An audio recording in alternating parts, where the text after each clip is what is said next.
pick the amount you'd like to load onto the card, and that's it. The Sewing Street gift card, the gift of creativity made simple.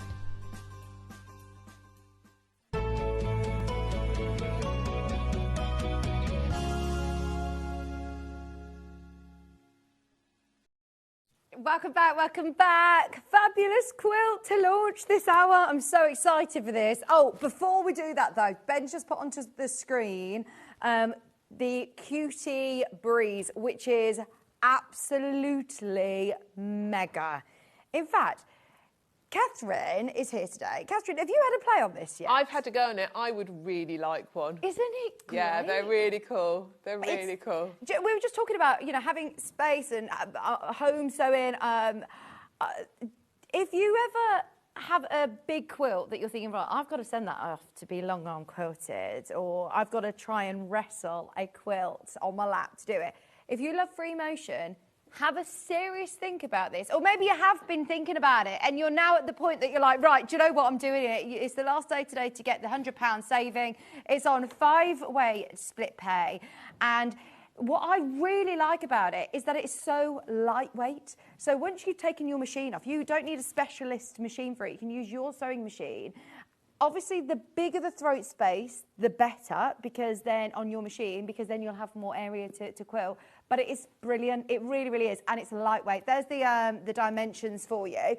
So if you've got like a dining room table or a large sort of table that is you're able to convert for that moment, you don't need a designated space like you would with a long arm quilting machine, then that is fantastic. It really is. It's worth watching the show back, if I'm honest, because I'm not going to be able to talk about it as much as I'd like to right now. So have a watch back on the show. John was on air with Sam from J&B, not yesterday, not the day before. It was Wednesday. It was on Wednesday if you want to watch the show back. It's the last day today, though, that you can get the discount. And there's more in baskets than we have availability. Well done if you got it today, by the way. Please do message in when you get this home. We'd love to hear from you. And I know that Rob leaves his number within there. Also, if you go to the website, I'll show you how you can watch it back. When we come off air at 1 o'clock, wait till we come off air at 1. You can click on the TV guide at the top there. And then if you click back, you can watch the last 7 days back. So there's Wednesday. Ooh, £5 off your first order. There it is. Watch this show. And that is where you watch it. It's so quick and convenient. It's brilliant. Our watch guide, our TV guide. I work across all of our sister channels, and ours is the only channel that allows you to do that, I think. Hobby Maker might allow you to do that, but it's really, really great that we offer that.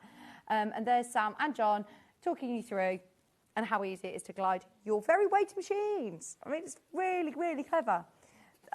We are about to hit single figures, and there's more in baskets than we have availability. So, right, there is a Gracie frame. Now, this hour, we are launching a William Morris quilt. We could not do a Christmas-themed weekend without having a new William Morris quilt kit, could we? So this is really exciting. Now, I heard Ben and Ollie discussing in the break there, little cheeky discount for you.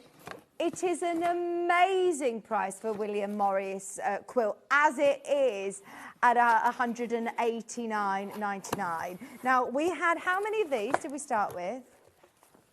We started with 50 of these. They're already going. They are already going. Now, you're not going to pay this price. Now, just so everybody is well informed, before we even start showing you all the fabrics, start talking about how you make it, I'm going to show you the price. Because it's a decent size quilt. This is a really good size quilt. Lovely size, yeah. One, nice size to manageably quilt it, but also a really good size that you could drape over a big sofa, cover your sofa, cover a bed with it as well. It's lovely. And now it's under £50 on split pay. Amazing deal. Now, with this collection, you are getting some of the absolute classics from Strawberry Thief. Here we go. You're getting all of our favourite prints from William Morris. Oodles and oodles of fabric. Every single one of them. Look, this one's from the... that's one of the May Morris designs, isn't it? I love that. Full selection of William Morris fabrics. It's still going for £149.99. You get loads. I do like working from a quilt kit, Catherine. I do think that there is benefits. Obviously, if you were to buy a collection of fabric, you can start playing around like, do I have enough of that? I'd need this amount of that. But having a quilt kit just eliminates all of the sort of guesswork of, am I going to see the secondary pattern? Do I need to work out what fabrics to use? There are benefits. Absolutely. And lots of people, there's a lot of people that really like doing patchwork, but actually really struggle with putting fabrics together. And that, you know, that's not always their favourite bit. So a kit takes that away, and you know it's going to look great. You know what to expect. And actually then if you've done it once, I've not seen that in in these kits before, but they've got an extra page in the instructions. They've revamped their instructions, which are really nice. Yeah. They've done a whole thing so that you can then work it out with your own fabrics. Oh, great. Look, you've got a layout, colouring guide, and also these, I must say, anybody who's worked from a quilt kit before, they have. They've given them a real, like, zhoosh up, haven't they? They're nice, yeah. All lovely and glossy, step-by-step instructions. You've got your really clear sort of index here of your key, which are all...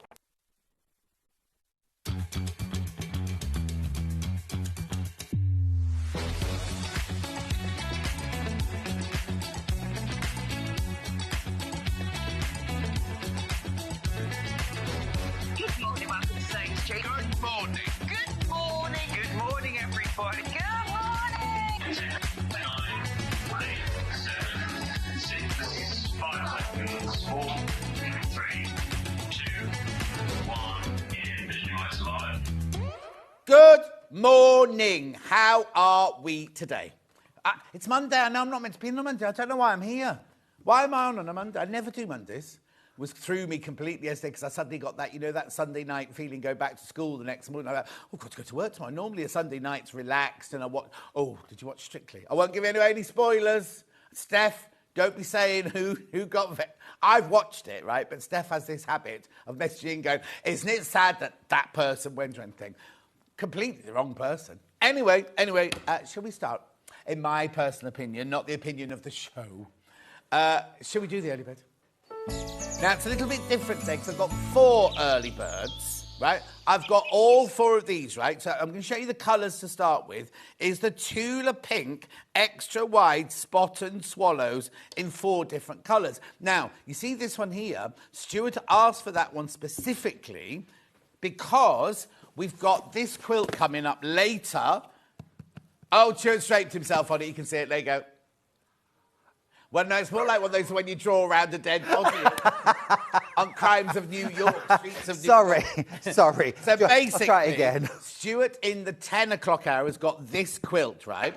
And this would look gorgeous as the backing, right? But I've got all 4 different colours, so let's quickly go through them. So I've got this one here, which is your orange and your pink, or your red and pink. 108 inches wide, satinised cotton. Beautiful Tula. Right, it should be $15.99. It's going to $11.99. Delia says, good morning, John Stewart and team. Happy Monday. The other Jan says, good morning. Anne says, good morning. June says, good morning. Morning, gorgeous. Do you have the Monday morning feeling? No, I'm fine. Thanks, Jan. Trish says, I think that message was for me, John. From Denver, Colorado. Good morning, John and all, says Claire. Sue says, good morning. Deborah says, good morning. Right, $11.99. This is your sateen extra wide fabric. Now, you can use it for dressmaking, you make it for quilting, you do whatever you want with it, but it's extra wide, especially for your quilt. Be careful, very, very popular. That's about to sell out. Right. Now we've got it in the kind of mint and mauve. Oh, do you remember the days when they used to press fabrics before the show? Should be $15.99, remember? Remember what, Hannah? Hannah went, remember when... $11.99. Oh, there's so many stories to tell you about our floor manager then, Jay. He didn't tell us he had a fear of balloons. And what do we have every celebration? We have balloons, yes, don't we? He came running into the set one day. It was full of balloons, and he nearly passed out. Oh, no. $11.99. That was before he unscrewed the steam iron, the pressurised steam iron, while it was switched on. Oh, no. Yep. Anyway, $11.99. Very popular. Gone. Sold out. Then I've got this lovely, like, silver and... what would you call that green there? Mint? Spearmint? Yeah. Ka-ching. Lovely, isn't it? This one worked beautifully. And the swallows are all different colours, look on them. I haven't shown you the whole 108 inches away there. Hang on, I'll waft this one open. In fairness, John, any of these would work Oh, yes. for the Bindle quilt hanging behind me. Well, because it's got every colour, all her true colours in. But look, what I was trying to show was, look, you've got a blue, a yellow, or very yellow, a green, a lime there. So you've got different coloured swallows on there. $11.99. Say that again, Han. Yeah, the quilt goes through different colours, so do the swallows on this. Keep going through. $11.99 for half a metre, remember. Gorgeous. Now, I was going to save these for Stuart's hour, but at this rate, we're not going to be able to, are we? £11.99 for half a metre. And John, I used this on my fresh pineapple quilt that I launched just recently, and it is sublime. It is such a beautiful fabric for a backing on a quilt. It feels gorgeous. Well, it's very posh. I mean, we talk about backing fabrics, but they're good enough to be signature fabric. Oh, completely. I would use it for a duvet cover as well. Oh, yeah, definitely. Pillowcases. Pillowcases, gorgeous. Right, there's only 7 metres of that one left. Lots of you in the baskets, though.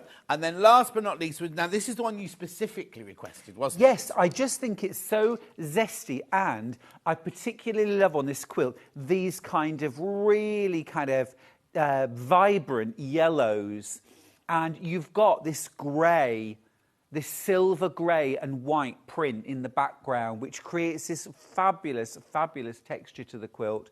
And I just think that backing in particular picks out that gorgeous silver grey and that really vibrant pop of yellow. And look at the colour of the swallows on Fabulous. this one. They're beautiful, aren't they? Steph says, good morning, Stuart. Morning. You're looking very casual chic, she says. Casual chic. Well, I said to John earlier, better with or without? And he said with. I thought it looks really nice. The layering's lovely. Thank you. Yeah. Right, keep going through for this one. $11.99. Gorgeous. That's nice to know. Hannah's made herself a coffee, everyone. And it's revolting. I saw it earlier on, John, and it looks revolting. Oh, what trust me. Yes. Yes. It look, you know, like, have you ever got, like, sort of peat in water? Oh. Yeah. Unfathomably black. Mind you, Hannah's tummy must be used to so many things. You know those microwavable porridges you can buy? She can't be bothered waiting for it to be microwaved, so she just puts hot water on it and eats it. Oh, yeah. I know. I know. Right, this is very, very popular. Stuart's favourite, this one. Georgie says, morning, my favourite people. So grateful to be watching you again. Oh, my word, Georgie. I should have read this before I started reading it out. I've been in a coma for the last week. Oh, Woke up on Friday. So good to have my comforts again. Oh, send her lots of love. Send you loads of love. Oh, God. Something went wrong with our thingy then. OK, that's fine. Yvette says, good morning, the dynamic duo. Don't know what she's watching. Richard and Judy. Da-da-da-da-da-da. Morning, lovely gents. Looking forward to today, says Kate in Merseyside. Thanks, Kate. I think that was Hawaii 5-0, wasn't it, the theme tune I just did? Yes, it was. Morning, boys. Love you two together. Could you do a shout-out for the Vectis quilters on the Isle of Wight for the fabulous exhibition that finished yesterday? So we can't see it. We can't go and see it because it finished yesterday. But, so, John, they are fabulous, the Vectis quilters on the Isle of Wight. Yeah. I've been over there twice and taught them and spoken to them and that sort of thing. Gave them a good talking to. Exactly. They are lovely. My friend Claire's got a gorgeous house on the Isle of Wight, and it's literally, they're called Harbour, I can't give you I'm going to give her address away then. But it's literally where the water edges, you know, the harbour and everything. Beautiful. I mean, it's an island, so that gives us a fair amount of scope there. Yeah, no, but I was about to say the name of her road. Oh. I thought, oh, no, I won't do that. Keep going through for that one. Keep going through. I'll bring it back later when we do the quilt, if there's any left. Right, but for now, let's do today's menu. Now, it's quite wordy. It's quite wordy, today's menu. So, at 8 o'clock, this one now, Moda Nantucket Summer Collection and Make 100 Bags with Stuart Hillard. There you go, there's some, ooh, well love this fabric so much, John. Gorgeous. Then, at 9 o'clock, there's more bags from 100 Bags, sorry. You got more? Right, 9 o'clock, deck the table and fancy frippery with Jenny Raymond. Here we go. Deck the table and... Yeah, that's deck the table. And fancy frippery. No, Apple's fancy not frippery is the other way. included. I can't remember. Anyway, 10 o'clock, Tula Pink, Bindle Quilt with Stuart Hillard. Now, please... Oh, it's gorgeous, isn't it? It's all featuring true colours. It's brilliant, brilliant, brilliant quilt. And it's, you were saying it's completely beginner friendly. Oh, totally beginner friendly. But if you've only ever set a quilt straight, I'm going to show you how to put it on point. So I'm going to cover all the basics that you need to know. Beautiful quilt, very achievable. But the one thing lots of people say to me, and I'm not a quilter like you are, if they put something on, all those bias edges, I can't do bias edges. No bias edges at all straight of grain. I will show you how. It's all about the technique. It's easy, John. Exactly, Easy. and they're going already. Now, the price that you're looking at pre-order is not the price you're going to be paying. Even if you've checked out, it will be low. I love the fact that that kind of grey, silver, ghosty, shadowy bit in between all those beautiful colours. Isn't it beautiful? There's It's no got rabbits solids. on. No, there's no solids. They're all patterned fabrics. Wow. And there's some beautiful florals in there, actually, which is taken a very, very long time for Tula to do florals. She's only started doing them recently, just florals. Wow. They're gorgeous. Beautiful. Right, Trudel says, good morning, John Stewart and team. Trish said, glad to hear you're feeling better. Fiona says, nice to see you both together. How nice to have your own personal dresser, Stuart. Excuse me, stylist, not dresser. Pam Minihani says, good morning to my favourite duo. Mari says, you-hoo boys, my favourite duo. Karen says, morning, you gorgeous pair. I'm still in hospital, but I have you both to brighten my day. Oh, Karen. And Georgie, who's in the coma, says, thank you for your kind words. Meningitis got me, and I'm only 31. Oh, you take care, my love. Have we finished the menu? No, I haven't, sorry. Then 22 Twiddles book launch with Jenny Raymond. It's a brand new book. Look at this. Wow. Brand new book, 22 Twiddles. It's a book launch at 11 o'clock. And then 12 o'clock, we've got the Cheerful Checkers crochet scarf with Sam Sabido. Now, I thought that was yeah, that's coming up, right? That's not the main thing of the out. Oh, what was the other thing we said? The poncho. Oh, a poncho that Stuart's going to be wearing later. I was wearing it. You were wearing it. Right, come on then. Hello. Hello. Oh, have you ever been to Nantucket? Never. Oh, it's beautiful. Where is it? So it is. So there's Martha's Vineyard and Nantucket off the coast of Cape Cod, in Massachusetts, in America. And I went there many years ago. That was a lot of words, right? I know, sorry. It was a long time ago. But yeah, I went there and it was absolutely glorious. Such a pretty part of America. And I loved Massachusetts. But yeah, Martha's Vineyard and Nantucket. Oh, yeah, I've heard Martha's Vineyard's gorgeous. Have you had your hair done? It's a very nice cut. Thank you. I had it cut yesterday. Yeah, so I just noticed now you're close by. you. It's a very nice cut. Thank you. And what I love as well, though, is this time of year when we have a bit of a suntan, where they trim your hair, you've got like a little white Oh, line. have I got a little white line? going round it. You've not blended your foundation. Oh, it'll be that, John. It'll be that. Right, come on then. So tell me about this gorgeous fabric. Okay, well, so it works around these beautiful greens and blues. What I'm going to do, I'm just going to kind of get them out in some sort of lovely order. You're getting half a metre. 1.5 all metres these different for free. fabrics. You get 1.5 metres free. Let's do that now so we can take that price down. It's a hefty chunk coming off. £179.80 and it's on 3-way split pay. They're going already, by the way. These are going already. Absolutely gorgeous. So you get your greens, you get a few that have blue and green together. And then, I mean, I'm a blue fabric lover, as you know.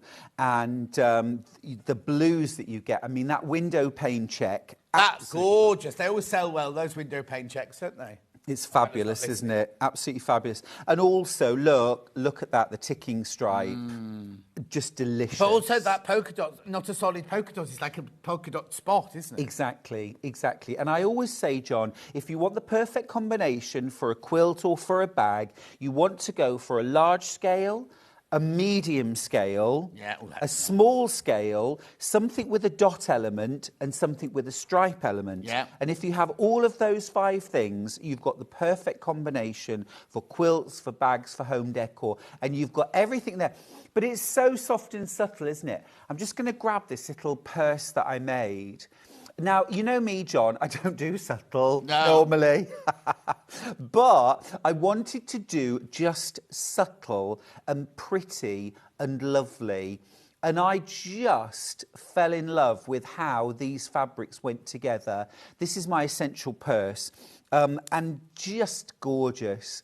And I've had so many lovely comments about this. And this is just using a few of these fabrics. Yeah, you've not even gone for the powerful ones, have you? No. You're on the lovely, soft, gentle ones there. Exactly, exactly. Because, you know, I know how to use these in spades, and people have seen me use darker and richer colours way too many times, perhaps. I wanted to use the soft and subtle. Now, obviously, for a quilt, you've got your very darkest shades, you've got your mid-tones, and you've got your lights as well. If you were working with a solid here or a tone on tone, I would go white on white, or I would go with a nice proper white as a coordinate for this. But you almost don't need it, because if you've got this and this and this, That's you right. could use those as your whites. Yeah, you totally could. You totally could. Yeah, that's absolutely right.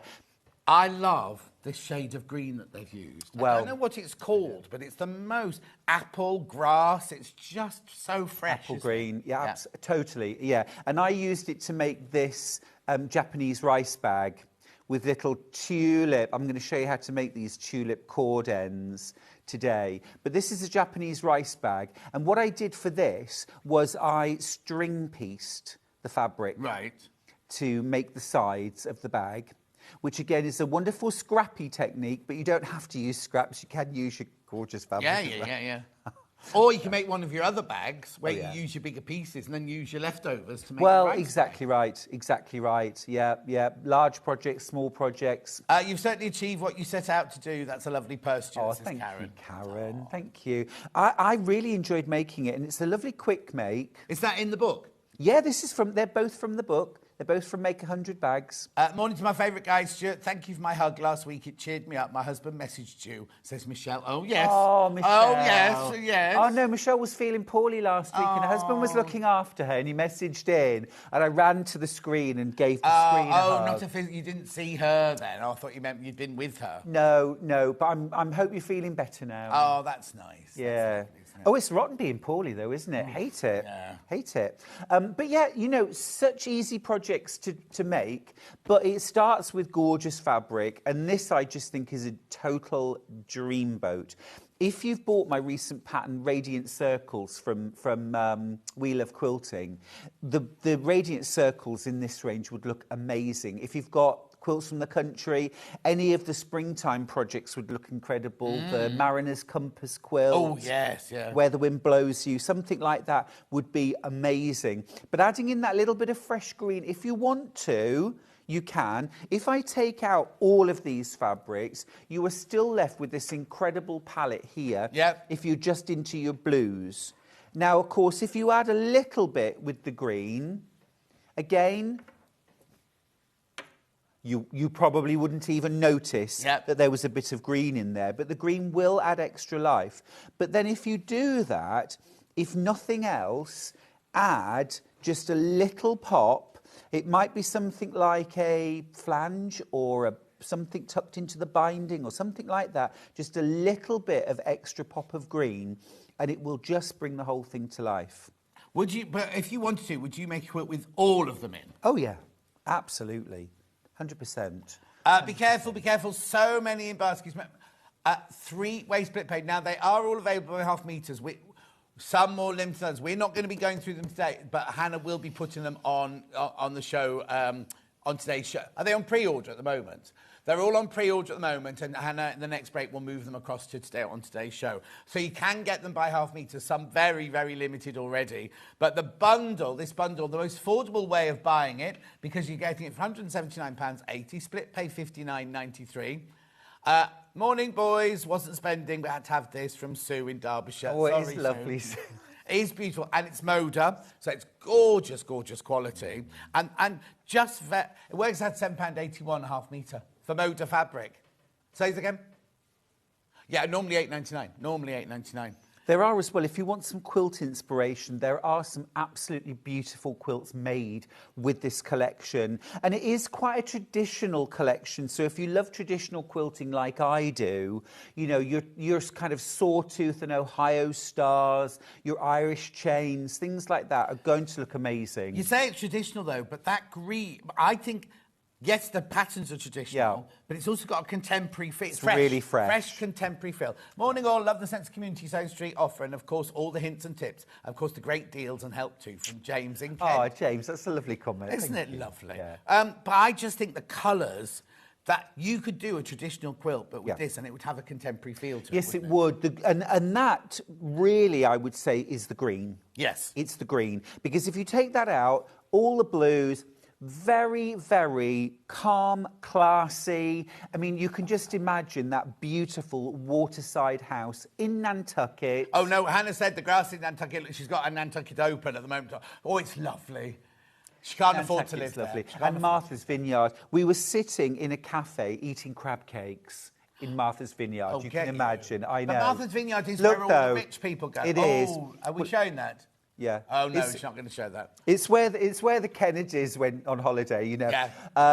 And this lady, we just started talking to one of the local... And she said, what are you doing this afternoon? We said, oh, we're just going to kind of mooch about. She said, I've got my car outside. She said, let me show you my island. She said, I love living here. I've always lived here. Let me give you a bit of a tour. And we hopped in the back of her convertible, I know. And she gave us a tour of the island, and it was sensational.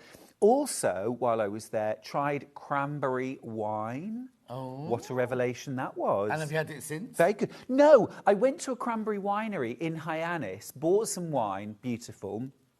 You can go whale watching. I mean, the whole place is fabulous. And then I couldn't find the winery again. It was like Brigadoon. It was like Brigadoon. Brigadoon. It had disappeared and I couldn't find it. So I've had one taste of cranberry wine, probably. One taste of the whole thing. Anyway, look, £179.80. These are very, very popular. You're loving the colour tones. You're loving the patterns on there. I mean, this one, I keep being drawn to this one. There's something about this one I absolutely adore. It is. Oh, actually. Look, I use that for the lining. Yes. And normally, you see, I'd go for something quite plain and simple for a lining, but I just thought, can you imagine out shopping, you know, at your farmer's market? Sue in Broadstairs. Oh. Love the Nantucket summer blues. So she's not used any green, look. It's all the summer blues in there. Sue, that is phenomenally good. That is I can see your feet. beautiful. Look, I can see one little foot. Second. Your garden's what? Looks massive, Hannah says. Your garden looks massive. Oh, Sue, that is a lovely, lovely quilt. Isn't it? Superb. Superb. Gorgeous. Yeah. Now, what I was also going to say was, like that one, that's not in another... Oh, yes, it is. Yep. There it is. Oh. Yeah, you've got... But there is a lot of variety, you're Yes, right. yeah. My top tips, actually, are these in particular... these ones are my absolute favourites. Normally it would be, the florals, totally gorgeous, and they are totally gorgeous. But I think these, the ticking stripe, the window pane check is amazing. In green as well. Just what beautiful lovely. fabric might I have to treat myself as it's my birthday today. Oh, says happy Catherine. birthday. Happy birthday. Oh, they're all singing happy birthday in the gallery too, Catherine. Please make it stop. Yes, yeah. Not your birthday, Karen, just the singing. Yes, exactly. Yeah. And isn't that funny that you've gone for those? Not funny, but, you know, kind of, I suppose different collections, because you must see so many collections. Yeah.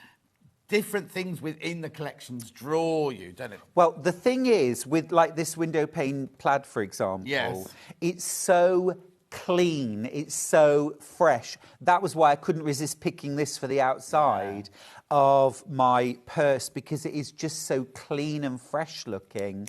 Love it. And you can see there with like tan faux leather or leather hardware, just classy and beautiful. I could imagine going and buying, you know, a lobster dinner. If you like. Oh. More than half the stock is gone, by the way. More than half the stock is gone. So if you do want this, you do need to check out. How many have we got in baskets, Han? 10 people need to check out. 10 of you need to check out in your baskets. Absolutely beautiful. Now, leave that there because we have put together. Now, it must be... Who's put this one together? It's very nice.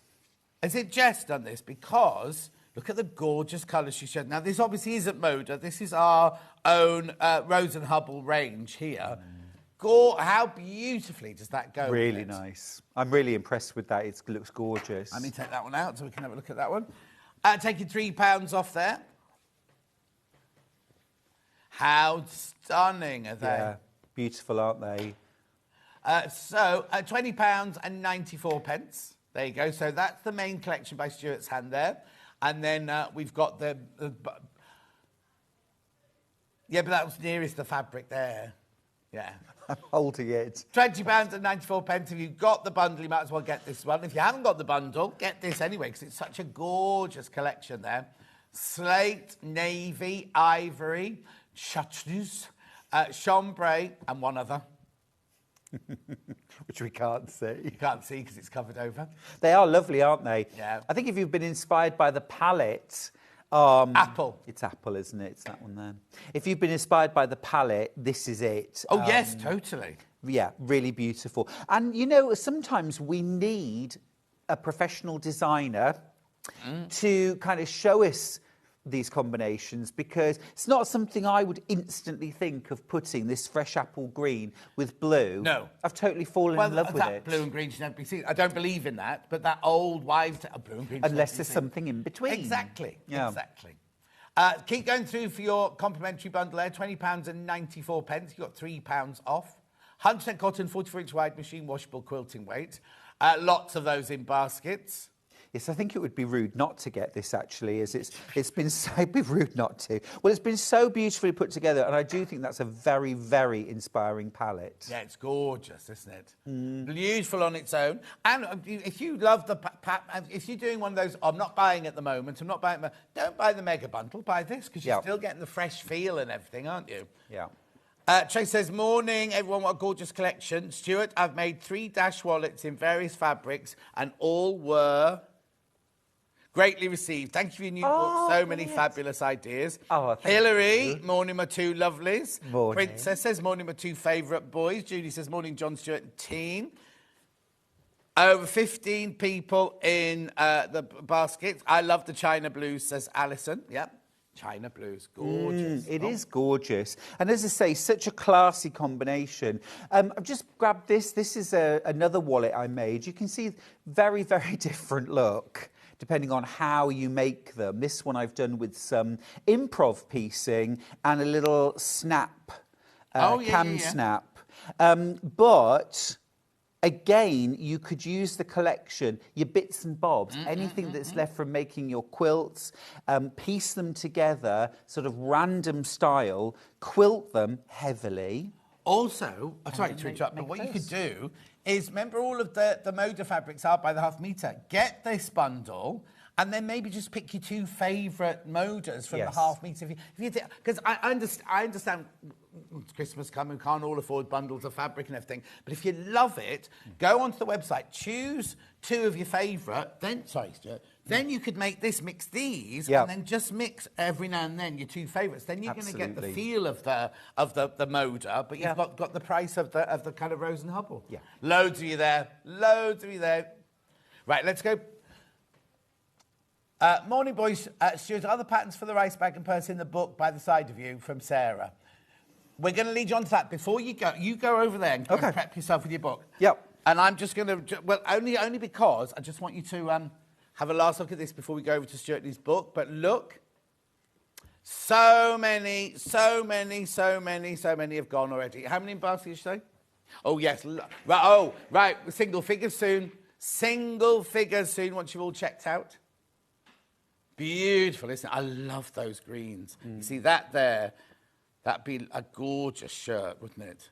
Well, John, again, I love that one so much. I'll just open this bag up. I used it for the lining of my Japanese rice bag. And again, you know, where you might say, oh, we'll just use a plain for the lining. Yeah, but imagine that, you know.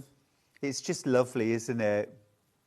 Beautiful, beautiful, beautiful. Right, now, so we've got the bundle of fabric, which I'll remind you about again later on, but we've also got some of Stuart's book. Now, what's the graphics, right? Because we can put Stuart's book in for you. Now, I don't know why I mean, no offence to it, but I don't know why we're doing this. I know. You see, normally we have an introductory price. Normally we have an introductory price for the launch. $19.99. $19.99. So, Stuart, tell me all about this book. Well, so Make 100 Bags is my second bag making book. I made Bags for Life. I wrote Bags for Life. And I was just going to do one book on bag making. That was my intention. Bags for Life, we're done. And in Bags for Life, I sort of hinted at, here are your patterns, but just imagine what you could do if you started adding patchwork or applique and put your own take on it. Now, I've really got into bag making, and it's such a wonderful quick fix, really, if you want to make something, and something wearable, something usable, something giftable.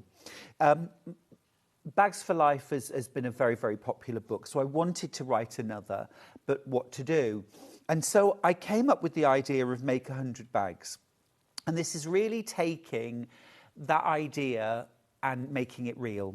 So in Make 100 Bags, you really do see how to make 100 bags, which I have never seen that kind of value in any other book.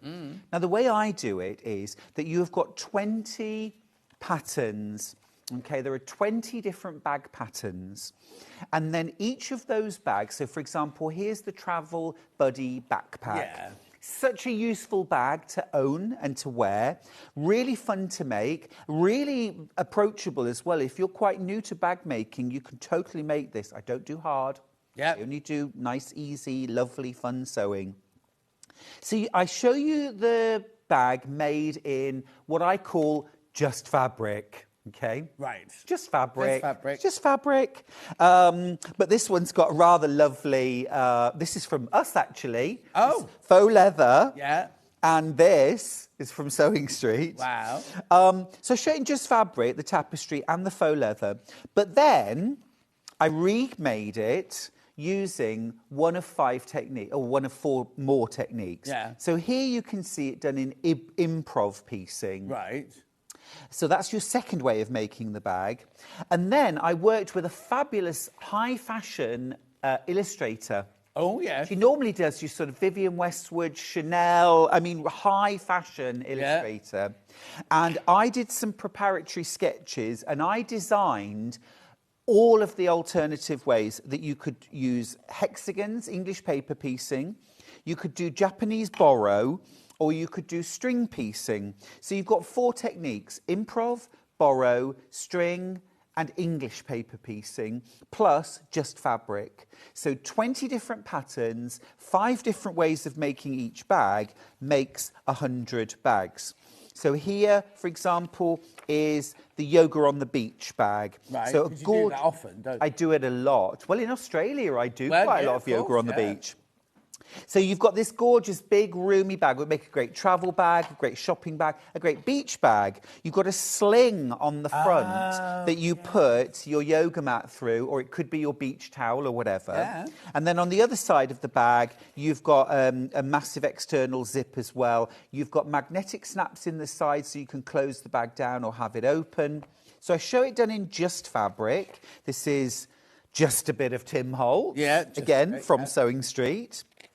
And then I've made it in improv piecing, but then look, here it is in hexie. What about in borrow? What about in string? Right. So I didn't want anyone to say, well, you just said you could make it with English paper piecing. Yeah. It's like, but I want to see how would it look, which is why I made 40 bags. Yeah. 40 bags photographed, but then the other 60 are illustrated so that you can actually physically see what you could do. So you genuinely can make 100 bags. And actually, if you start to mix and match, and I mean, what's to stop you doing some string piecing and some hexie? Yeah, exactly. And then really go to town. So that's the idea behind the bag. Now, you also, of course, get all of your materials, know-how, how to make everything, you know, all the different skills you need, the techniques that you will use are all spelled out. Yeah. And also those kind of patchwork techniques, I also teach you how to do those patchwork techniques. And then when you get to each project, okay, love this bag, don't shoot the messenger. I always start by saying, in this project, you're going to, so I say what the skills are that you're going to use. Yeah.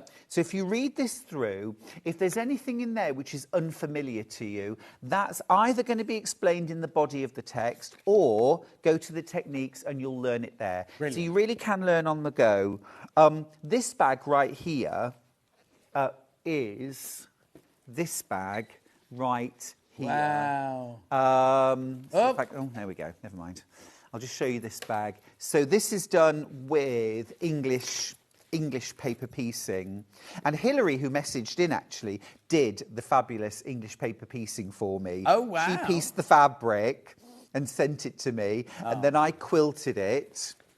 Gorgeous. Had a great time and then made it into a bag. And when I did the flap, this was the bit that I trimmed off. And I just couldn't throw it away. Yeah. And I thought, if I sew that to another piece of fabric and then cut the flap out, then I've used both. So you get a concertina pocket here.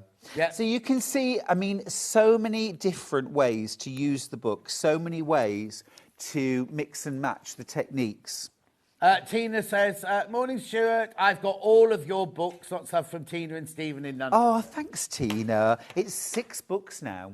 Wow. It's 6 books now. We have a question. Loving the 100 Bags book, made the travel bag and boxy pouch. Please, can you show the inside the pouch, as I'm not sure mine is right. The boxy Thank pouch. you from Dish, Bold Dish in Greater London. Absolutely, I have one here.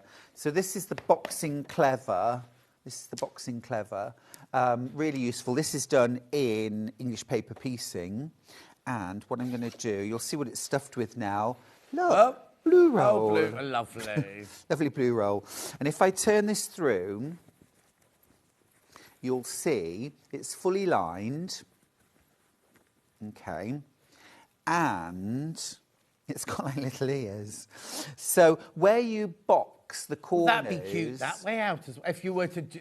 I mean, Yeah, obviously you can't reverse it. you because It's going could. to be facing the wrong way, but that'd be... In some fabrics, that would be so cute. I agree with you. It would be cute. But yeah, so sometimes with these kind of pouches, you end up with like a raw edge that you then have to bind because you cut these off and bind that. Yeah. But actually, there's nothing to stop you leaving those little ears. It helps to keep the shape. And once it's turned through to the right side and those little ears get pushed out, it actually helps to create a better shaped bag. So it's all about sometimes using the fact that I didn't want raw edges and I didn't want to have to bind it. It's actually made the boxy pouch hold its shape better. Brilliant. Hope that helped, Dee. Hope that helped. $19.99 this book. Remember the launch price. We've saved the launch price for you there. Make 100 Bags by Stuart Hurd. And they're all signed? Yes. They're all signed. They are indeed. They are indeed. And what's been lovely, it's had so many wonderful reviews. Thank you, everyone who's taken the time to write a review about the bag as well, because that makes a big difference and it means a lot to me. I always say in this day and age, it's so easy to write a complaint letter. But when you think, oh, I must compliment that, it's like, oh, I'll do it later. You know, it not takes extra hard work, but it's kind of like, if you're angry and you want to complain, it's easy to fire off that thing. But to do a compliment, I think, is even more of a compliment because they've actually sat down and typed it and sent it and everything. That's like right. that, you know. Absolutely. Bags are great for quicker sewing fixing between bigger projects. For me, this book is fabulous. I have them all, from Kate in Mersey. Oh, thank you, Kate. Yeah, I agree, actually. It's that kind of thing where you want a quick fix, Oh, look, thanks, Stuart. I've done it right. I stitched the ears down and the pouch has more structure. Thank you for... Well done. Oh, that's brilliant. That's brilliant, Deesh. Yeah, exactly. That's the point. And you could put little tacking stitches inside if you wanted to hold that. But I just leave them kind of flapping free. Yeah, exactly. Exactly. Well, they still do the job. They still mean, it's neat, and they will add to the structure. And they're not getting in the way for anything, are they? No, you can do the same when you do like a box tote as well. You can leave those in. So I wanted to show you this bag. We're doing the Bimble quilt later, and this is the Bindle bag. Oh. This is done with a technique called borrow, which you may have come across before, you may not. Borrow is a Japanese patching technique effectively used to repair kimono and household textiles over hundreds and hundreds of years. It's become an art form in its own right. Deputy Joan created this amazing borrow fabric, and then I made up the bag. Oh. And just for reference, a bindle Yes. is... I wanted to design a bag that was like a hobo bag. Yeah, and in Bags for Life, there's a hobo. And I didn't just want to do another hobo. I wanted to make it different, and I wanted to call it something different. So a hobo in America is a kind of travelling person, an itinerant, you know, carries their stuff with them in a bag on their shoulder. Our best point of reference, perhaps, is, you know, the stick over the shoulder with the bag tied on the back. 100 miles from London and no sign now. Exactly. And that bag on the end of a stick in Australia is called a bindle. So I thought, what a lovely different name instead of calling it a different kind of hobo. But it's such a lovely bag. Diane recently came to one of my workshops and she had made the bindle bag. She said, oh, it's just such a quick, fun, easy make. I loved it. Lovely, isn't it? There's so many ideas. And like as Stuart said, you're going to get inspiration for other bags. You can a lot of your ideas are transferable within the bags as well, aren't they? Well, completely. And also, if you've got Bags for Life, and I know thousands of you have got Bags for Life, I hinted at what you could do. Make 100 bags actually shows you in Technicolor what you can do. Now, get both books and then you can mix and match. Bags for Life has 21 bag patterns in. If you apply the same principle to those, you've got another 105. Yeah. Another 105. So that's 205 different bags that you can make with those two books. How brilliant is that? Make sure you go through this. How many people should you say in baskets? 22 of you need to check out. 22 of you need to check out on Stuart's lovely book. The thing is, you had such a successful launch. Do you know what I mean? I mean, thousands went to the launch. Exactly. So it's kind of like this, just people who might have missed the launch of the book and everything. Well, that's right. And also, Christmases are coming. Uh-huh. Yes.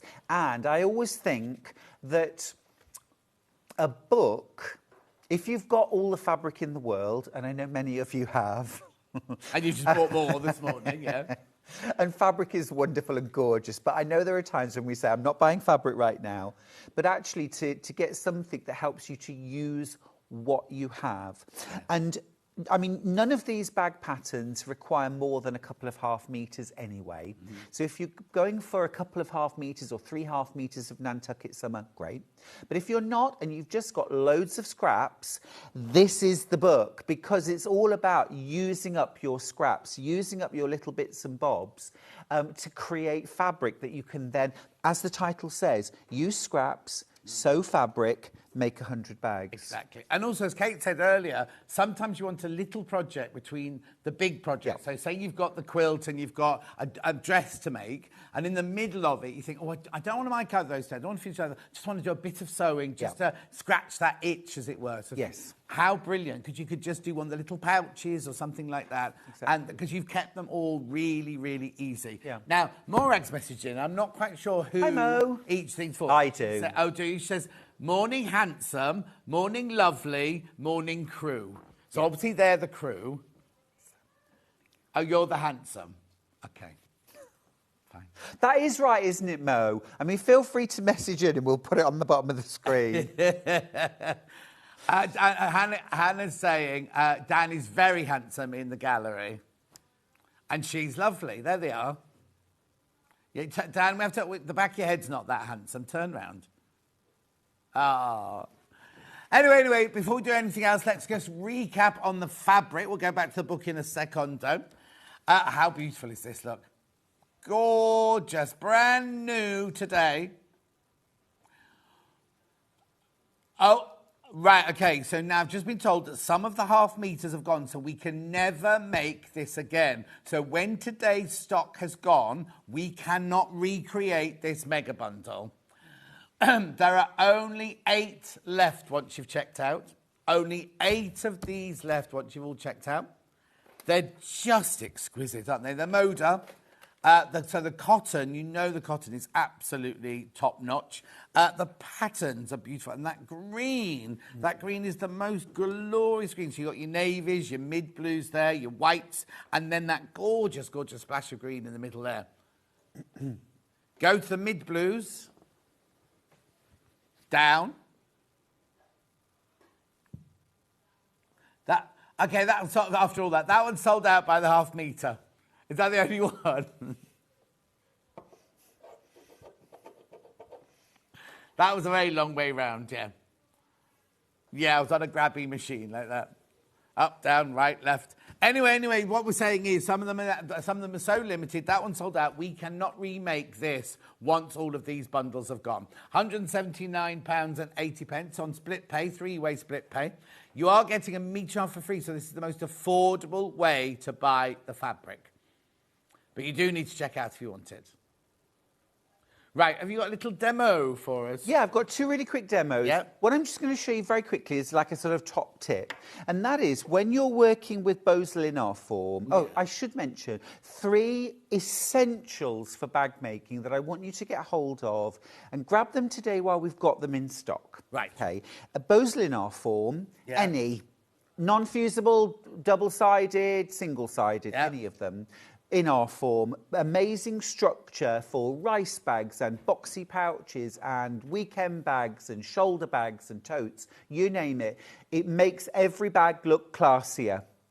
Okay, hi John Stewart, can I ask you use Bozel for the bags from... Oh, Violetta, how are you? Violetta, perfectly timed. Not all of them, but lots of them actually. And lots of them where I've used perhaps a wadding or a H640, you can absolutely use in our form. For example, this rice bag here, I've used H640. If you're using double-sided in our form, put a piece of baking parchment down on your ironing surface so that any heat that goes through doesn't bond the Bozel to your ironing board. The other thing is that's great about double-sided is once you've made your bag, for example, the boxy pouch, make your bag, then go into it with a travel iron and actually fuse the lining to the lining fabric, to the Bozel. It'll be such a smart-looking bag. But I just want to show you, when you use... Delia, I posted a Japanese rice bag on the fan page as I'd made it as a quick make. Thank you, Stuart. Your book is fantastic. Oh, thank you. Morag says, Stuart handsome, John lovely, crew, you're great. There you go. Right, quick tip. Thank you, Mo. So when you're using Bozel, because it is quite thick, you don't want it in the seam allowance necessarily. I mean, sometimes I do, John, and it's not a deal breaker if you do. But just a little tip. I'm going to use the 505 glue stick on the fusible side still, okay? Just pop a little bit, all right? You don't need loads. Does that blue not show through the fabric? No, it dries clear. Okay. So you will still see it. And then position it. So it just temporarily will hold it in place, okay? Then you're going to flip it over because you don't want to iron straight onto in our form. Yeah. So then I'm going to iron it from the fabric side. Shot. Look at this shot, look.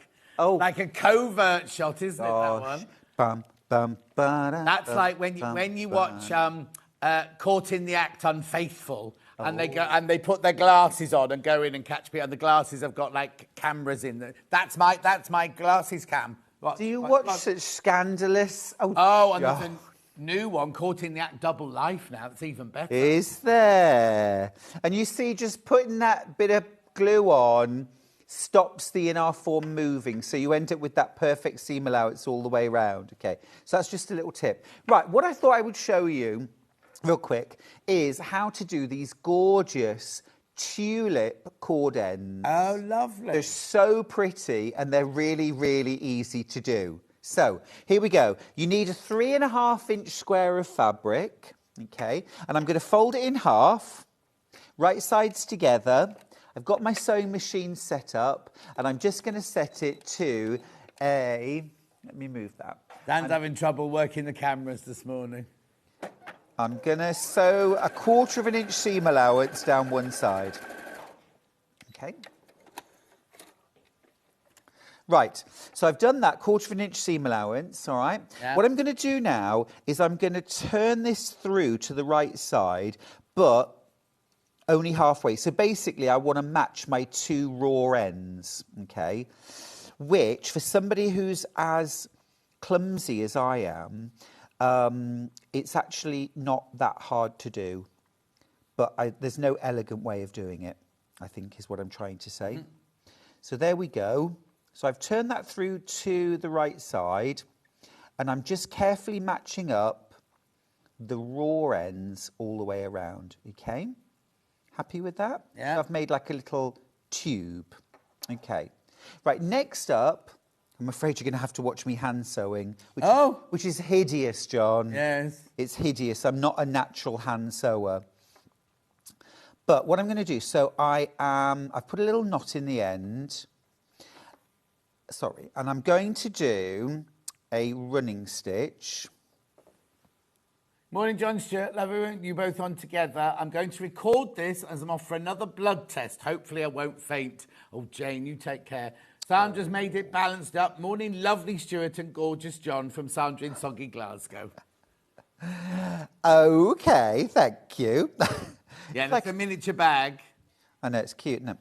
Right, so I've done that. I've done a running stitch all the way around the top. Yeah. Now, next up, you're going to get your cord, whatever you've used to make your ties. Your ties, thank you. Stuck for words this morning, John. You've got a bit of Hannah-itis this morning. Is that what it is? Yeah. So I've put a knot in the end. And what I'm going to do now is I'm going to slip this on, okay, put the knot all the way through the tube. And I want the knot end to come through the same end as my gathering stitches, okay? Right, raw edge end. Yeah, that's it. So all the raw. Then I'm going to pull up those gathers, all right? Right. So next up, I'm going to wrap the thread around a couple of times, and then I'm going to stitch just to secure, all right? Mm-hmm. You can see why I don't hand sew now. Let's just trim off a few of these threads. Well, the thing is, if somebody as khaki-handed as me can do this, so can you. Right, so we've done that. So now what I'm going to do is pull this down over the knot. Oh, clever. Okay. Do you see like that? So at the moment, it looks like a little bell, okay, which is rather pretty, but you can still see the knot, so we need to deal with that. So with the thread still attached, what I'm going to do now is there's the little side seam. I'm going to flatten the whole thing out. I've got my thread there. Now, obviously, I'm using a dark brown thread so that you can see the stitches. I'm going to put just a couple of little stitches in that point and fasten it off. So that's in half. Then I'm going to turn it and I'm going to do the same again. So I'm going to open out these little petals, flatten it out. Cursing when you were making these at home. No, it wasn't too bad, but you know. You had to make, how many have you made? But 8 of them. Yeah. Well, no, they're really fun to make, but I'm not really a hand sewer, John. Yeah, no. We can see. No, I wasn't going to say I can see that. But I know I've never ever seen you hand sew before. No. Laurie says, morning, John and Stuart. Lovely to see you both together. Have a great day. You too, Laurie. Thank you, Laurie. Her birthday last week. She went to Harry Potter World for the day. Oh, yes. So there, can you see you've got your 4 little...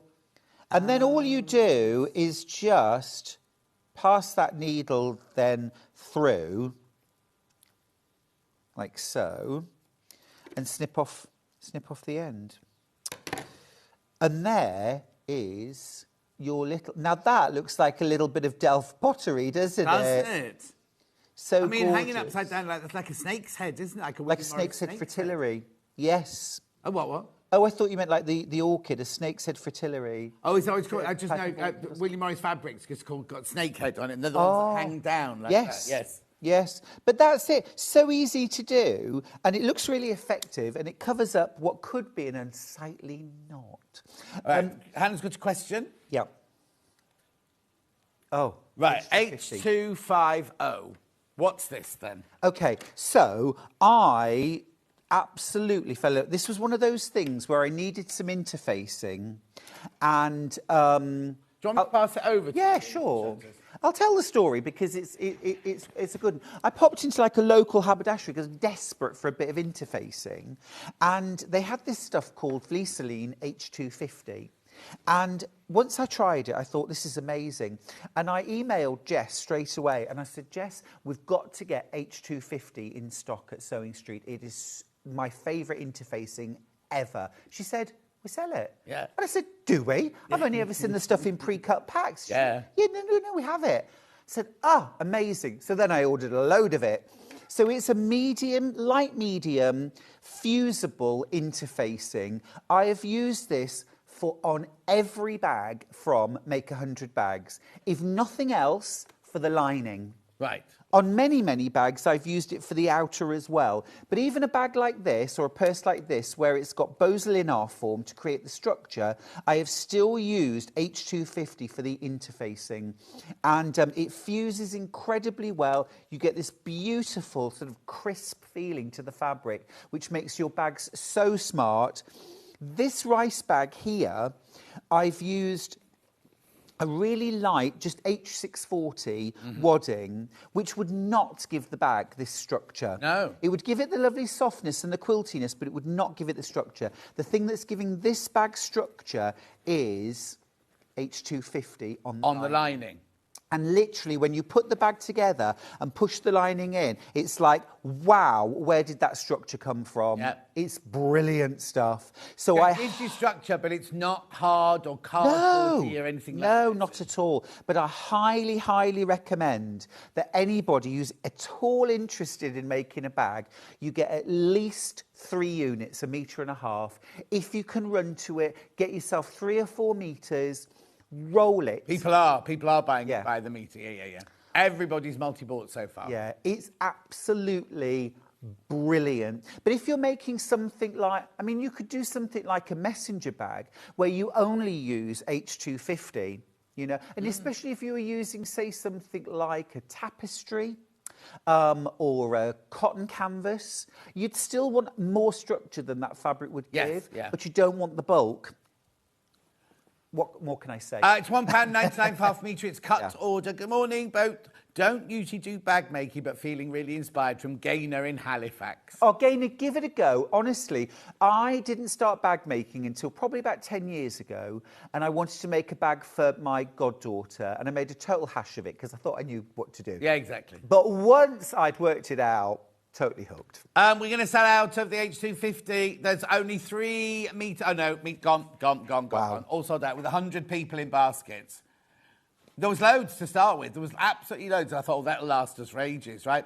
All completely gone. Yeah, all top tip that. Now. Have to reorder that now, Stuart, because of you. Very much. But equally, John, H640. If we could just mention that as well. Yeah, because they are my 3. Like, if you use no other... I hate to use this word, but it's the best one, guts for your bag. Is that awful? H250, H640 and Boselin form. They are your 3, that's your golden ticket to beautiful bags. This is H640, which is a medium fusible fleece. It's a polyester wadding with a fusible back on it. I've used it for things like the Boxing Clever pouch. I used it for my Japanese rice bags. It's also in the bindle.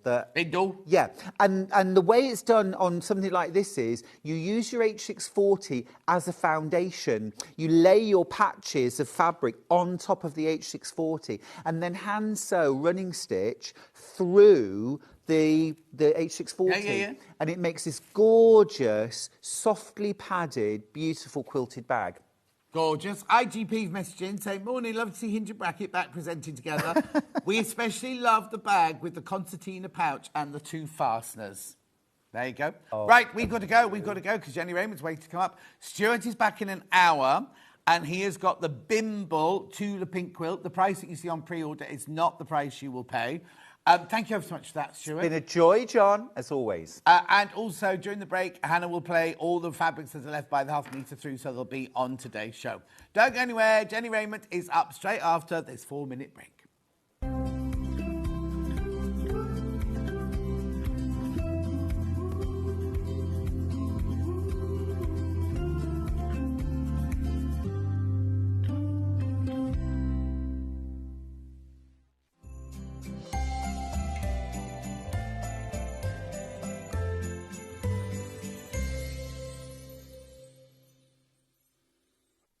Want to know what's coming up on Sewing Street? It's easy. Just visit www.sewingstreet.com and head to the TV Guide section for all the latest show details. Stay ahead and never miss a stitch with Sewing Street. Did you know that we can deliver to over 20 different countries worldwide, spanning 4 continents from the UK to Australia? Check out our website for the list of countries and delivery costs. Sewing Street, stitching the world together. Hello everyone, Andy here, and I'm very excited to announce that tickets are now available for our next Craftopia weekend retreat, taking place at the Abbey Hotel in Redditch from Friday the 24th of October to Sunday the 26th of October. We are bringing back everything you've enjoyed from previous weekends with some of the best tutors representing the very best of Gemporia craft. From Jewellery Maker, we have Debbie Kershaw with an introduction to jewellery making. From Sewing Street, we have Sam Sabido with a focus on crochet. And from Hobby Maker, we have Prudence Rogers with a workshop focusing on her ever-popular bouquet in a book. And Julie Peplow, who will be focusing on paper crafting, but will also be leading the Friday night crafting workshop with a focus on candle painting. As always, your ticket includes all the workshops, all the food, all the goodies, and all the fun. You can find out all the details and all the options at sewingstreet.com. We'll see you there.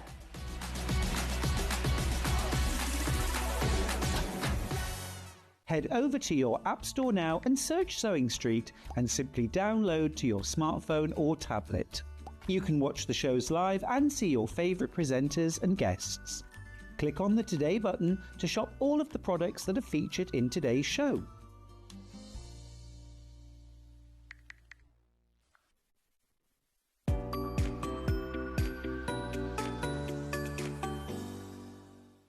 Every day, our experts will bring you a wealth of knowledge. They'll take you through the steps of making projects, and we feature fabulous tips along the way. Whether you're new to sewing or a seasoned pro, you're sure to learn something new.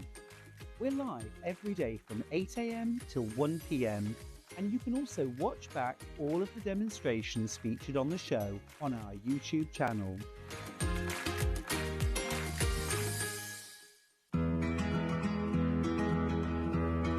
Understitching is a term that I get asked about a lot.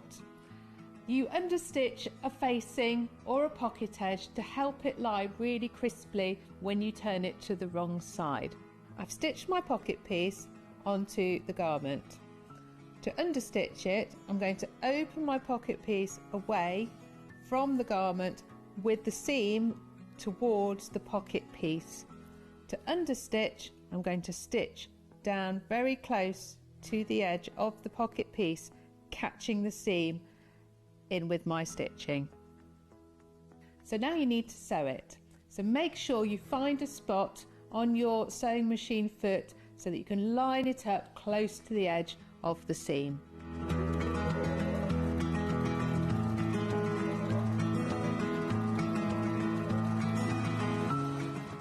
you'll see that the seam has been caught out of the way, and when folded to the wrong side, your pocket edge is going to lie really nice and flat.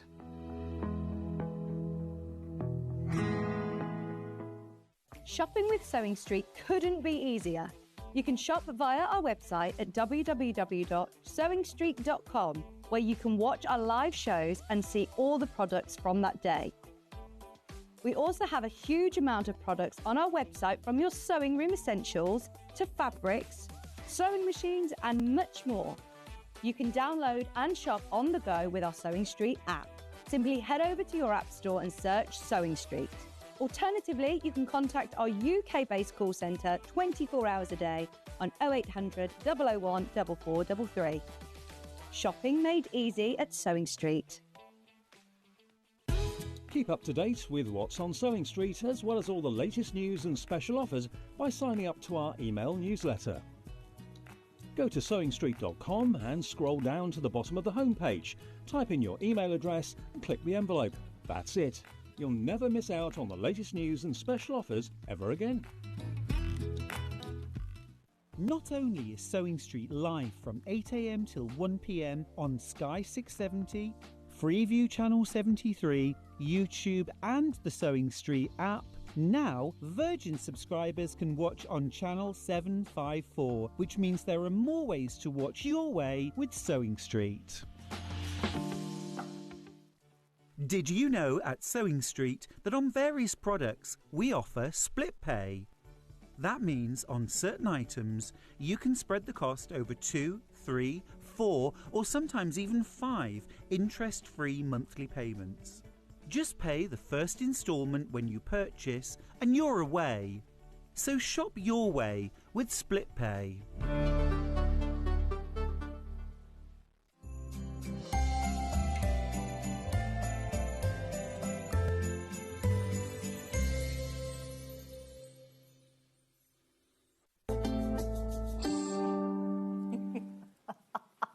Anyway, Jenny Raymond's with this afternoon. Feeling really tall. No, because we were just deciding whether to get a block or not. No, because you'd fall off it, you see, and then then you'd vanish completely. Yeah, well... Okay, you might want me to vanish, I know. Yeah, exactly. Right, give me a hug. I'll give you a hug. Yeah. How are you? I'm very well, You're thank looking you. very well. Thank Excuse you. me. Yes, you've been on a thingy this week, haven't Yes, you? yes. Where were you? I was in Doncaster, being nice to people, and we have to give a shout out to Neville. Hello, Neville. Neville is a quilter, Right. and came up to my stand lots and lots of times, and he so wanted. He said, "Please give a shout out to Neville." So Neville. Neville!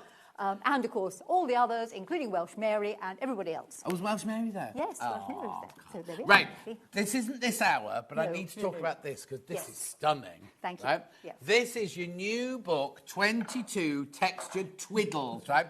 This isn't this hour, but you can buy it on pre-order. We are going to be doing it in the 11 o'clock. Look at this. You could do this. Yes. You could do this. Don't be thinking, oh, I can't do that. It's Yes, too you can. difficult. It is easy. And the book's full of photographs, the whole lot. And the reason for doing it was that when I came into I used to teach patchwork and quilting, sitting gills, etc., etc. They brought out part 2 of the sitting gills. You had to teach texture. I thought of some ideas. We're now back in 1994. So I wrote my first book. A lot of those books have now been discontinued or out of print. So I thought, I'm going to put some of those ideas and some new ones together, do them as small projects because people could use them for bags, cushions, everything else. And I just fancied a silly title, so 22 Textured Twiddles. So there you go. Oh, that's why you've forced 22 out because you had to. No, in fact, it could have been 42, but you know, okay, I've stuck at 22 because otherwise people go, oh my goodness me, not another one. Well, no, it means you can do book number 2 with the other 22 in later. Yes, book 2, 22. Book 2, 22. There you go, you see. Right, that's in an hour's time. That's later, right? But what are we going to start with now? It's called Deck the Table. Right. This is 2 things you could have on the table. Okay, it's a sort of bread basket, it's a fruit basket, it's a basket you can put all sorts of things in. And it's some wiggly woven placemats. Wiggly weaving is a great idea. The kids can do it, you can do it. You can do it in paper, you can do it in felt, you can do it in fabric. But it does make a particularly nice placemat. So we have here... Okay, I'm just going to explain to you. Can you reach? No, there you go. Basically, let me move that one out of the way. Yep. You can buy the instructions on their own. If you're going to buy one of our bundles, each bundle has the instructions in it. But I've got the instructions on their own, both physical and digital, before we start. Yes. So here's your physical pattern here. Right. Right, so just tell me all about it. So going through it, you've got the two things. So we have the deck the table thing, which is this one here, Right. which would have bread rolls in it, but I'm afraid I forgot to take the bread rolls to Doncaster, so you've got what was left in the car. They'd be All a right. little bit crusty and hard by now, wouldn't they? Yes, you see, and it'd be such a waste because I wouldn't be able to eat them. So I'm afraid it's a slightly strange mixture, which I know it doesn't go with the pink, but just imagine they were bread rolls, big crusty bread rolls. And you had all those in your car? Yes. Yes, you see, well, because I eat fruit and vegetables, and that was part of last night's supper. Okay. And breakfast this morning, you see. She doesn't live in a car, Hannah. Not quite. Right, but let's talk about this then. So the pattern has two projects in it. It has this lovely basket and the wiggly weaving. Yeah. Yeah, because I felt that you need to have two things. Because you may not want to make the bread basket, you might want to just do wiggly woven. So it takes you through in the pattern, as per normal, all in lots and lots of photographs, exactly how you make both projects. Is there a funny story? No, there isn't, but it gives you other ideas on the back as to what you can do with wiggly weaving. £9.99, £9 and 99 pence. You get two patterns, remember. You get the coasters or the twiddly, what's it called? Wiggly weaving. Wiggly weaving, that's twiddly later. Wiggly weaving, and you get the basket, the bread basket or fruit basket or whatever. It could be whatever you want. It can have sweets in it, can have whatever you want in it. And you can make it any size. When you understand the principle, you can just make it any size. Oh, you know, I see. It's a, like so many of my things, it's a technique. I've made it this size. You could do it any size you like when you understand the technique. And I think it's a great idea about a funny story. I will put in the next pattern I write, perhaps a story about the oats. Yes, you have to wait about the Have to wait for that one then. £9.99, check out, check out, check out. That's your physical pattern. We also have it digital, which means you'll have it by about 9:15 this morning.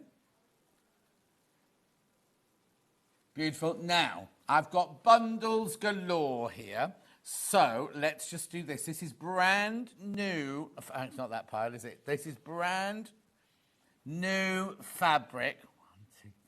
Yeah, here we go. No, it's this one. That's why I made the funny noise when I came through, because I'd set the whole table out. And somebody's come in and moved everything.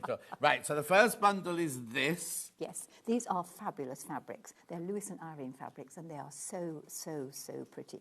I was really agonised as to which one I used, but really, really, really nice. And they complement each other. Now, just as a sort of sneak thing, you don't have to use these to make the pattern. You could just buy the pattern and give it to a friend, having copied it, of course. Yeah.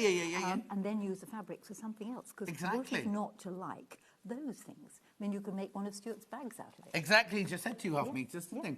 £24.99, right, first of all, you know that's £9.99 anyway.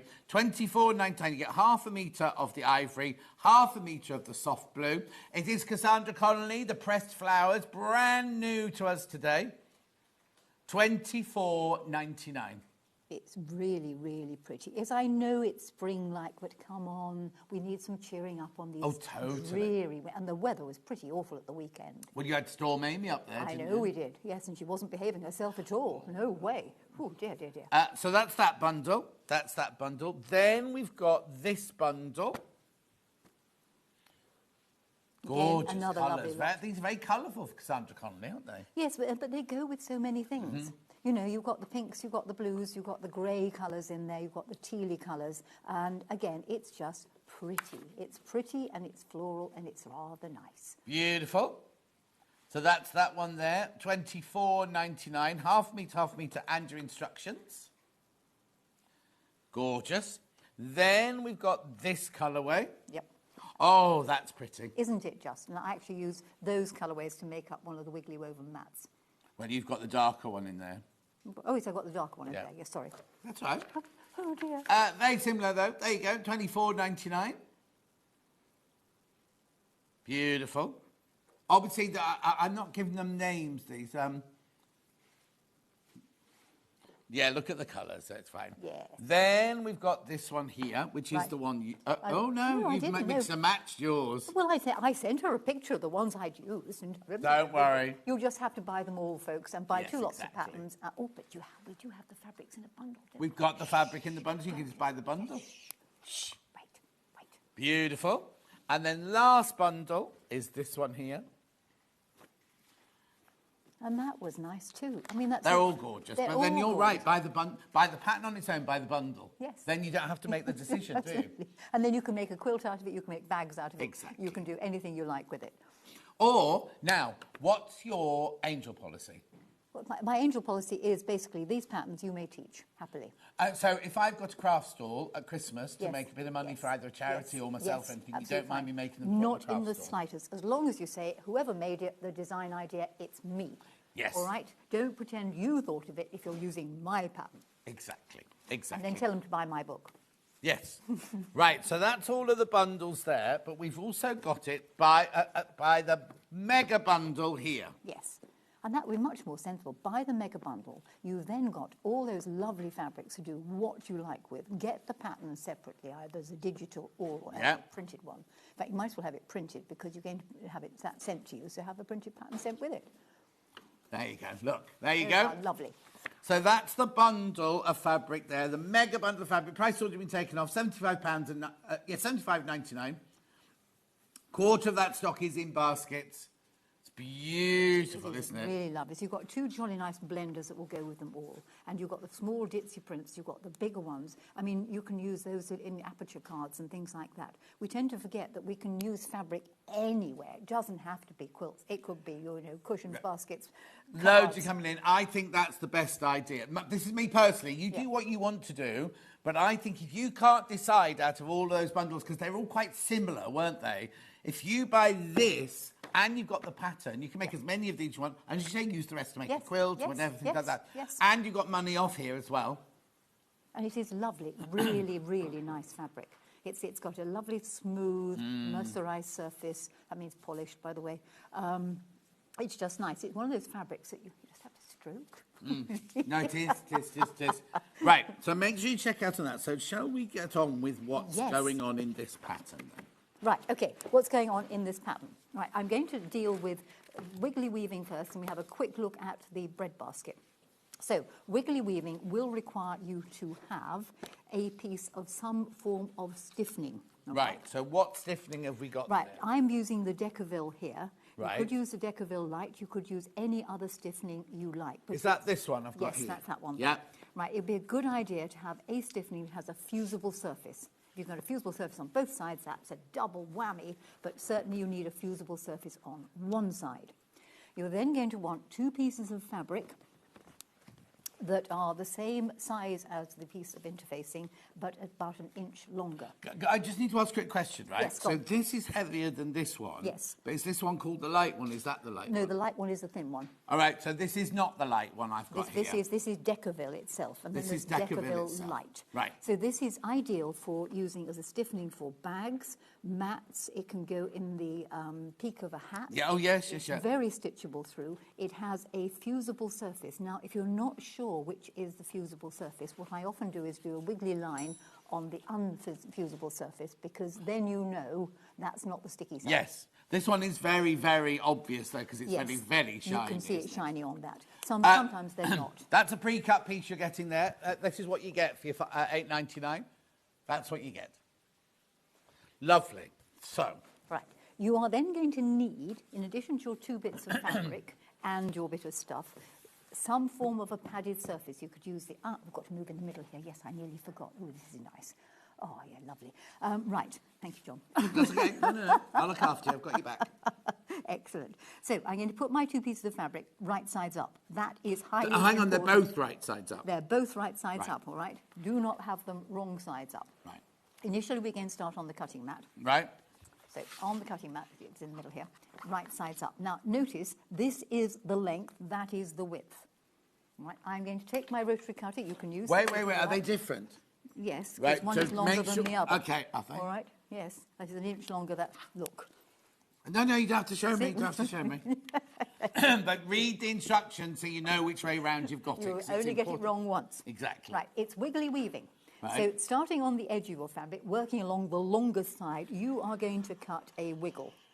Do not cut right the way through it, okay? Please stop about half. Oh, hang on. to So you the cut end. all the way through the two layers, Yes. but it's like when you chop an onion. I was taught to chop an onion like this. And if you do the other end as well, Yeah. I'm a bit and worried, but make yeah. sure that you keep at least ½ inch between the wiggly woven line and the edge of the fabric, and then divide the rest.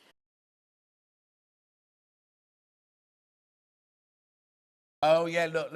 So it's about 3/4 of an inch beyond the edge of the decorum. Find your pins, which you're going to throw all over the place, and put some pins in to hold that still. Into the mat. Into the mat. You could use the ironing board. You don't have to have a... Yeah, that's wool why mat. these wool pressing mats are so They are good, useful. isn't it?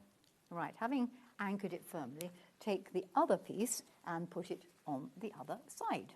Put it on to moved it down a little bit.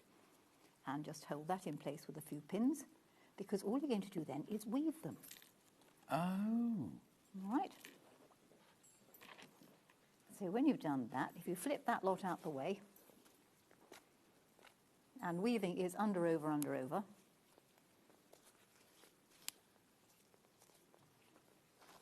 And you can jiggle it at the end. Right, so you weave one piece in, and then you go and take the next piece and weave that in under there. Okay. All right. I'm just going to move you a thanks, tiny bit that's that it, way. move me over. Only because I put 2 graphics in, that's all. Oh, right. There you go. There we are. Good morning, Jenny from sunny Portland, says the other Jan. Hello, other Jan. And you just keep on going until you've woven the whole lot together. Once you've woven the whole lot together, if you take all the pins out, so you do one last little bit, so that's going to get over that one, under that one, over that one, and under that one. You can then pull it all straight, jiggle it a bit. I was going to say, there's a bit of jiggling going on here, yes. isn't there? And the nice thing is, you see, is you don't have to do this at all. As I went under, over, under, over. No, hang on, that's gone wrong there. It has gone wrong, isn't it? Yes, it is. Silly. What's it? I nearly refer to myself as a silly animal, but I like those animals. So, right, when you've done that, take your pins out, jiggle the whole thing straight. Right. Press it. Right. Okay? Having pressed it, move on, smooth that out the way, it's going to end up looking something like this, because you'll then need to trim off your excess edges. So it's Right. now pressed and it is bonded to... Right, hang on. Is it cut to the size of the piece cut it to of the mat. You're not cutting Correct. any of the decaville away? No, you're not. So when you've done this, if I just lift this up, Yeah, you will cut it back. back to that. Lovely, Okay? right, yeah. Having cut it back to that, you will end up with a panel that looks like this. Yeah. It needs a back on it. So I tend to take a piece of fabric that's a little bit bigger, and you can either bond it on using Bonder Web, or you could stick it on using the 505 glue, or anything else you happen to fancy. If you've got double-sided interfacing here, you can just press it on top. Remember to have some form of baking parchment between you and the iron. Yes. Once you're at this stage, This is bigger. This is bigger, just simply because it makes it easier to get it on there. Okay, All right? so it's not No, part of no, the technique. No. When you've done that, just simply trim it all back to this. Yeah. Right, you have a choice now. You could, when you've trimmed it all back, simply bind the edges and have an oblong, or rather a square mat. Mm-hmm. Or you could choose to do, as I prefer, is to sew round the outside edge with a really small stitch close to the edge, slightly round the corners before you start your stitching, because then you can satin stitch over it. Now, when it comes to satin stitching, there is a jolly good explanation in here about how you do it. First of all, you need to put on your satin stitch foot, and then how you actually do it. And let's go to the machine, bring the machine nearer. And sadly, because I didn't bring my box of bits with me, I haven't got the right foot. But Do we not have one for you? No, don't worry about it. Are you sure? Yes. The technique is to make sure you get the work so the middle of or the edge of the mat is in the center of the foot. Yeah. Because initially, what you are going to do is zig into the work and zag over the edge. Right. So you start off with going inny, offy, inny, offy, inny, offy with quite a wide zigzag, then gradually close it down. It's all listed on the pattern. Right.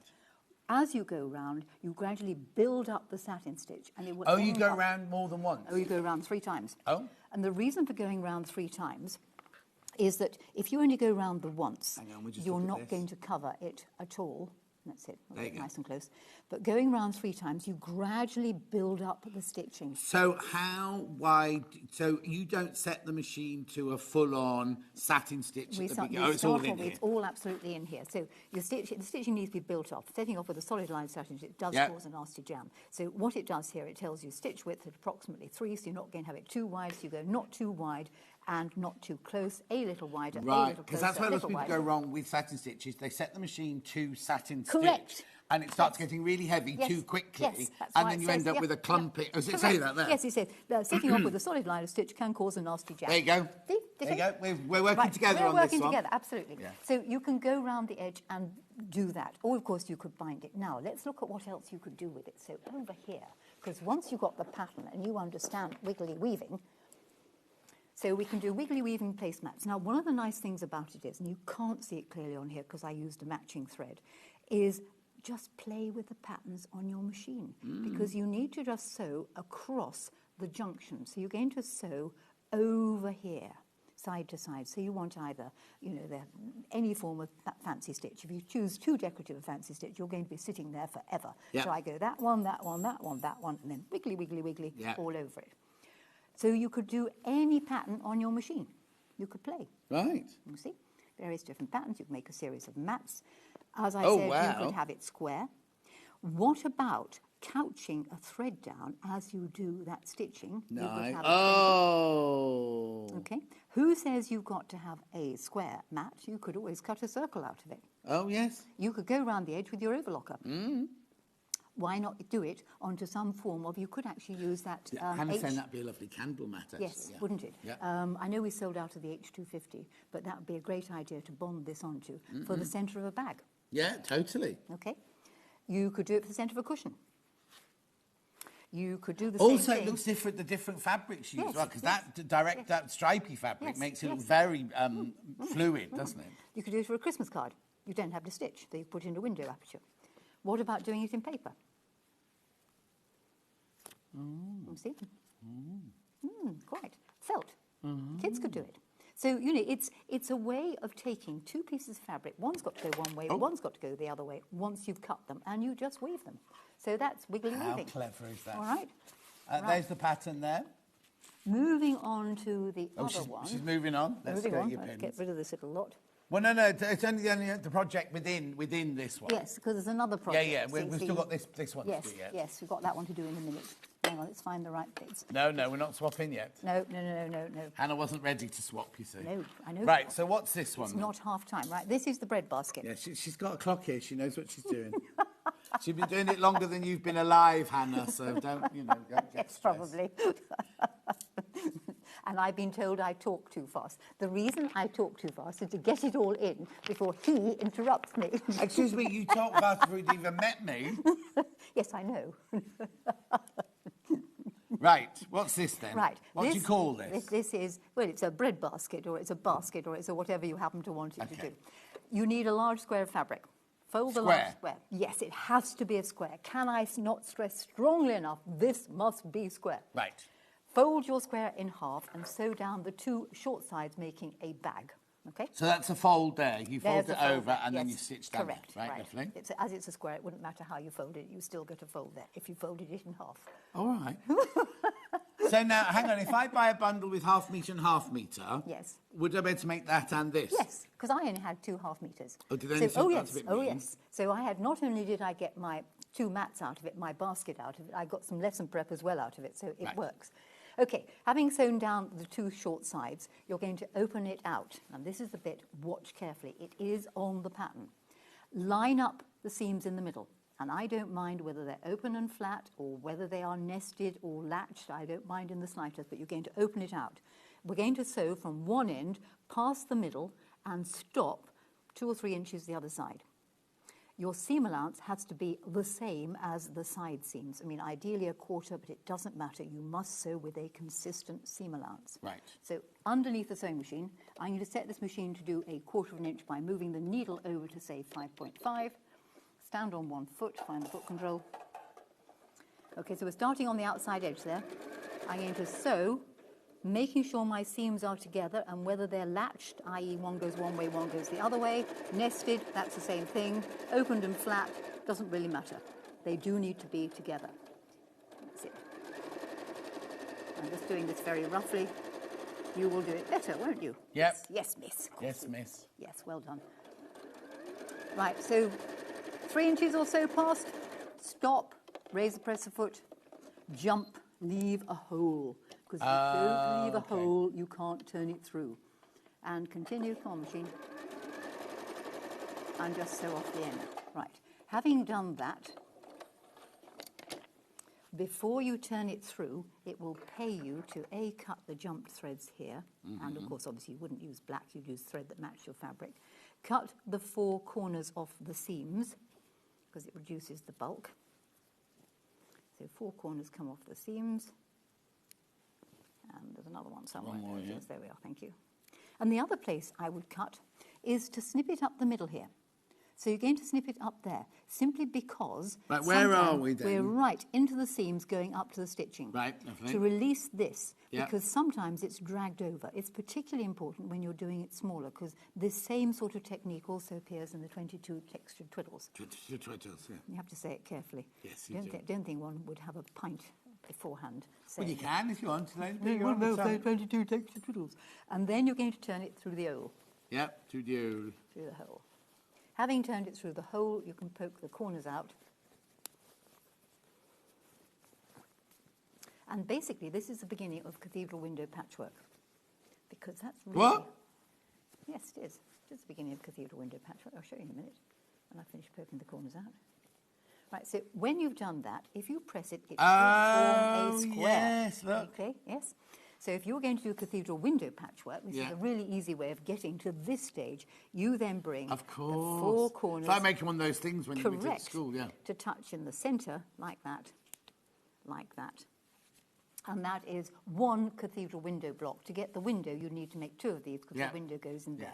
And But we're that not edge doing would- that, We're so. not doing that at all. Fine. Right, once you've got it to that stage... That was an added tip, something you didn't need to know today. Yes. Well, people like all the various tips. Exactly. Right, give it a good press, poke the corners out properly. Yeah. And I'd mend the hole with a few stitches. It's probably not going to show. Just hand whip it. Yes, just hand whip it. Right, move that to one side. Yeah. We need to make its base.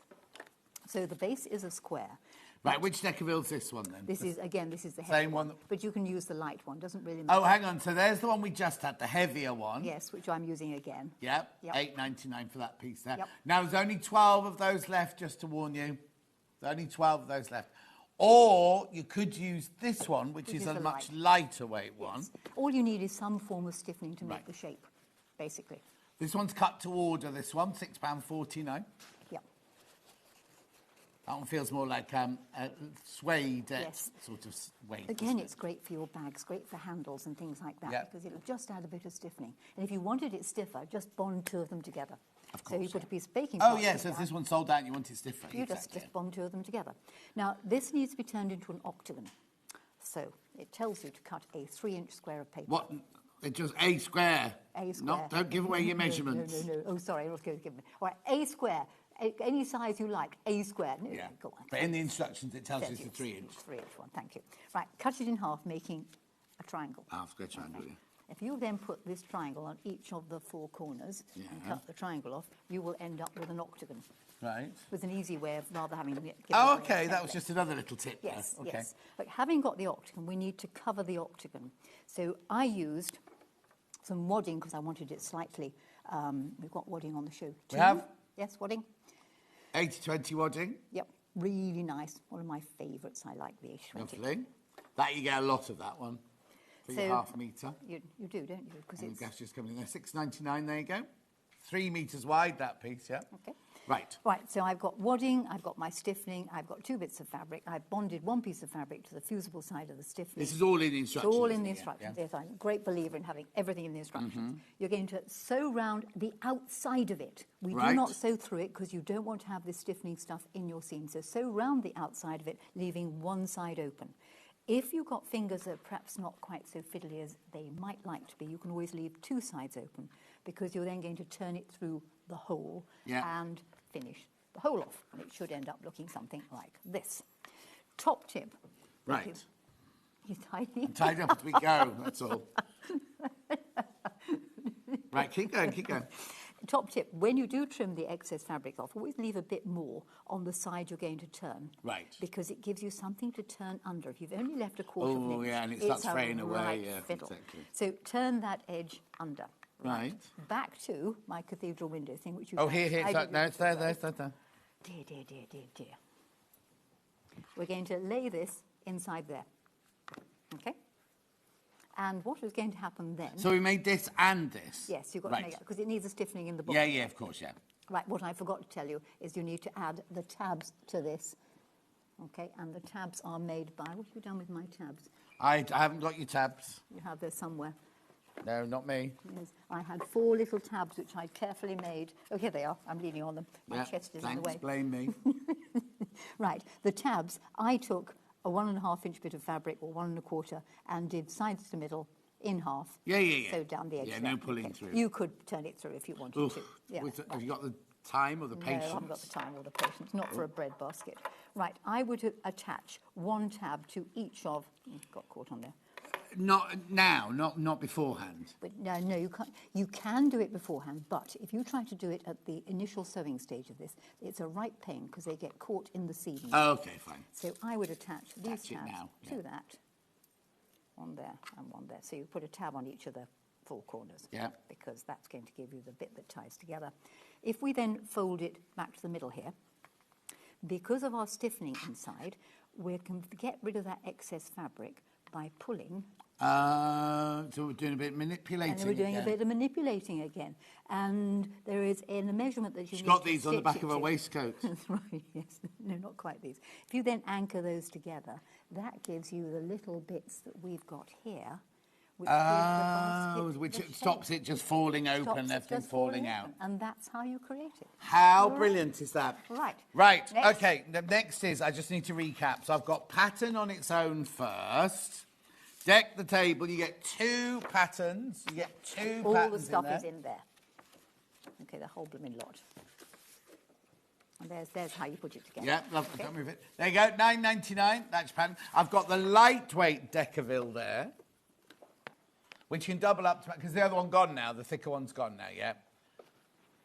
So you can double up if you want it. You don't have to have it any thicker because it will work just as well with 1 layer there.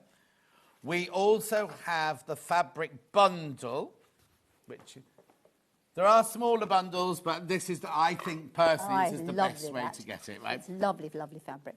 Cassandra Colony, we love. Now, when Cassandra comes on, she always sells out of her ranges. So it's very colourful for her. It's lovely. It is such a pretty one.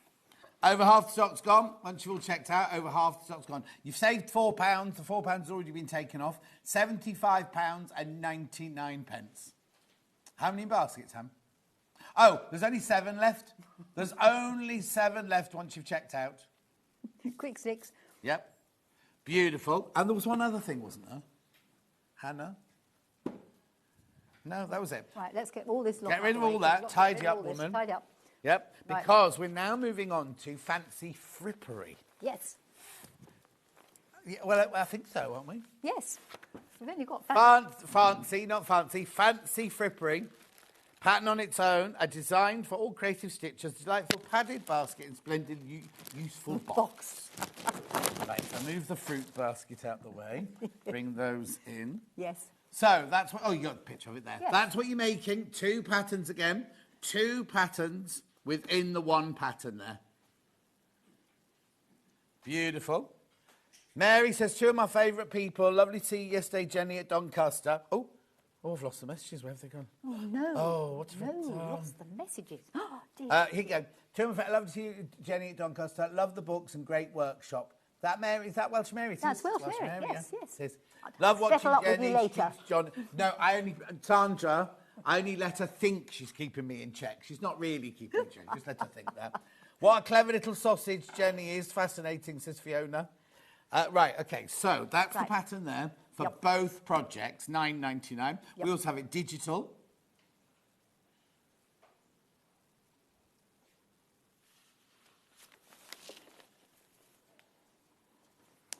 Gorgeous.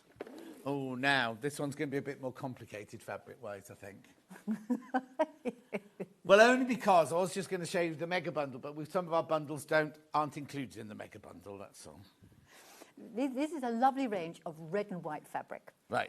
And you always need red and white fabric. I was going to do the ones without the red and white in to start with. Only because I've got that one there. Yep. Remember, your pattern comes with the bundle.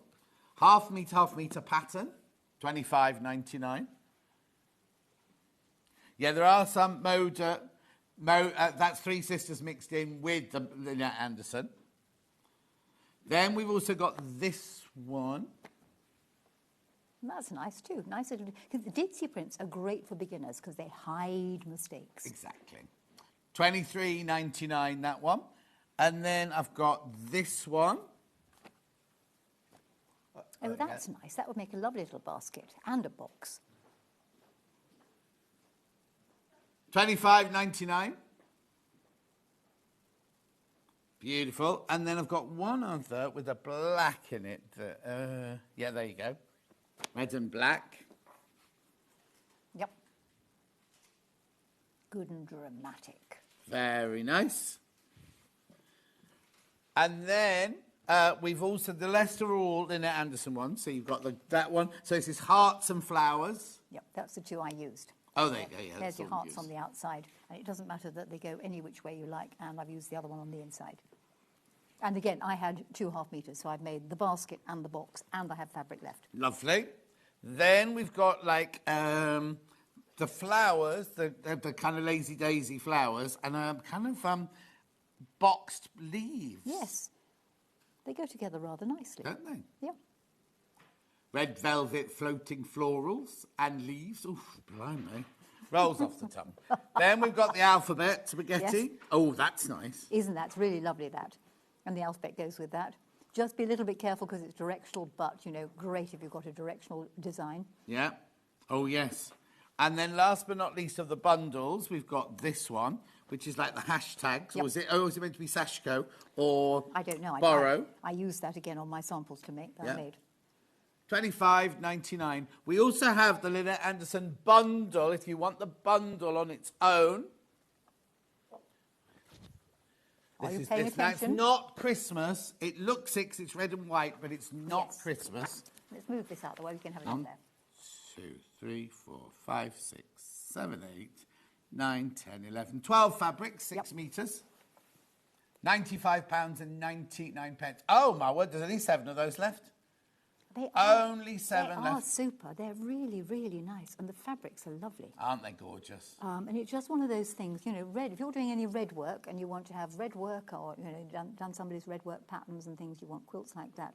I happen to know that a certain other big quilt teacher is going to be doing a turkey red project book. And, of course, turkey red was one of the first dyes that they used in Hawaii to get their fabrics red. Right, Hannah's taking money off, but it's not meant to have money off, but she's doing it. £5 coming off. £5 coming off that. Now, we had a Lynette Anderson Christmas range a couple of weeks ago. Absolutely flew out. Absolutely flew out the door. So if you want this, it's not Christmas. It's not, because there's like flowers, leaves, love hearts, little flowers, dots.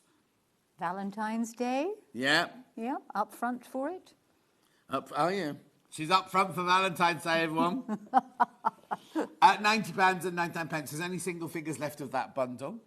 Right, I'm going to move on, only because I want to make something out of that. Yes, we've got to make the basket. OK, basket. Right, the basket. When it comes to making the basket, I am aware that people do not like having to scale up patterns. Right. They just don't. So I have done the pattern for you here. Brilliant. But because it had to fit on an A4 page, you will have to cut out, when you cut your fabric out, add ½ an inch around the outside edge. Right. Okay? But it says that in great big red letters. It does so say you're that not in gonna great miss big that. red letters, so you Yeah. won't miss that. Read the words. Yes. If you want the pattern and scale it up yourself, because you can make this any size you like, there is the pattern which Right. you can scale. OK, so this is one that you can upgrade. This is this one. This is that one, all right? Right. So there it is, and you can easily put it, you know, on your photocopier or something like that and scan it. Right, how it works is, so I'm just dropping something on the floor, is you will need 2 copies of the pattern because they need to be stuck together to make a complete circle. Right, of course, yes. Having stuck them together to make a complete circle, you will then need to lay them on your 2 fabrics. Here we are. But in between the 2 fabrics, you will want a circle of wadding. Right. I tend to put 2 circles of wadding. The size of the circle is the size of the circle in the middle of Oh, not the whole thing? No, just that. Right. So in between 2 fabrics, you're going to put a circle, and the 2 fabrics are going to be placed right sides out. So the circle goes in the middle, that goes on the top, and then you put your pattern on top of that. And you can feel where the where the wadding is. Yeah. Right. Pin it all down. If you're going to cut back at this stage, cut back remembering 1/2 inch around the outside edge. It's going to look something like this. There's my wadding in the middle. Right. Okay. And there's you, that's your That's line, my and you cut 1/2 half inch of it. line. Oh! Oh dear, that was Oh interesting. dear, Dan, what was that? Right. Oh, pin- and they're going again. They're going Okay. again. There we go. Ooh, flashing lights, you see. It's, oh, this is really exciting. So, having pinned the pattern on there, you're then going to sew all these lines and round the middle. Right, do I need to do... Oh, be careful. Do you need to do it with a special size I would stitch? take my stitch length down a bit because it makes it much easier to tear the paper off. Oh. We're having great fun today, aren't we? Yes. Just carry on. We've been told to pretend it's the wall. Just carry on going. Yes, absolutely, totally. So start on the outside edge of your fabric. I tend to sew down to there, sew round, up, break my threads, go down, there, up, and then Right. go round the circle again In the middle. end. Right. When you've done that, what you're going to do is tear the paper off. So this is why you need to keep your copy of the pattern. Don't Yes. destroy it. Oh, yes. Okay? But also use the cheapest photocopy paper you possibly Totally, can, because that absolutely. grips away. I mean, you could, if you wanted to, just trace it onto tissue paper, but, you know, who's going to do that? By reducing your stitch length, does make it much easier to pull the paper off. Exactly. So pull the paper off the whole jolly lot. And now we're going to change to a slightly different colour, because I didn't have enough fabric. Oh, to make okay, our that's next fine. Yeah, sample. What I suggest you do is, in the centre, do a spiral. Now, the easiest way to start doing a spiral is to start on the outside edge with the edge of your presser foot against that circular line and just go round and round and round and round and round and round and round and round and round and round and round and round until you end up in the middle. So quilted it with a spiral, With a basically. spiral, why not? You can do it quilted with something else, but start on the outside edge. Yeah. Don't try and start in the middle. What happens then is all the fat shapes get stuffed. So we've got toy stuffing. Toy stuffing. Okay. Now, suggest don't overstuff. Oh, it's just gone again. It's just so excited at these And baskets, again. you see. So you're going to stuff all... Will you be at the crafting show in Glasgow, says Sandra. No, not till next March. Sandra, thank you. I'm teaching in Scotland somewhere or doing something else. I don't do many shows. Right, so Where are you're you going to- teaching? Can people buy tickets for that, or is that a private venture?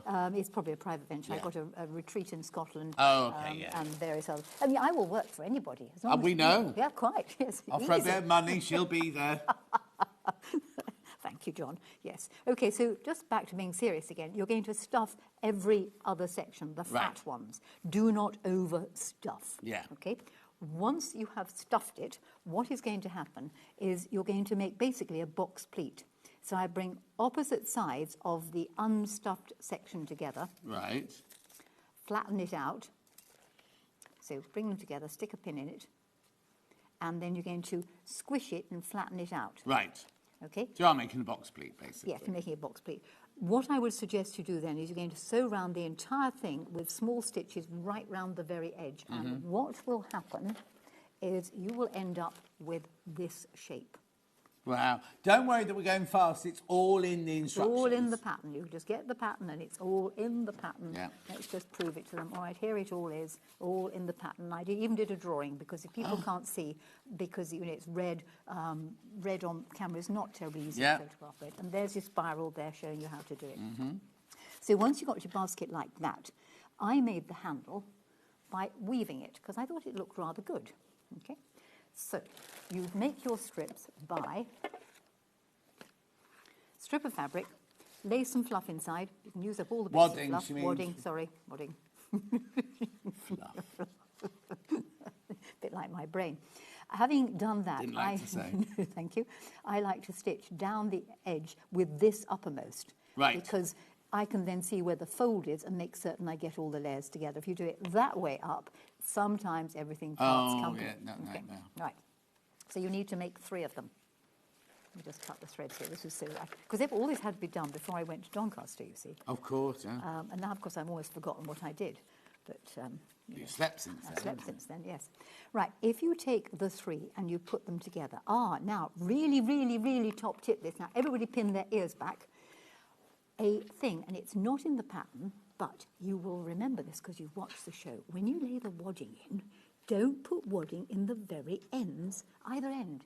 Why not? Because it isn't so wodgy when you come to attach it to the basket. Oh, big tip. Suddenly occurred to me, now this is not in the pattern, girls and boys, Remember this, watch this show, play it back again and again. If you do it slowly, I'll speak very slowly. But don't have If any they watch wadding. on YouTube, they can do that anyway. Oh, can they? Yeah. You can. Don't put wadding in the ends because it means it makes it much easier. Right. Right. Okay, back to the wonderful mess I've got here. Take your 3 strips and have them all the same way up. Need to just move back. Oh, to sorry, one I'm going to go to there. Right. It doesn't really matter how you arrange them. I tend to put the middle one there. Yeah. Right. If you use your sewing machine as an anchor, I mean, you could use a child, a partner, somebody else Me? in the house. You could, no, I can just, because Oh, they might not have a I'm use. none of those things. There are none Neither of child, those. partner, nor what? No, whatever it was. Anchor. Anchor. Right. Sew them together like that on the end, and then leave them underneath the presser foot. Right. Because it'll hold them for you. Yay! You see? Yay! And then you can plait them, and it's plait them is, Put your left needle over- down. You can if you want. Doesn't make much difference. The presser foot's holding them. Okay. And then just plait it. Right over left, left over right. And I've just done a very silly thing because I've got 2 ends of the same one. You've got 2 what? What's she done? It pays to take the 3 strips, thank you. I had 1 strip which I'd turned round, you see. Oh, I see. I have been working very hard for the last 5 days, just ignore. Yeah. Yes. Right, so take the 3 strips, stitch them together across the end there. Yes. That's it, everyone can be laughing The at me. feed dogs will hold it. The needle doesn't have to stay down. Doesn't have to stay down, no. That's it, leave it underneath there. Okay, unless you've got a friend who's going to hold the end for you. And I'm not that friend. No, he's not that friendly enough with him. He's not going to hold the other end. And then you just plait them, okay? Having plaited it, we're then going Yes. to attach it to the basket. So like that, like that. And I have here's one I did What do you earlier need? somewhere. I just need my bag that's got the bits in somewhere, which is probably, can't remember where it is now, it doesn't really matter. What are you looking for? No, I was looking for a bag that's got here's one I did earlier, but this will suffice. Okay, thank you. Right, so having got to the end, stitch it underneath there. Do be aware I'm doing this very roughly just to show you all. Yeah, I didn't like to say. No, thank you.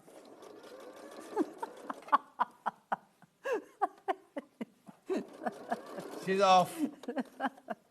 Great. You didn't like to say, yes, well.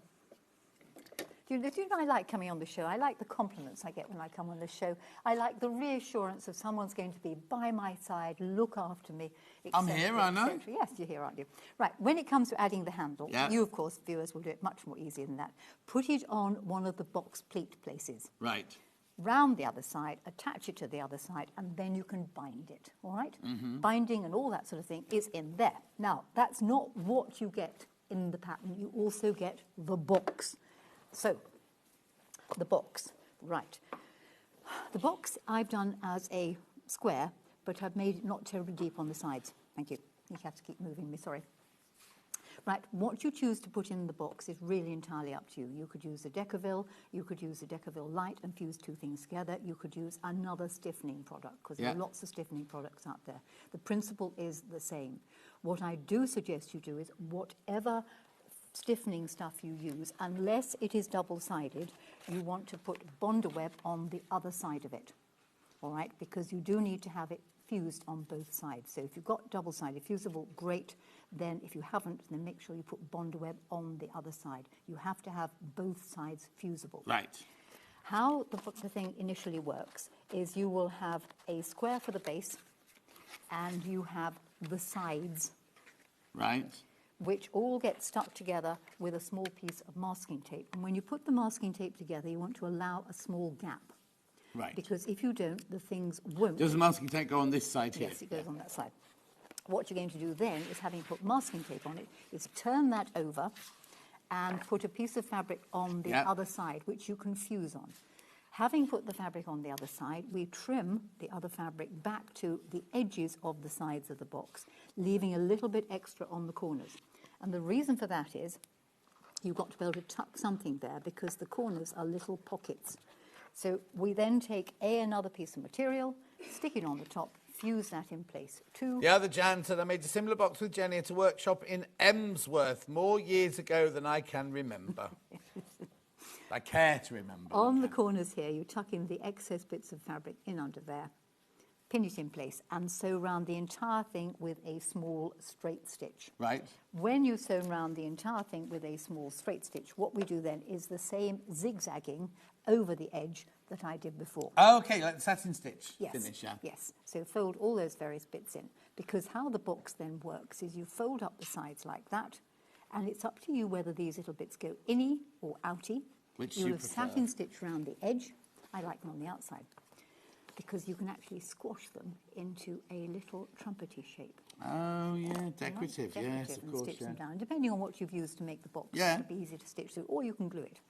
The lid is made in much the same way, only with the lid you need to have sides that are not terribly long. Right. Because otherwise the problem is if you make your sides of your lid too deep, they'll interfere with these little With the pieces here. tulips, yeah. So you want them about, I don't know, sort of 3/4 of an inch, Yeah. because then it fits on there, an absolute treat. Lovely. Now, I thought the box was fairly plain like that, and I'll come to that in a moment, but just let me finish off talking about the lid. Yeah. You make the lid up in exactly the same way. Yeah. So fuse 2 pieces of fabric, but when you come to do the lid, roundy corners slightly. And the reason why you want to do roundy corners here is because you're going to be satin stitch rounding, and if you go round a right angle, it's a so-and-so. Yes, yeah. But if you do a roundy corner, you can sew round the corner slowly with your satin stitch. Once the lid is on the box, I thought it was a bit plain, that. I quite like that, but a bit I plain, like no? a bit plain, but you see, you could then be arty, because you could have buttons. Okay, Yeah. we could have buttons on there. You could have a little pyramid of buttons. Mm-hmm. So I could do that if I wanted to. And you could stitch them on. And then I thought, hang on a minute, we've got 22 tucks and twiddles. We haven't have we? that we're doing in an hour's That we're time. going to do in an hour's time. So we could use that design from the 22 tucks and twiddles and put And a button in the middle. You see? That's gorgeous. Or we could use part of the fancy fandango and put that in the middle. Is that what it's called? Yes, because it came back trying to make an origami frog. And put that in the middle. Yeah. But again, when you understand the theory about how you make these boxes, you can make them any size you like. Like so many of my patterns, I'm telling you the how-to, which is why it's for creative stitchers. You get the how-to, now explore. But you now also play. give us, if I want to make this size, you It's give exactly us all that. the dimensions for Yes. that size. Then it's up Yes. to you if you want to make bigger, smaller, whatever. Yes, you get exactly how to make it, because that's what you need. You need the photographs, because I'm a great believer in, some people are pictorial learners, some people are words, some people do both. So you need the pictures, which is good, and you need the words. But when you understand the theory, you can take this anywhere you like. Right. Okay, look, there's your fancy frippery, the instructions. $9.99. Physical instructions, $9.99. Including the pattern. You for can get the basket. digital on the website. Remember, you cannot buy digital on the app. $9.99. Now, I told you this was going to happen.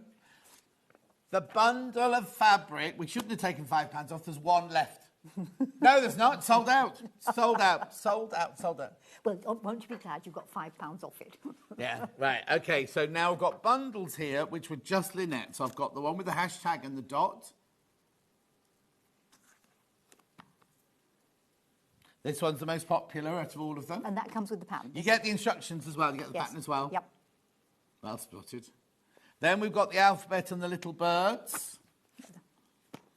Move my lid out the way. Now remember that one, you have got directional fabric, Yes. so be aware. So now, if you're going to do that for the box, Yes. then what you can actually do is to cut the square out for the bottom, Yep, split the fabric here, seam it, and put your letters so they all go the right way up. exactly. And you can do the Lovely. same thing for the lid. Then we've got the box leaf and the flowers. And the same with the basket. Cut 2 pieces of fabric, divide it down the middle so the letters go up the sides. Yeah. Gorgeous. Then we've got the hearts and flowers, which is the one you used. Yep. That's it. That's the last bundle I'm going to show you. But is there anything else you want me to do apart from this? Right. In an hour's time, We're going to launch launch. of 22 textured twiddles. Yes. Over 100 have already gone. Madam, over 100 have already gone. Well, they better be quick because there's not that many. No, exactly. No. And you could do that, thanks, Dan. You could do all of these, all 22 of those. Yes. In any fabric you like. They're brilliant. I mean, they look fantastic. I wouldn't think of using just like calico or cream cotton or something like that. But how brilliant they look. Oh, and then go black and white. Yes. So there you go. And we will demonstrate and waffle about them ad infinitum. In 1 hour's time. Check out your basket. You've got us switched off. You know that, Dan, don't you? Yeah, exactly. So you can still hear me so loud. Right, in an hour's time, check out during the break. Go and buy this on pre-order. It's $11.95. Go and buy it on pre-order now. In 4 minutes' time, Stuart's back. We're doing a Tula Pink quilt. Gorgeous it is. We will see you back here in 4 minutes from now.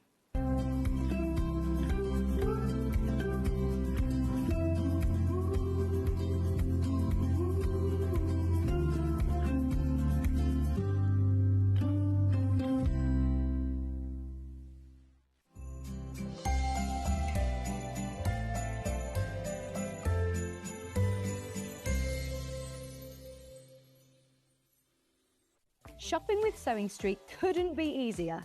You can shop via our website at www.sewingstreet.com, where you can watch our live shows and see all the products from that day. We also have a huge amount of products on our website, from your sewing room essentials to fabrics, sewing machines and much more.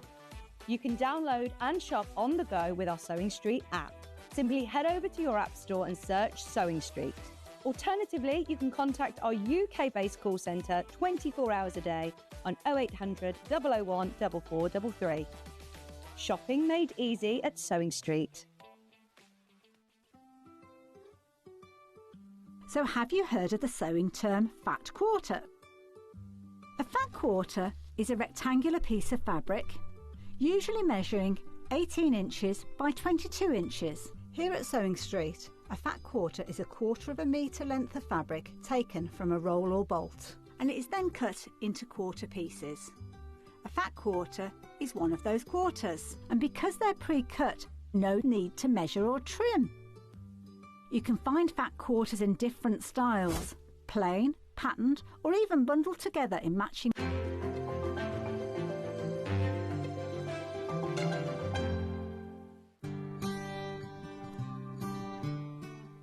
Your pattern will often tell you to put your fabric RST, or right sides together. This means that you put the right side of the fabric with the pattern on the inside and sew on the wrong side of your fabric. Then when you turn it round, you can't see any stitching. Fold your fabric so that your pattern is on the inside, i.e. right sides together. Make sure your edges match carefully and pin them.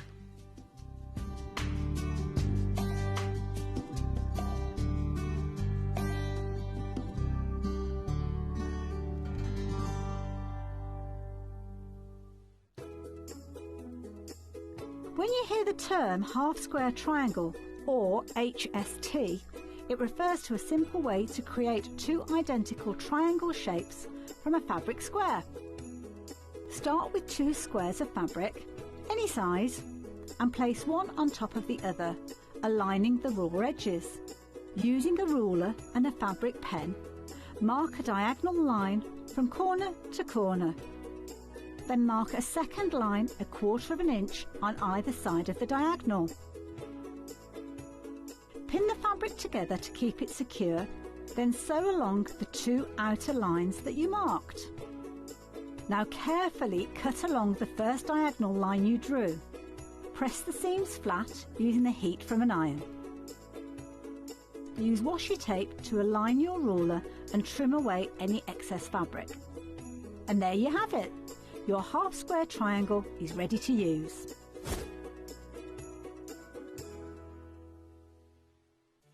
Did you know at Sewing Street that on various products we offer split pay? That means on certain items you can spread the cost over 2, 3, 4 or sometimes even 5 interest-free monthly payments. Just pay the first instalment when you purchase and you're away. So shop your way with split pay. Charm pack or 5-inch squares. A charm pack is a bundle of pre-cut fabric squares, usually 5 inches by 5 inches. Each piece comes in different patterns and colours that match perfectly. They're great for quilts, patchwork or any small sewing project. No cutting or matching needed. So next time you are looking for a quick and easy way to start a sewing project, why not try a charm pack?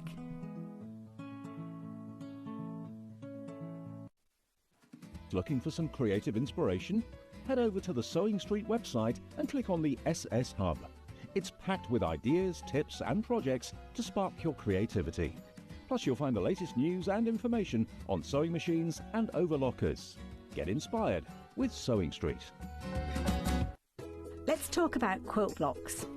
Quilt blocks are like building blocks. They come in all sorts of patterns and sizes and are pieced together to create a larger quilt top. In sewing, a quilt block is a single section of a quilt design, often made up of smaller shapes like squares, triangles or strips. That's quilt blocks, the foundation of every beautiful quilt.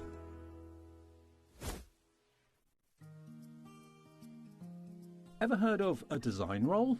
It's a bundle of pre-cut fabric strips, each typically 2.5 inches wide and the full width of the fabric. Design rolls are made up of coordinating prints and colours, making them perfect for quilts, patchwork or other strip sewing projects. No cutting or matching needed, just unroll and start creating. Design roll, a simple way to bring your project to life.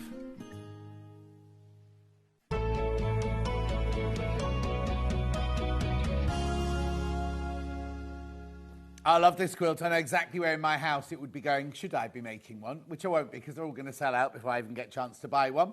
But it is the Bindle quilt kit. It's True Colours by Tula Pink, right? It measures 150 by 186 centimetres. And I just love, love, love, first of all, the colours. And secondly, the clever, well, I'll show you when I open it. Stuart, I mean, it's just gorgeous. What is True Colours? It is fabulous, isn't it? So, True Colours is a range of, it's a palette range. It's a, a crayon box, a set of paints for quilters, created in Tula Pink's signature style. She does colour like no other designer. She's got a very particular kind of lightness and brightness, particularly with pastels. And this, I would call a pastel rainbow. Oh, would you? I would call it a pastel rainbow.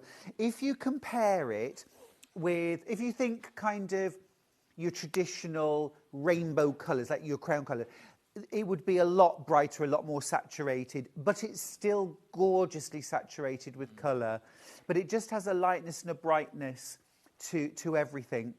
And her True Colours now sort of expands every year, it Yeah, seems. because originally, wasn't it just her plains? Weren't True Colours just her plains? Were they just kind of like, we used to do the True Colours like 10-inch charm pack and the 5-inch charm pack, and they were gorgeous, but they were all just plains. They didn't have any patterns on it. No, so the True Colours have always been prints. Right. And she started, actually, years ago, probably 10 years or more, with a range called True... And actually, Free Spirit did a range called True Colours. That's where it started. That could be what it is. And they asked all of their designers, or their prominent designers, to do a range of blenders, if you like, that would go with their fabric ranges. But Tula's is the only one that has really, really stood the test of time, was totally embraced by the world, who just fell in love with her sense of colour. Now, she has done solids, you're absolutely right. There's the Dragon's Breath and Unicorn Poop, love the names. And they, again, have that wonderful unicorn is those beautiful saturated pastels, really lovely. But what she's introduced recently are these beautiful florals here in particular.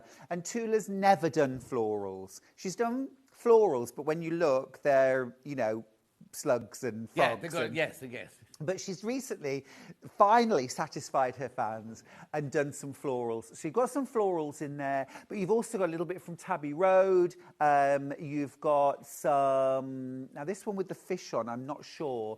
But you've got this wonderful pastel rainbow. What's the one with the fish? Is that the one that had the we did a fish quilt recently using her fabric. Yeah, it's like a rainbow trout. Yeah. It doesn't got any names in the pattern, unfortunately. But what you've got there is this very, very cleverly put together graduating rainbow. And I saw Tula talk about rainbow quilts because she does a lot of very beautiful rainbow quilts.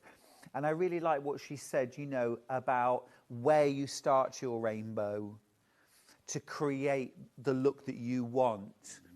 And so there is some room to shuffle the colours should you wish. Well, I was going to say, in here, which you don't normally see with Tula ones, is this is in the instruction, right? This is her layout, right? To say how she has done it.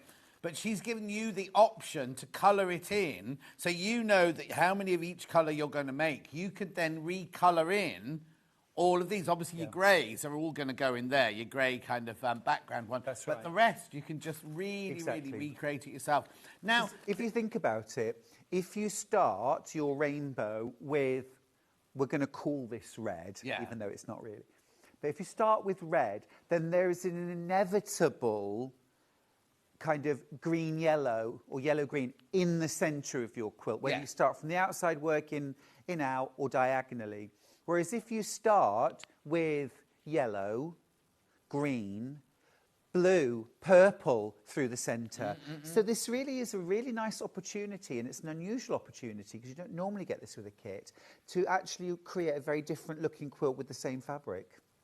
Beautiful. I'm just looking at. I haven't even opened the fabric yet because the brochure itself. Normally, you get this, and how to put it together, don't you? But there's all sorts going on in here. You've got your layouts and everything, but then you put your own fabrics in here. They've arranged that one there. This is a tonal layout there. But I was just reading here.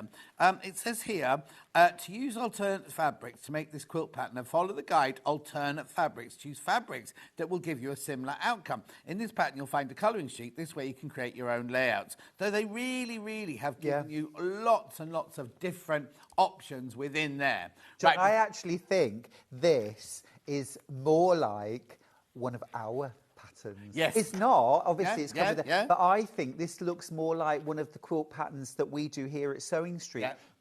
For exactly the reasons that you gave. It's a really good pattern. Exactly. Right.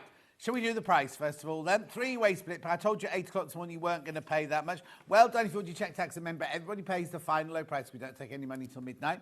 And remember as well, $159.99. We only charge 1 P&P for the whole day here, from midnight last night to midnight tomorrow. None of that per basket or per item, whatever. It's for the whole day. The whole day, remember. Right. Now it's time to open the tissue paper. Oh, that grey in the background. Isn't it amazing? Is gorgeous, isn't it? Now, we've had those as white-on-white prints, John, where we had to sort of lay the fabric out and sort of, you know what I mean? It was quite hard to see the pattern. Yes. This silver grey with white, oh, the pattern's there. You see, that would make a gorgeous wedding dress. Wouldn't it? No, I mean, not obviously in this piece, but that in a wedding dress would be amazing, wouldn't it? So you get this. So there are your squares of grey in the background. That's right. Then, there's another grey. Yeah, so you've actually got 2 silver greys and then a white on white. Your rabbit print, your brocade that you just showed, that's your setting squares. Right, yeah. Okay, so those are the squares that sit in between each block. Yeah. And they're the thing that help to create this look of a chain. Yeah. All right, so that's that one. Your second silver with white print. Which is your owl one. That's right. That's your setting triangle and an outer border. Right, So that's this one. Are you able to do both these at the same time? Yeah, look. So that's your backing squares inside. These are your ones round, your triangles round, your setting triangles round your border. And then your white on white is used in the piecing of the block. Which is one you were saying we've had before. Oh, hang on. Is that the owl? That's the owl, the white on white. I thought it was that one. Oh, so those, first of all, are your background colours, aren't they? That's right. And you know as well, I'm thrilled to bits, and I think a lot of Tula's fans are thrilled to bits that she's done these white on whites, because it's something that a lot of us as quilters want for our quilt making. We want that calmness, that lightness. But in other designer ranges, you don't tend to get that with the same handwriting. Yeah. But you've got it here. It's such a cool pattern. But they also, she could easily have gone, well, I'll give you 2 greys and a white, plains, couldn't you? Yeah, or just a generic. And how white many on people white. are going to notice that to start with? Because I think, oh, they've just got white settings, you know what I mean? So they're... Oh, go on. I was just going to say, but this is a quilt that invites you to go closer and look. Yeah. Yes, of course, from a distance, you get the overall ombre, but when you get closer, this is where Tula's artwork really comes into its own. You see there's a little cat here and a little rabbit there, and, you know, all these fun things, a salmon, some beautiful florals, a hexagon. You know, you see all those different things, and that makes for a much more enjoyable quilt to make and to own and use. Doesn't it just? Yeah. So, I wonder which one the binding is. Pink. So you get a whole big chunk of that on your left. Oh, there it is. Sorry, Right, sorry. I'm trying to figure out. I can't make it. So there's your binding. There's your binding. Then all these other fabrics, there's the same amount of each of these, isn't there? More or less. There's 20 or 25 centimetres. Lovely. But as always, John, the fabric's been cut generously. Yeah. So if you want to do a little bit of mixing and matching and moving around, you can. Oh, there's a bunny rabbit in that one as well. Yeah, yeah. Then you've got your little cat there. Then you've got your hexes. And then you've got... Oh, I love that one. Yes. It is like a sweetie box, isn't it? How gorgeous is that? Look at that. All of these... And then you've got your grey, and your white, and your pink as your binding there. Does that pink appear in it as well? It does, doesn't it? It appears up there. Yes, it's here. Yeah. So that appears inside as well as your border. Do you remember those bags of, was it puffed rice that was then the outside colour? These colours? Yes. You have to be of an age to remember Oh, those. stop it, you do not. Well, Hannah doesn't remember them. And you could eat them, Hannah, and if she'd know them, she'd remember them. Yeah. Right. 159.99. 3. Wait. Oh. Right. It's about to sell out. Right. So why she's doing this, I do not know. I do not know. Right. Basket wise, it's about to sell out. There's many people in basket who've got stock of. Right. Come on then. All right. 149. That's your price. That's your price now. Now, if everybody's got it, whoever's got it in baskets, when you all check out, it could have gone. Could go. If everyone checks out, there we go. They're going now. Another 2 have just gone. 149.99. It's 150 by 186 centimetres. You get all this gorgeous Tula fabric. You get the instructions. You get your colouring in sheet. You get all the extra information. Right, be careful because there's way too many people in baskets now. Also, John, keep in mind that this is completely beginner friendly. Oh, right. Completely beginner friendly. I'm going to show you all the steps you need to make your top. If you've done any patchwork, it might be that you've done some 4 patches or 9 patches, you've done a little bit of you've got the skills. We're setting it on point, which might be different to what you've done previously.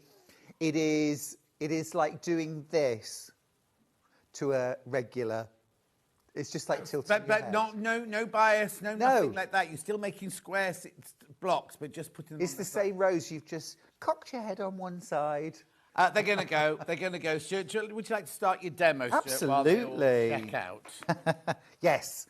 Now, one of the things I'm asked a lot is, how do I manage big pieces of fabric? You know, when you get a great big chunk like this. And I say, you know what? If you're cutting, say, lots of 5.5-inch squares, multiply up your 5.5, maybe 2 or 3 times. So if it's 3 times, that's what, 15, 16-ish. 16.5, yeah. 16.5. So cut yourself a wodge of fabric off that's about 17 inches. I like to give myself a little bit of wiggle room and use that. Put the rest to one side. Rather than trying to cut 5-inch squares out of a big bolt of fabric. Yeah, absolutely. Reduce it down. Reduce it down. Okay, so let's just... Because I know that some of you out there are going to be real beginners to patchwork and quilting, and this is all new. So let's talk about a few basics. When you're cutting your fabric, step 1 is make sure that your fabric is ironed. If you do nothing else, please iron your fabric. Don't look at it out the box and think, well, that's fine, I'll just give it a press. Give it a press with steam as well. It really helps to make the fabric behave. If you've got some best press... Got best press coming up in a minute. My order arrived a couple of days ago. 3 new bottles. What flavours did you get? I went vanilla. Yeah. Vanilla... lavender. Yeah. Sorry, vanilla, lavender, and citrus, because cherry blossom wasn't available. Oh, it is now? Oh, there's not much of it anyway. Oh, goodness. That's why there's only one bottle left. That's why they couldn't do your order. Fair enough. Now, I'm using a rotating cutting mat, which if you haven't got one, honestly, do yourself a favour, get one, because they're just brilliant. I'm right-handed, so I've got my ruler on the right. This is my cutting edge, and I'm just going to take off the selve edge. Right. I'm going to spread my hands so that my fingers are well away from the cutting edge. I've spread my fingers out wide, but I've got my little finger on the table or on the fabric. Right. Okay? If you can, do that. Oh, so it's like a sailor with 1 foot on the ground in his hammock. I beg your pardon. That's why they sleep with 1 foot out the hammock on the ground to keep them safe when it's rocking. Oh, interesting. I've taken my selve edge off. I'm going to leave the ruler there. Yeah. I'm always going to move my mat, not my fabric. Okay? Because you've just cut a beautiful straight edge. If you pick that up and turn the fabric around, you will never get it straight again. Yeah. Okay, and I'm going to cut some 3.5-inch squares. So I've turned my ruler around. I'm lining up the 3.5-inch mark, 1, 2, 3.5, with... Okay, I just need to say, the mat that she's using is Quilted Bear. We're selling the Needle and Bear rotator. They're the same, they're basically the same thing, but just in case you start, this is what yours will look like, exactly the same. Sorry. They've just got the Quilting Bear on Stuart's, that's all. Right, sorry, carry on. No worries. So I've turned it around, and I've lined up that edge. This is my cutting edge. What you don't want to do, and really you don't want to do, is use the squares on your mat for measuring. Your mat isn't as accurate, and it doesn't remain accurate. Your ruler will stay true and accurate, so use your ruler for measuring. Lovely. So again, splayed fingers, one on the table now, and if you're not getting nice clean cuts like this, that's what this is for. Index finger on there, and cut. And I always like to push the fabric away before I move the ruler, because if I haven't cut it correctly, that gives me another chance. Okay, again, I'm going to turn this now so my clean-up edge is on the right-hand side. So your clean-up edge is always the side that you are handed. If you're right-handed, right edge. Yeah. Clean that up as little as possible. Not because the fabric is in short supply, but because if there are any leftovers, John, they're going into a scrap quilt. Yeah. And I want as many of them as I can. Right, so I've got my 3.5-inch square. While I'm here, I'm also going to cut 4 1.5-inch squares as well. So I might as well do it from the same little bit of fabric. So I'm cutting 1.5-inch strips. Mm-hmm. Okay. Oh, that's exactly you see, why. that's why. Don't move the ruler. Okay, and then again, I'll just cut my 1.5-inch squares from there as well, and I need 4 of them. Now, you can cut multiple layers if you want to, but beginners, I would... Oh, what am I doing today? You see, that's not ideal. There we go. Beginners, I would say don't cut more than 1 layer of fabric at a time. Cut 1 layer, get it right. If you want to in the future, you can cut 2 layers. But this is still much faster than using scissors. It's a much faster method of cutting fabric than scissors. So, you know. And you can end up making the same mistake 10 times if you cut through lots of layers. Right.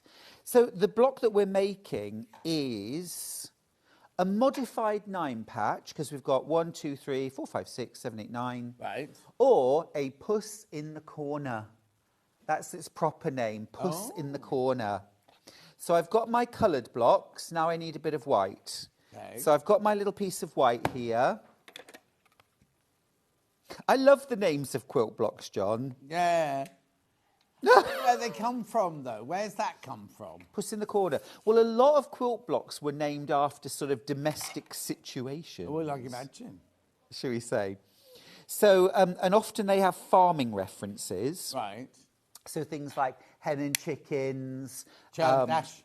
Churn dash, lovely. But set on point, monkey wrench. Same block. But if you set it on point, it's called monkey wrench. Oh, is it? Yeah. Oh. Fun, isn't it? I know that. Yeah.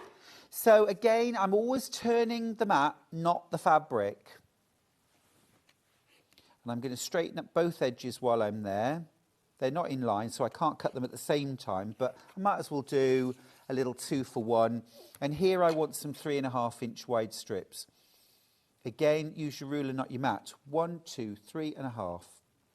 I really like to count from time to time to make sure that I'm getting it right. Yeah.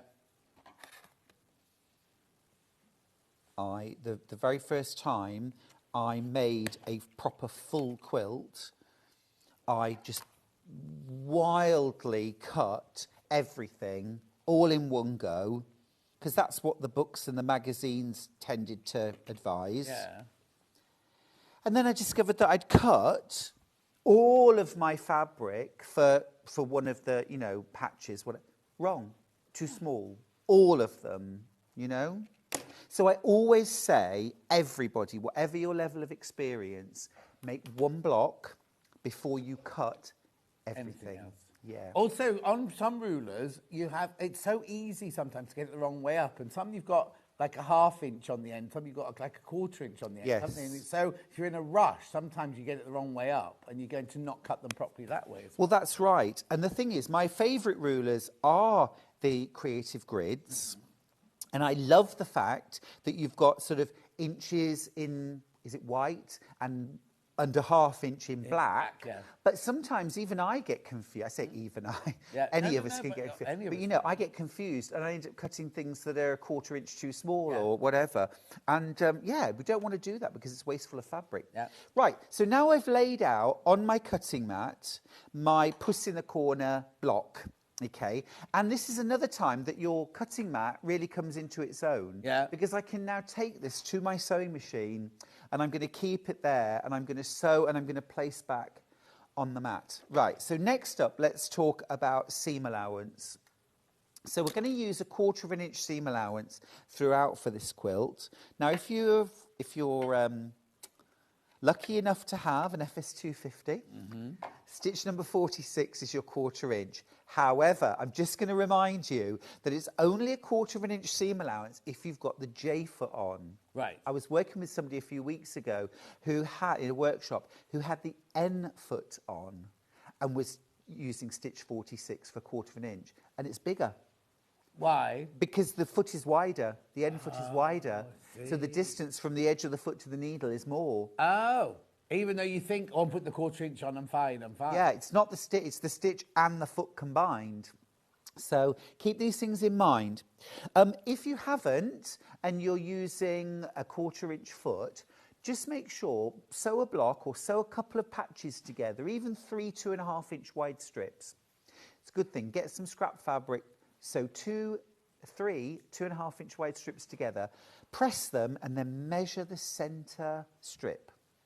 And if it's not exactly 2 inches, make an adjustment. Right. Move your needle to the right or the left if you have to. Right, let's sew these together. Now, for something of this size, I am not going to use pins at this point, but you can if you want. We're working with smaller pieces of fabric. Nothing's going to get chewed up. Okay, so I've sewed the first 2. Now, you could just leave it at that and then get your next bit of fabric, take it out and then get your next piece of fabric. But I'm going to chain piece the block. So I'm getting my next section, which is the centre square and a rectangle, and I'm going to sew these together. So I've just lifted my presser foot, butted the fabric up, and just make sure that everything stays aligned. And then the last little bit. Square plus rectangle. Small square this time. And this is going to create a little chain. Now, I would only work on one block at a time for this quilt. Right. Just because I think it's a more enjoyable way of doing it and it'll help you to keep everything where it's supposed to be. Right, so you can see at the moment I've got this little chain of patches sewn together. And what I'm going to do is I'm going to flip this out towards the square and I'm going to finger press. I'm going to flip this towards the square. It's in the opposite direction, but it's towards the square. Always towards the square, and then the same at the bottom, towards the square. All right? So I've done that. Now, another reason for a rotating cutting mat.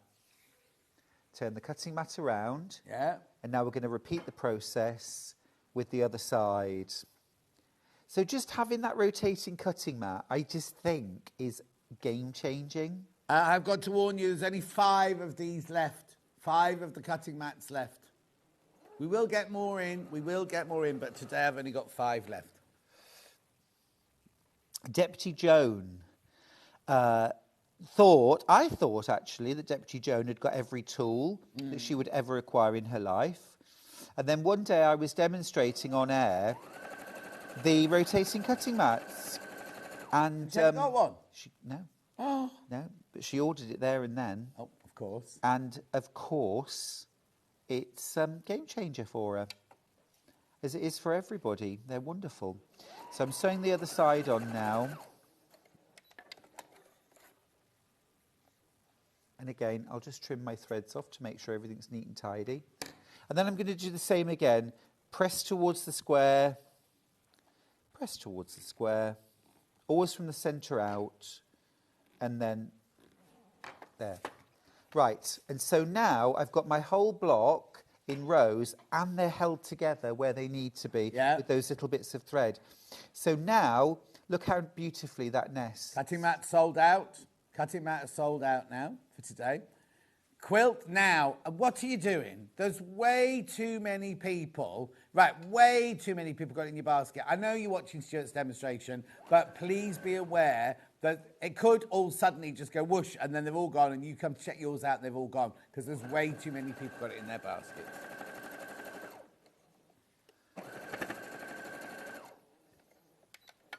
Firm but fair, John. Firm but fair. Firm but fair.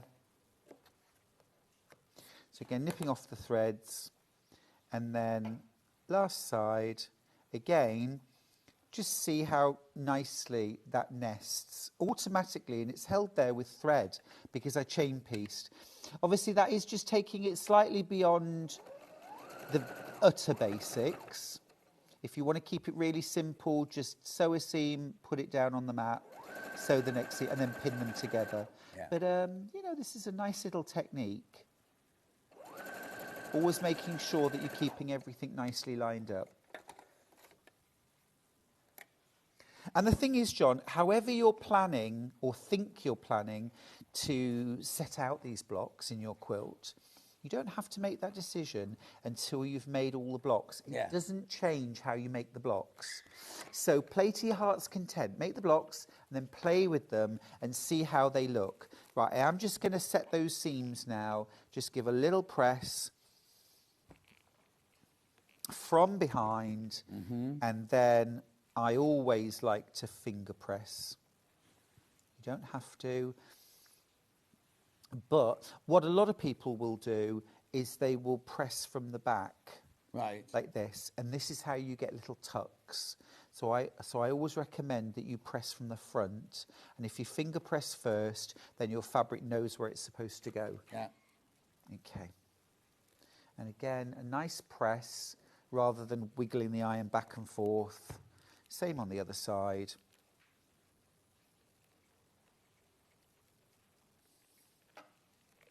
Okay.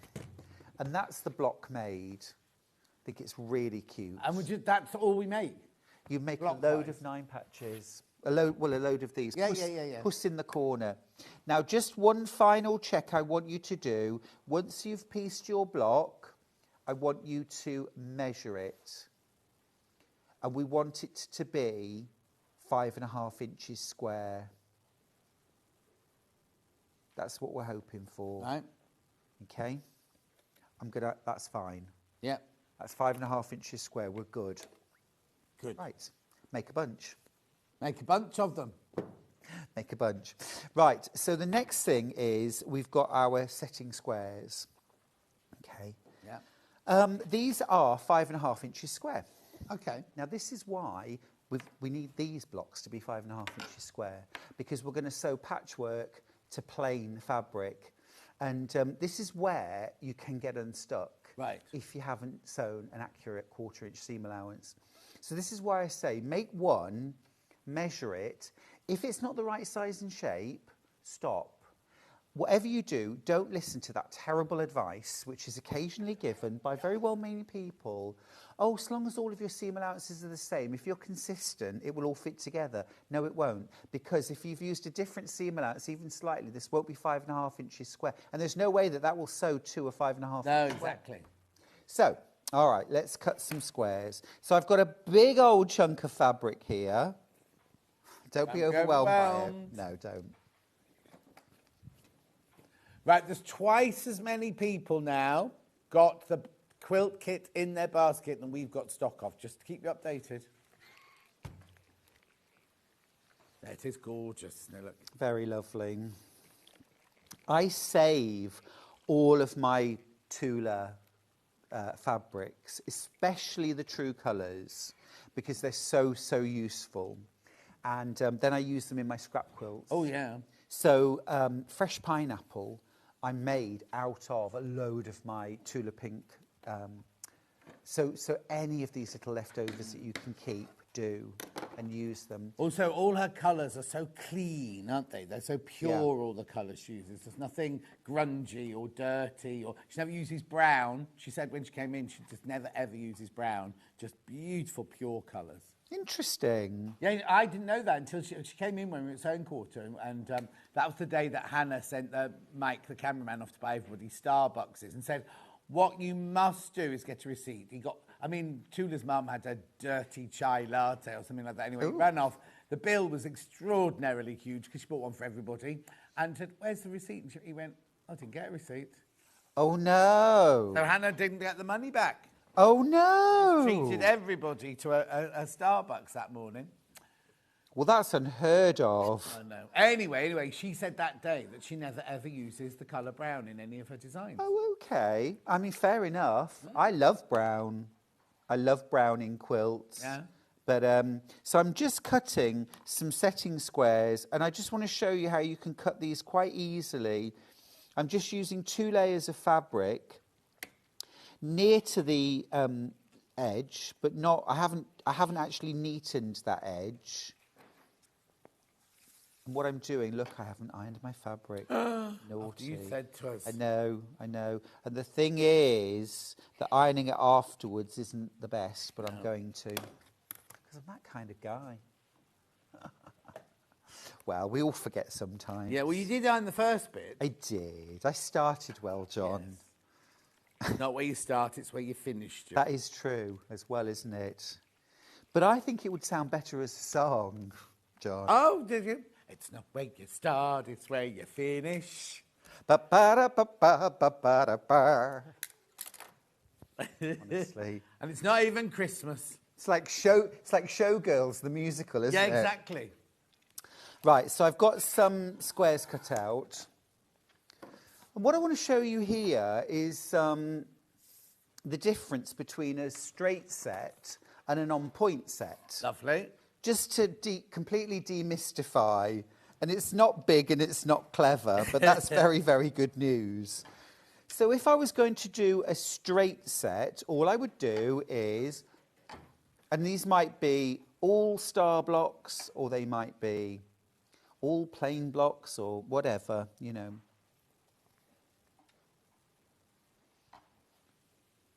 But this is a straight set. So it's just row, row, row. Yeah. Sew them together and then, yeah, I am. I didn't make that. Oh. Okay. An on-point set is just cocking your head on one side. Yeah. Okay. It's doing that. And that's all. That's all you're doing. You're cocking your head on one side or twisting everything. We've still got the same rows that we had before. You're still sewing them in straight rows. Yeah. But the whole thing is turned. Now, this does mean that our rows are of different lengths. The ones out in the corner might just be a block. As they get over, there'll be more blocks in them. But that is all. That is the only difference. So first of all, don't worry about doing an on-point set. The good news is that an on-point set makes almost every block look more complicated than it actually is. Because it makes the eye go, ooh, how's that put? Because we're looking for straight lines like this. It's another thing I say to people when you're quilting a quilt. If you're repeating something, like, you know how long armers work in rows? Yes, yeah. Well, you can do that with your quilts as well. But it's sometimes more difficult, if you're less experienced, to disguise where your rows are.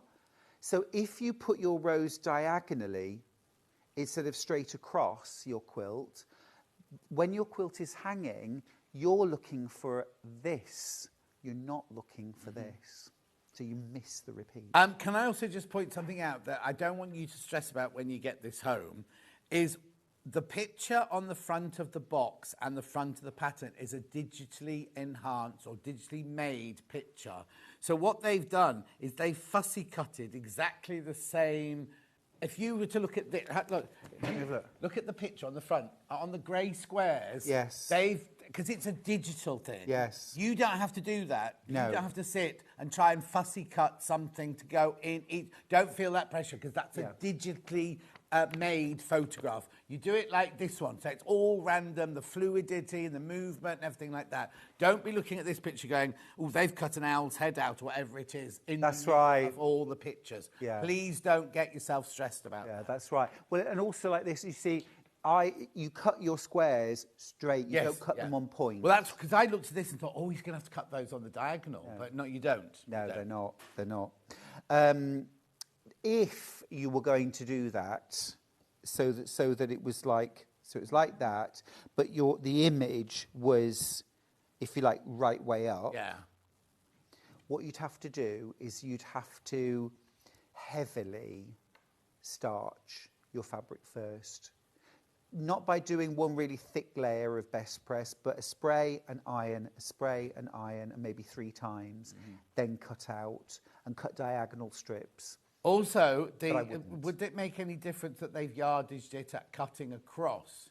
Would it make any difference if you're suddenly cutting diagonally? Would that not make any difference? I think you'd be okay. I am just going to put the caveat. I don't know for sure. No. And personally, I wouldn't. No, but also if you try and fussy cut them, that's when I suppose you could get shorter fabric. Because if you're thinking, I'm just going to cut the rabbit's head or something. That's like right. That, you know what I mean? Then you don't have to do that. I've opened a can of worms, which I didn't mean to. But it's just I didn't want you to look at yours when you got home next week and go, oh no, I've got to cut all of those out on the same. Yeah, don't do that. Yeah.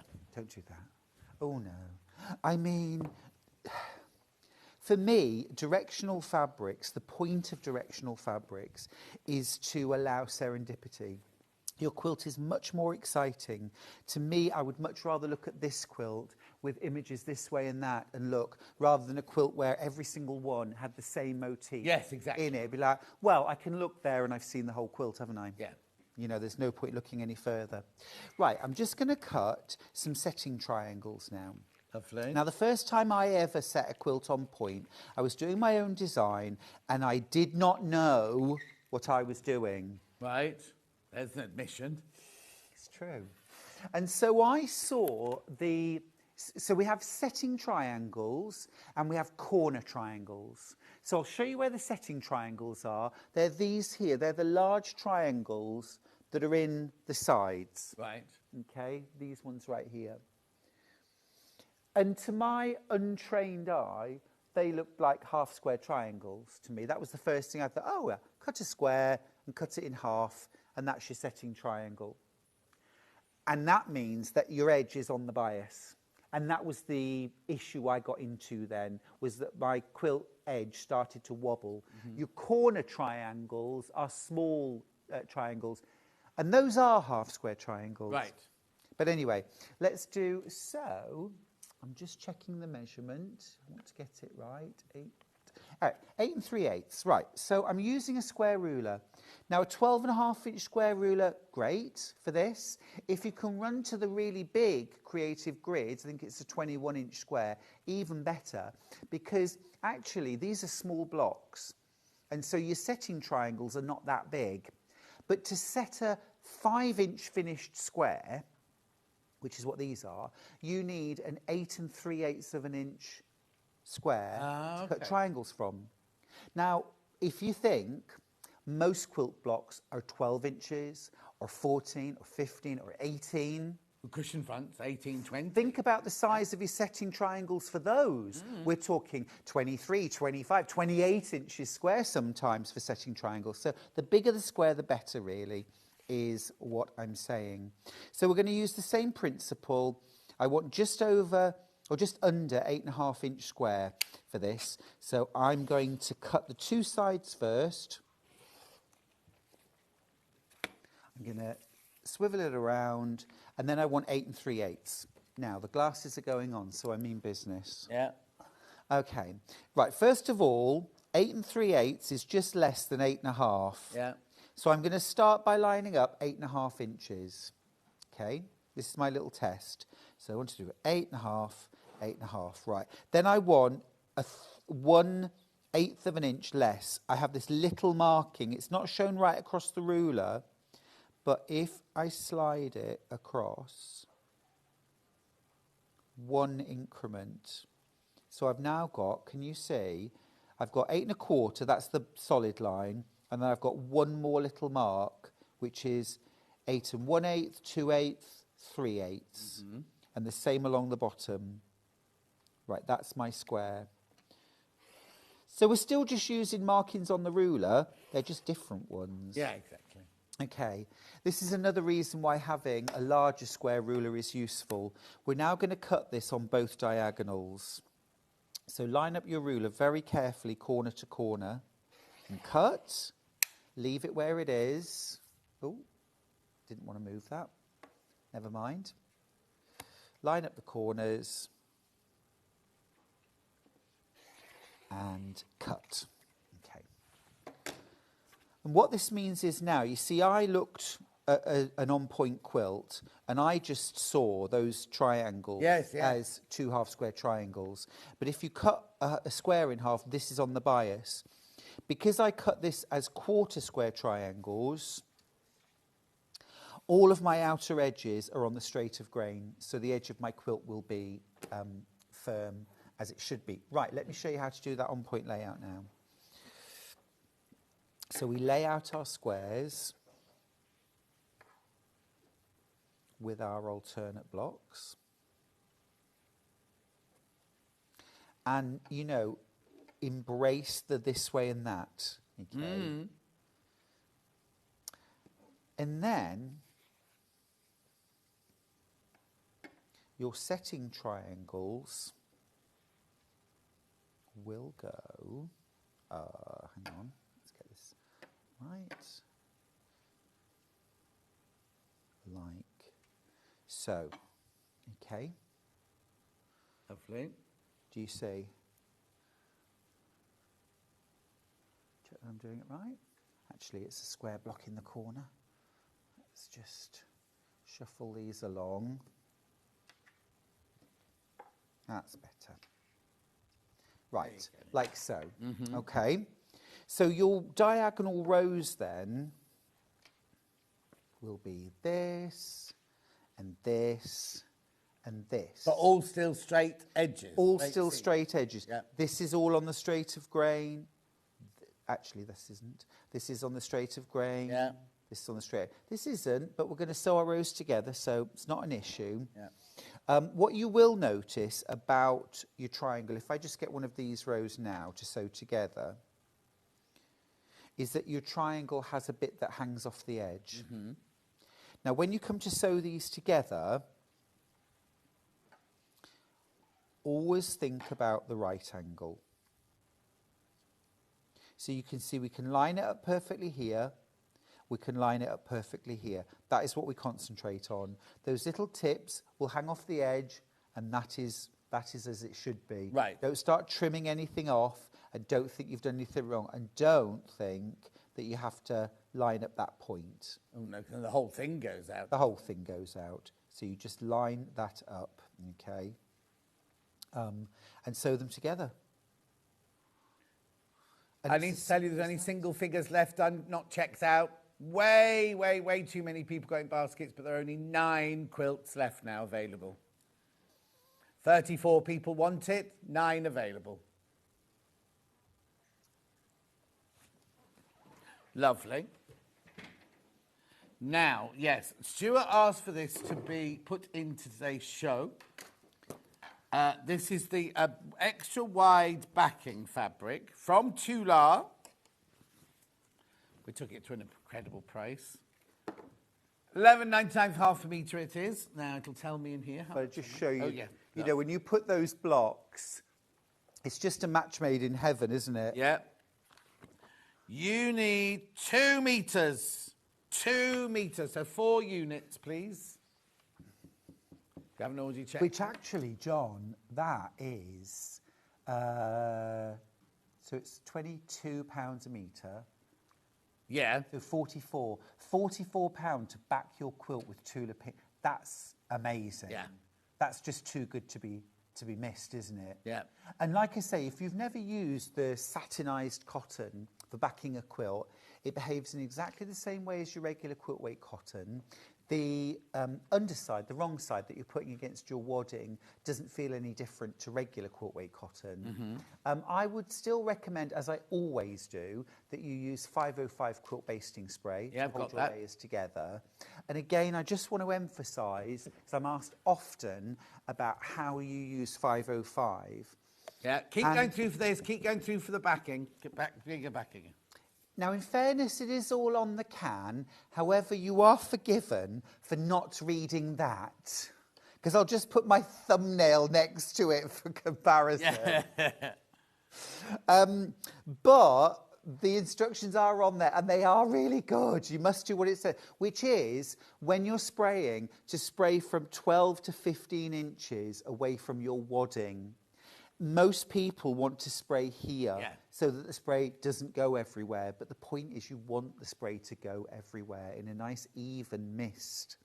So you must keep it 15 inches away. Can I also just say that big can's been out of stock for a while. It's back in stock. Now, that's 500 millilitres, right?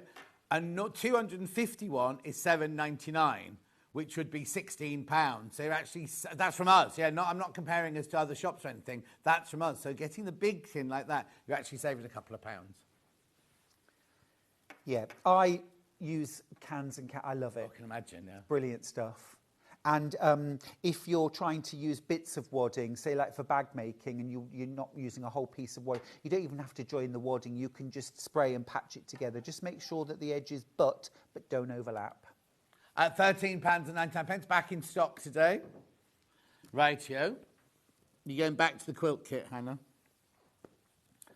Here we go. Let's have a look what's happening here. Oh. It is going whoosh now. 7 left. 7 left. And 30, how many in baskets?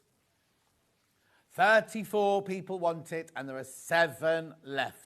$149.99. You're saving £50. Hannah was only supposed to go to $159.99. Good morning, the two of you. No, to the most informative and entertaining educators. I'm enjoying the show very much. You are delightful. You're delightful, Grace. Now, is that from Grace or from Caroline? I presume it's from Grace. Well, Caroline, thank you Grace. both. Thank you both. That's very kind. It's what I always say I love about live television, about doing Sewing Street. It's the being able to, you can ask a question, I can ask you a question. We can answer it. We can actually get together and learn what we need to know. Exactly. Hi, John Stewart. Please give my lovely husband, James, a shout-out. He's looking after me while I still recover from a hand operation from Sam in Nantucket. Oh, Samantha. So who's it? James. Good on you, James. Okay. He's a keeper. So Sam, what can I say? He's a keeper. Yeah. There you go. And James says... oh, no, it's not going to work that way around. I was going to say, normally I'd go, James says, buy what you want to use his credit card, but he's the one that's looking after it anyway. So James says, but James says, buy whatever you want. Use my credit card. Yeah, it's fine. Right, no. Lovely message, but I've only got 4 quilts left. Oh, I've gosh. only got 4 quilt kits left now. I'm curious where the name came from, Bimble. Oh, yes. Why is it a Bimble? Well, Hannah could look it up. I know what Bumble is. We all know what Bindle is now. Yes. But what's Bimble? Is that... It comes from the services, the RAF. They bimble about when they're going to meander from one place to the other. Brilliant. There you go. It's exactly what Hannah was just saying. RAF, like wandering about. Have a bimble. Have a bimble. Right, 4 left. Make sure you check out on this one. I'll just take you through what you get, right? So you've got your grey fabric here, which are your big squares in the middle. Yes. You've got your other silver grey here, which are your setting triangles at the side. You've got your white on white here, which is your, what do you call those that go round the square? Well, it's not sashing because it is part of the block. Yeah. They are just units within the block. But they could have put just plain. They could have put just plain white in, but they haven't got white on white. Then you've got this lovely fabric here. That's for your binding and for some of your squares. And then these are all your squares in the middle. Now, in the pattern, you can either follow Tula's pattern like this, and as Stuart said, start off with the red and pink and go through and come back to the red and pink, or they've put you a colour chart in. You know how many of each you've made. It says here, make 5 of these, 6 of these, 6 of these, 7 of these. So you make those, and then you can play around with where you want them to go. So that's that. So you've got all your fabric there. You need 2 metres of your extra wide backing to back it with. There's your quilt layout that they've chosen it. There's one that you can do. I love this when they say, cut a little snip of your fabric and put it here, so you never, ever go. Because if you think about it, some of those greens, you might get them confused or whatever. You're not going to. You just pop it in there. When you're in what, Hannah? In the rhythm of making it. And there's your tonal. There's your tonal one there as well. 3 left. 3 left not checked out. But personally, John, I would just make the required number of blocks that the pattern says and then have a play. Yeah. I wouldn't bother colouring. I would just make all the blocks. Okay. No, not in this instance. I would keep that colouring sheet because this could be made with William Morris fabric. This could be made with all your scraps. You know what I mean? You could have a real play with that layout. But for this, I would just make all the blocks in the amounts that are set, then have a play. If you want to change the layout and you're a block or 2 short, because obviously there are different amounts of colours, and there is slightly different amounts of fabric. But knowing these kits, I would go in and I would make more of what I had. And, you know, if you can't do the exact layout that you thought, well, you know, you can still always go back to the original layout or vary it slightly. You could go completely random if you wanted to, couldn't you? You could, or you could. Oh, no, don't think that. Don't you didn't like that, did you? You could, John. Well, you could. You absolutely could. Or you could have it more, it's sort of shaded from the corners. Yes. In towards the centre. Things like that, you know. I think, as I say, much easier to play with the blocks once they're made. Yes, yeah. And I would say that about fabric. If you want to ever sort of push yourself with your colour placement or whatever, cut out bits of fabric and play with them rather than squared paper and colouring. Yeah. Because you've got to actually physically colour, and once you've done it, you've set the pattern. Whereas if you're moving bits of fabric around, in 10 minutes you could try 10 different ways. Yeah, of course, of course, yeah. And also, colouring in, you might not think, you might accidentally, like you're saying, serendipity, you might put one in the wrong place. Yeah. And actually then go, oh, actually, that's exactly what I want. You know, if you've actually got the squares, but if you coloured in, you can go. Sue in Bridlington made a mistake making my tangled quilt and turned it into a Celtic heart, which has now become her copyrighted pattern, which I love. Yeah, she did really. She said you can have that. But I thought that was brilliant. She'd made a mistake and it turned into a beautiful Celtic heart. How fantastic. Yeah. There are 2 left not checked out. We've got to go. Oh, and the X-ray backing is close to selling out. Do you want me to show it again? There you go. Here's your X-ray backing, close to selling out. How fabulous is that? Remember, you need 4 units for this quilt. 4 units, that's all for that quilt. But, John, if you're buying speculatively, if you make queen-size quilts, 2.5 metres, 5 units. King-size quilt, 6 units, 3 metres. There you go. And if you're making bedding, we said 8 units, thinking total, didn't we, to make a double-sided duvet cover and some... pillows. What are these things? Pillow covers. Couldn't think of the words. I love that your mime for a pillow was Is that the face you pull when you're asleep? I suppose you wouldn't know. I don't know, I'm asleep. Well, usually dribbling. Oh, well. Yeah, exactly. Down and up, down Right, and up. thank you. Enough of that. $11.99 for half a metre. Right, have they all gone? Have they all gone yet? And then we have to go. Oh, Stuart, that's you done for the day, isn't it? What are you going to do with your afternoon? I know. I might. I'm going to go for a lovely walk. Yeah. But I think what I Is it a might. nice day out there? It's a beautiful day. I've already been for one walk have this you? morning. I did in between shows. I went for a. Oh, good. Getting in the steps. Yeah. I might go into Birmingham. Nice. I might do a bit of shopping, or I might go to Cheltenham. Oh, Nicer. Lovely. Cheltenham. Nicer. Drive You to won't Cheltenham. walk as fast in Cheltenham. No, but it's a lovely place to stop and see and look. And lovely coffee shops and things in Cheltenham as well. Love Cheltenham. Love Cheltenham. Just had 3 days in Oxford. Oh, have you Oh, big indeed? shout out to Oxford. We've fallen in love with you. Oh. Yeah, 3 days in Oxford, Charlie and I. It was gorgeous. Just what we needed. Oh, were you celebrating or just decided to go? No, some friends went there to celebrate their wedding anniversary, and it reminded me of Oxford's existence. I'd sort of forgotten. And the one thing I wanted to do, if you've never been to the Pitt Rivers Museum, you must go. And if you go now, there is an exhibition of Hawaiian quilts. Oh, It's the someone first else thing you mentioned get about to. this the other day, yes. I did post a lot of pictures on my Instagram and Facebook, but they are glorious, so beautiful, and also the Pitt Rivers Museum itself is incredibly inspiring for anybody creative. Lovely. And you're in presenting tomorrow and the next day? Yes, tomorrow and Wednesday I'm in. I've got so many fabulous guests and so many great things, so make sure you join me. And I'm also back on Sunday. But in between times, I'll be in London at the Knit and Stitch show at Ali Pally. Oh, so if you're going Thursday or Friday, I know. Thursday and Friday, I will be there. So please come say hi. Wow, brilliant. Right, there's one quilt kit left. I don't know what you're playing at. There's so many people in baskets. One left, right? Right, we're going for it. Thank you, Stuart. Pleasure. Pleasure as always. Next, Jenny Raymond doing this 22, something or others, right? Twirly thingies, twirly stick thingies, baton twirlers. What's it called? Textured twiddles. Textured twiddles. You can learn how to do this straight after this break.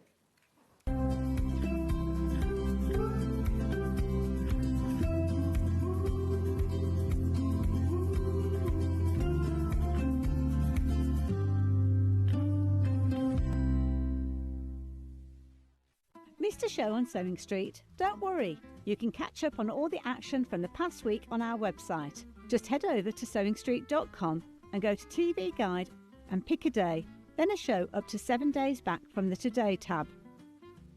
Looking for something older? Check out the Sewing Street YouTube page, where you'll find our full archive of shows anytime, anywhere. Stay inspired and keep sewing with Sewing Street. Wondering what wadding is? In sewing, wadding is the soft padded material used in the middle layer of quilts, cushions and other projects. It adds warmth, texture and structure to your creations. Wadding comes in different materials like cotton, polyester or wool in various thicknesses, so you can choose the perfect one for your project. Whether you're quilting, making a cosy blanket or adding softness to a bag, wadding is what brings that snug and cushioned feel. Shopping with Sewing Street couldn't be easier.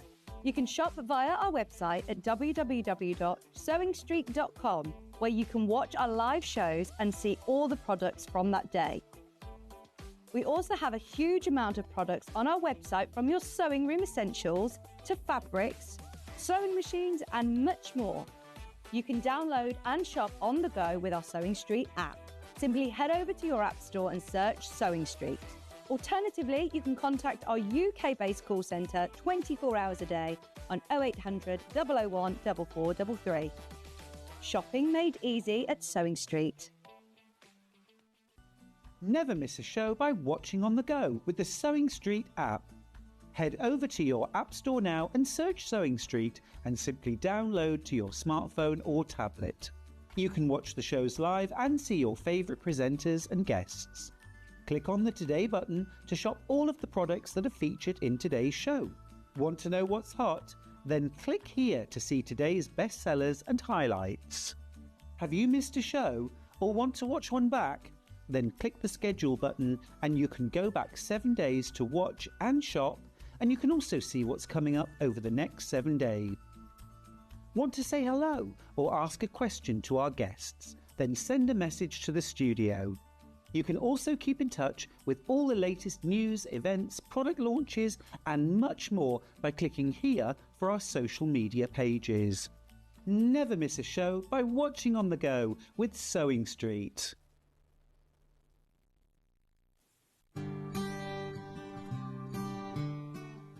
Your pattern will often tell you to put your fabric RST or right sides together. This means that you put the right side of the fabric with the pattern on the inside and sew on the wrong side of your fabric. Then when you turn it round, you can't see any stitching. Fold your fabric so that your pattern is on the inside, i.e. right sides together. Make sure your edges match carefully and pin them.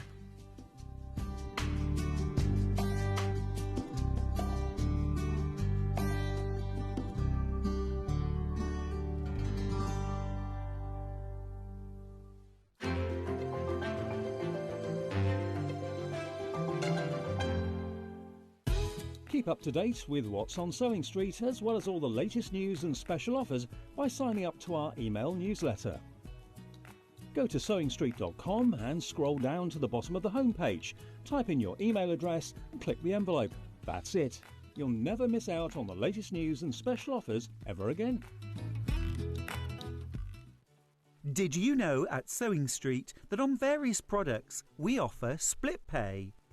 That means on certain items you can spread the cost over 2, 3, 4 or sometimes even 5 interest-free monthly payments.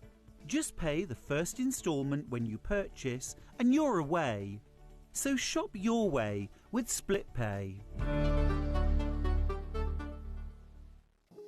Here at Sewing Street, we only charge one P&P throughout the day. You can add as many items to your basket and check out and still only be charged once.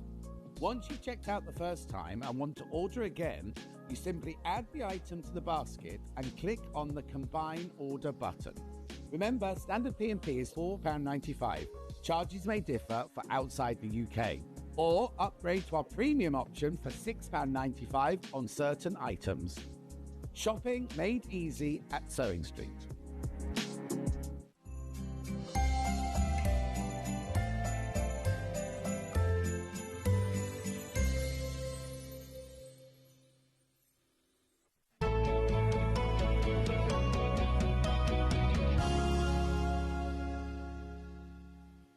Brand new book now. Hannah, how many have gone? How many? Say that again. 185 have already gone. You haven't even opened the book yet. No, I know. And what's more, I'm going to be really kind to you, which is unusual because sometimes you're really unkind to me. Me? Yes, you. Yes. I mean, the last time, not this hour at the last hour, but the last time I was here a month ago, you were really unkind to me. I went home really in tears. Don't be saying that because we'll get letters. Oh, I know, mustn't it? No, he's absolutely lovely, girls and boys out What there. did I He's say to you fantastic. then? I can't remember. Something? Yeah, exactly. She's making it up. She's making it But- Also, but- the way that when they introduce new people, Yes. they say, you know John likes you because he gets ruder with you and more naughty with you. Yes, So I must yes. really like you. You must really like me. So I'm going to be kind to you. I'm actually going to give you a book, you see. Oh, I don't want one. You see, we're going to have one, so tough. I shall even write she's Happy writing Twiddles in it. Do you what? See, I'll write Happy Twiddles. Thank you. You see? £11.95. So where has this come from then? Right, Thank you very much indeed. That's very Note, kind. I sign it Jenny R. because it's a bit like Elizabeth R. the Oh, Queen. yes. Yes. Oh, right. Where's this come from? Right. When I first started sewing, I got into teaching sitting in gills, patchwork and quilting, etc., etc. They brought out part 2 of patchwork and quilting. We're now 92, 93.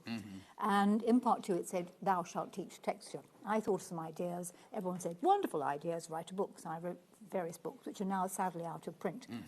And I thought, OK, I've muddled along, done all sorts of patchworky things. What I would like to do is pull together some of the textured ideas from the past, add some new ones, and do something with it. And the inspiration for doing this particular hanging, which we've got behind us, was that the Scottish Textile Art Group wanted to do a project based on the word score. And I thought, right, score, that's 20. Why don't I do 20 tucks and textures twiddles, put them together? Why don't I make it a little bit different and make it a hanging with holes in between? Yes. So these are holes, and that's the carpet it happens to be lying on. Yeah. Having done that, I thought that'd make a really good book.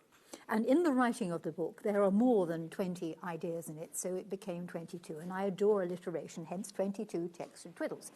Should have changed your name to Tina something. Yes, Tina-tainment. Yeah. Or something like that. So that's why, and I did it in calico initially, but the book is all photographed in black and calico, black and cream, simply because if you just photograph everything in calico, the definition is poor.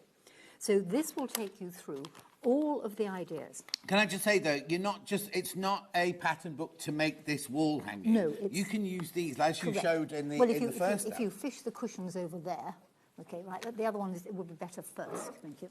So you could use these ideas as a cushion. You could use them to make the sides of a bag. You could use them just as blocks in your quilts. You can make them smaller. You can make them bigger. These are how to do a textured twiddle. The sizes are given for a 6-inch finished block, but you will realise you can actually do it any size you like. They're even good for garments, particularly the bias one. Is particularly good for, looks almost like the Elizabethan OGs. Oh, on the doublet, yes, on the doublets. So you used to go down there. In fact, talking to Susan Briscoe at Doncaster, she said, how do you mean, oh, never mind? Oh, no, I love Susan Yes, Briscoe. she's super. She was saying... She and I, her and my careers have followed each other around the country for donkey's years. We've always been... We both at Theatre Clued, then we both went here, then we both went there. So, anyway, what were you saying to her? Yes. So she said, oh, this is all 17th century stuff. No, she's wrong. In fact, only 1 or 2 of the ideas come from the 17th century or other things. Majority of them are completely new and very different ideas. Well, you were around in the 17th century, well, so course, you could just be remembering which is why the colour of the hair is the colour of the hair. Yes, I'm very disappointed it's not orange again. I know, it might be orange again. Now, you might want to do them smaller. And indeed, this comes from a quilt I did called Texture into Sudoku, because I used these 9 on a quilt. Every time you saw a 1, I put one of those, and every time there was a 2, I put one of those. Like Sudoku. Yes, Sudoku. Yeah, sorry. And there is the quilt. And if you go on my website, you can actually see the quilt. So because people want to make it smaller, to make those 9 that size, in the back of the book, there are the instructions on how you make it that size, 4-inch finished blocks, which of course you could do in colour if you so desired. Oh, look. So the best fabrics to use are fabrics that are really tone on tone. Batiks work quite well if they're not too over patterned, because you have too patterned a fabric, then you lose the texture. Of course you would. Oh yes, because you wouldn't see any of this, would No, you? you don't. But the great thing about playing with textured twiddles is that if you make a mistake, it actually doesn't matter, because one lump is much the same as another lump. Well, it's part of the design, isn't Correct. it? And really, I'm a bit of a con merchant, because what I'm doing most of the time is saying that anything that's folded on the bias is on the diagonal, and will roll back in an arc shape. And this is why people say, oh, look, it's Cathedral Windows. No, it's not.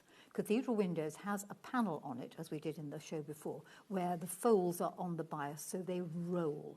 But really, what I'm doing is looking at how fabric behaves if you fold it in a certain way. So you've got a wide variety of different blocks here, whether you choose to do them in black and white, whether you choose to do them in pink and green, whether you choose to do them all in calico. Calico does work well because it's so simple and it displays the texture remarkably. Okay, let's do some of the fabrics first. So we've got calico here by the half metre, $2.99. Can I have a feel, please? Yeah. Oh, that's a nice calico, because that's stiff enough to retain the creases, which you can see it will crease nicely, and that really does feel very nice. Yep.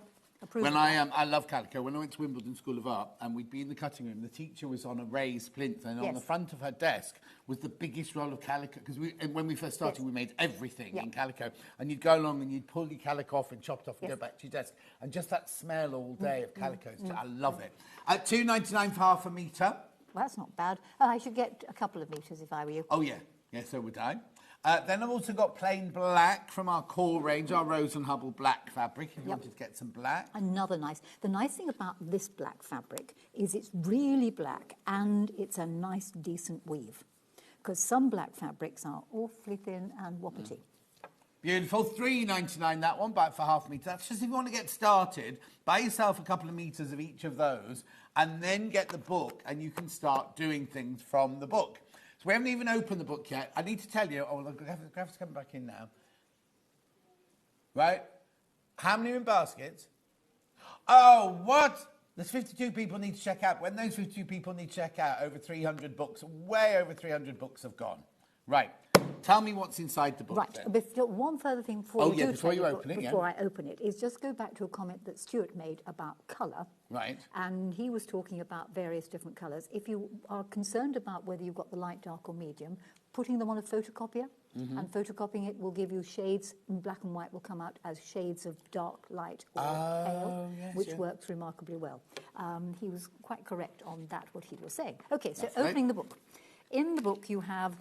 There is the black and white version. Underneath it, I put where all the various pages were to find all the various things, because even I can't remember.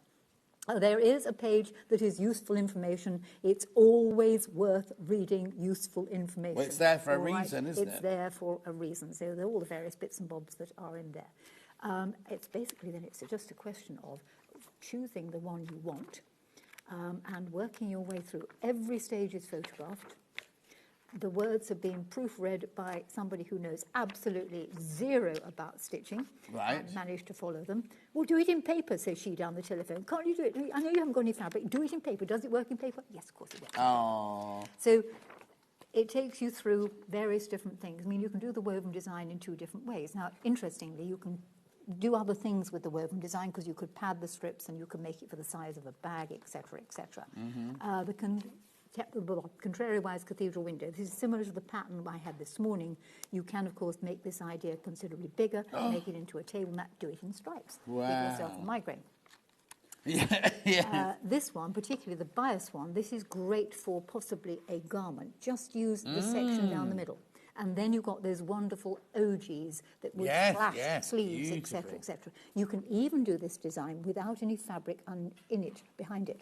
And I've done it on clothing down the arm. Well, yeah, because that's what they do. They would show off their linen shirt would come out from between, and they put pearls and things around the edges of these to accentuate the shape. Beads and embroidery, you can. I mean, I'm not an embroiderer. I don't use beads. I don't use sequins. But if you are, this book is going to give you such a wealth of things you can do. Absolutely. But you could have these with no fabric in, so you get bare flesh. Oh yeah. Oh yes, nothing like bare flesh.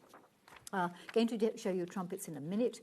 And then there's the hexagonal happening, etc., etc. There's your little flower things there. And then in the back, it tells you how to make the wall hanging. Oh, so if you want to make the wall hanging. If you wanted to, all right. And when it came to this, I used, we've got the H630 there. Yeah, H630. I used H630 on the back of the blocks because I didn't want them too padded. So H640 is a little bit spongy, is a little bit too spongy. This is great if you just want a little bit of something on the back. And I put a stiffening in them. So having made up the block, I put it onto wadding and then make a little bag, put a stiffening inside there, and then close the gap. Right. How you choose to lay them out, it matters not. Works exactly the same as H640, just that slightly bit not so bouncy, not so lofty. Lofty, that's a much better word. And then when you come to put it together, I would suggest you lay it out and you number it. And indeed, they're best put together in sections, because when you're putting anything together, you don't want to do rows, because you keep adding a row to a row to a row to a row. You get the last row and you've got this great big quilt and everything tends to stretch. So I do pairs into 4s, 4s into 8s, into 16s, 32s, etc., etc., and then you go across the middle. The only bit of hand stitching on the pieces of work behind me was doing the Suffolk puffs. Right. We'll come to a Suffolk puff in a moment. So when you are putting them together, if you want to make the hanging, you do it literally in stages. And there are certain parts you don't sew, because when you put the 2 halves together, you then connect them and link them up. Make a gorgeous, kind of like a bed runner, or if you put it over the top of it, obviously just for decoration and everything, it would look incredible, wouldn't it? I must confess, I was really quite pleased with it. If you don't want to have them as a cushion or have them as I've got it, you could always put your sashing in, and it goes through sashing in the back there and explains various other things you can do with it. Coming back to the Suffolk puff or yo-yo. Now, there's an interesting thing about the Suffolk puff. It's fewer stitches make a better puff. Right. Because if you do lots of little stitches, you get lots of little gathers, which makes the hole in the centre much bigger. So if you do fewer stitches, each stitch you do around the outside edge of a Suffolk puff or a yo-yo makes a pleat. Right. and you want fewer pleats to make a much tighter looking part in the middle. Wow. Now, I had to have a stiffening agent in these because they need, and you could use any stiffening agent you wanted other than What's obviously that? What corn would you flour. use? I used S80. which Who? is S80. It's a S for sugar, S 80. for sugar 80. It's What's a that? Fleecelina product. Okay. But I mean, it's Pelmet, you know. Oh, that's why we won't sell it. It's more for householdy. No, you'd use it in curtaining. That's what I mean. Yes. Like, we don't make curtains here. No, but you could use it in stiffening for anything, boxes and things like that. Oh, Yes, right. it's And a- what is it? S? S80. It's a Fleecelina product. We've had it on the show before. Oh, have you? Yes. When I did my hour. Oh, on you brought Fleecelina- some in. You brought it Yes, we in. brought it. But you could use any stiffening here. I mean, you could even use cardboard. Do you if still wanted have a to. shop then? Do you have No, a shop? I've never had a shop. Have you not? No. People thought I had a shop because when I lived in Queen Street, I worked in what was Nick's shop. And so you could see into it. And it had great big windows onto the street where I'd hang quilts. And I was sitting there sewing something calico, and two ladies came past, because it was a marine shop when Nick had the business. And they peered through the window, and they said, "Oh, look, she's not sewing sails, is she?" But the best was, I had some landscapes in the window, and two couples went down there on the way to the pub, which is at the bottom of the hill. And the girls paused, and they stared, and they said, "Oh, look, landscapes. Oh, yes, Susan makes landscapes. Susan's are better than those." Oh, I was about to put a large notice in the window saying, "Susan's might be better, but I bet she hasn't made 20 of the wretched things." Exactly. Now, did you say it's called S80? Yes, S80. Have a look at this, right? Is it ready to show? We sell it. Well, there you are, you see. I know exactly which one it is now, and none of us know what it's for. They keep sending it up, and we Yes. go, "Oh, don't know what that is. We'll not do Yes, it's that." a great stiffening. We say, yeah. Yeah, it's a non-fusible stiffening. So if Yes. you want it fusible, you stick Bondaweb on both sides. So no, S80 is a wonderful stiffening. And what I did literally to make the Suffolk puffs was I cut circles out of it. I hacked out a large lump of fabric, gathered it roughly, wrapped it round the circle, and then put the Suffolk puff on top of it. Fewer stitches. Yes, Yeah. fewer stitches. And so we do sell it, after all that, £4.49. It's a cut piece at 1 metre. It looks a bit boring there, doesn't it? But it's Really 1 metre boring. by 30 centimetres. Okay, so some of the blocks are here. So we've got the trumpety block, which is not difficult to do. What? The trumpets. I'll yes, explain why yeah, in a minute. yeah. They look quite good, but a button would actually finish it off better in the middle. Right. See, because if your points don't line up, then the button isn't Exactly. brilliant idea. Or you could do a baby Suffolk puff. Yes, baby Suffolk puff, or you could do French knots, or you could add beads or sequins or whatever. That's probably one of the easiest ones to do because it's literally 3 squares, and these can be tucked in afterwards. That is the background square, which is revealed when you roll the folds back. That is something called crossing over the tucks. And now the names you get, are they your names? They're for my them? names because they're my ideas. Right. I think I can honestly say there's nobody probably in the textile world I have come across who's done so much manipulation as I have. Well, this is what you're known for, isn't Yes. it? But so it might be techniques that have been around, like this one, since Elizabethan times. Yes. But you haven't gone, "Oh, I'll call it what the Elizabethans called it." You've called it what Jenny Well, wants yes, to call because it. in fact that's actually made from squares, whereas the Elizabethan ones would have been made from strips. Yes, they would, yeah. Yeah. So that's one large piece of fabric with a fat tuck going one way squash and a fat tuck going the other way, and little pooky bits put in. And you literally just sit with a piece of fabric and just keep folding until you get something you like. And sometimes it happens, and sometimes it Yeah, doesn't. of course it does. Then you've got this one, which is the bow tie, which is a classic shape in the patchwork world, but I've added little bits to it on the corners to give it a slight... And I even did Where's those the by bow hand. tie in that one? That's a design in the middle. Oh, is Called it? a bow tie. Yep, I will show you that. I didn't know that. So you can do those. There is your corners on log cabin. That's gorgeous, that Which one. is nice. The weaving one, now that's interesting. Oh, yeah, because- now that looks gorgeous in the book, yeah. See, this is a great place to play with your sewing machine and stitches. So literally, you're just taking strips of fabric, folding them over, weaving them, putting them onto a background. Now, if you close them up, you'll get no gaps. But of course, you can spread them out and get the gaps. Of course. And it's something I've used on the back of garments, where I've actually done the weaving and had no backing fabric. So that you've got, again, flesh showing through that. And on the back of something, it can look rather superb. Yeah, apart from you've got a dirty grey bra strap going across Well, the back. quite, yes. You don't have to have you have a narrow one. The thing that I would suggest you do if you're going to use it on a garment, because I've been caught by this, is you need to anchor these down, or else you go to the door and you get the handle of the door caught on the strap and you're hoisted by your own petard. I learned that the hard way. So you could spread them out. And of course, there's no reason why these all have to be the same colour. No. Or the same size. You see, this one here, you can do this with strips of fabric, all different colours, whatever Yes, you want. yes. And then if you're, like, I only know this because I made Princess Margaret's dress Yes. like, with this technique. Yes. So I just got ribbons Yep. and I wove them like that, stitched them down and then used that as my main fabric Yes, and then yes. cut the body Yep. shapes out Yep. from there. Yep. Yep, it would work absolutely superbly. Yeah. So- Bag, be beautiful in the bag, yeah. Yes, and it's a great idea. I mean, it's something even the kids can do. So you either ribbon or strips, what else? So I'm just going to ask you, No is that problem. a stitch on your sewing machine Yes, there? Then you yes. just you fold it over and stitch down Yes, the I middle. literally folded over. So this is a large version of the same thing. Yeah. Fold it over so the raw edges overlapped in the middle. Put some pins in it, and the pins need to go in at right angles to your stitching because they're much easier to remove, whether you're left-handed or right-handed. It doesn't make any difference at all. So pin it. Stitch with your presser foot in the middle. Right. So just go even Stevens down the centre. Make sure your bottom bobbin is the colour you want Yeah, because that's that's the one what's that's going gonna to be show. seen. You see, if you were to do it this way up, you're running the problem of the band Move. might expand. Yeah.